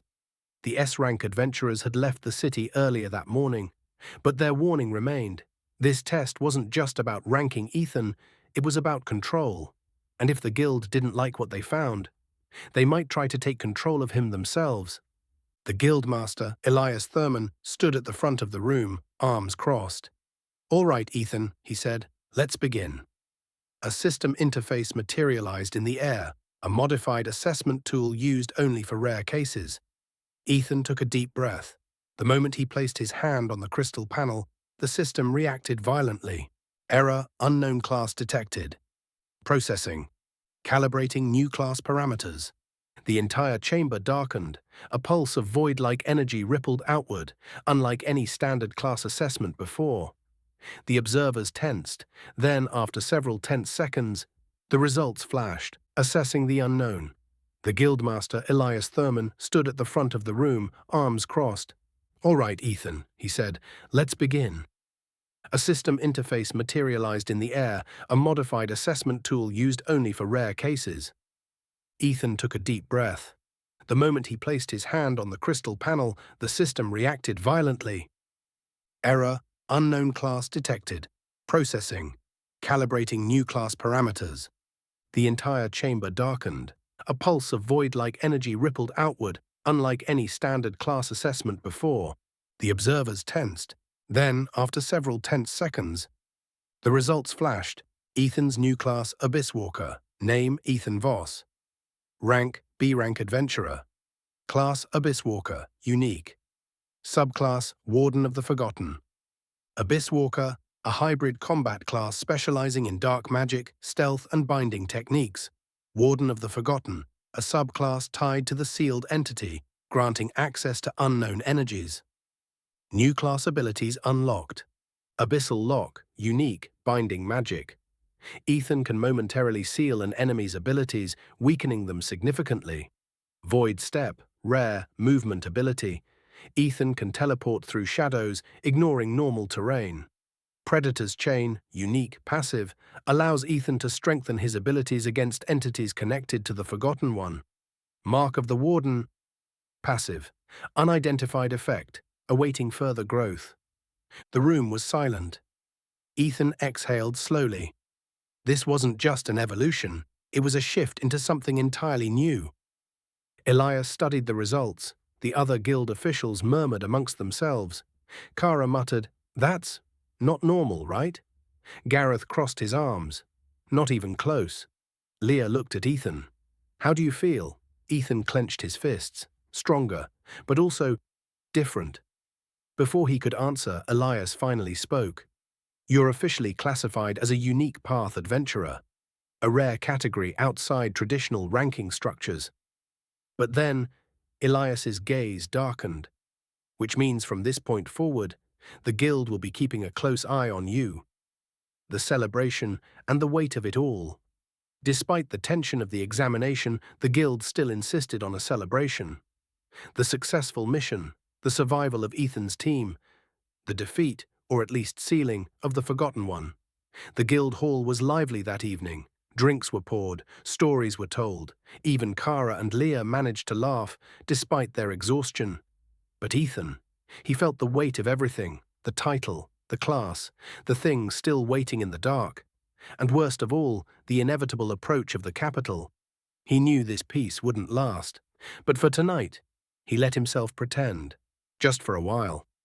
The streets of Portland were quiet as Ethan made his way home. His body was heavy with exhaustion. His mind swirled with everything that had happened. By the time he locked his door, he barely made it to his bed. As soon as he hit the mattress, his body gave in. Sleep took him instantly, and for the first time in days, there were no nightmares. Or so he thought. End of Book 1, The Abyss Walker's Awakening. A look into Book 2, The Master's Invitation. Ethan awoke with a start, but something was wrong. The bed beneath him was gone. The warmth of his home vanished. The familiar weight of Portland's air, missing. Instead, cold stone beneath him, a vast, endless darkness stretching in every direction. A presence, watching. Then a voice, smooth, amused, inevitable. Finally awake, little predator? Ethan's blood ran cold because he knew who it was. The master had taken him,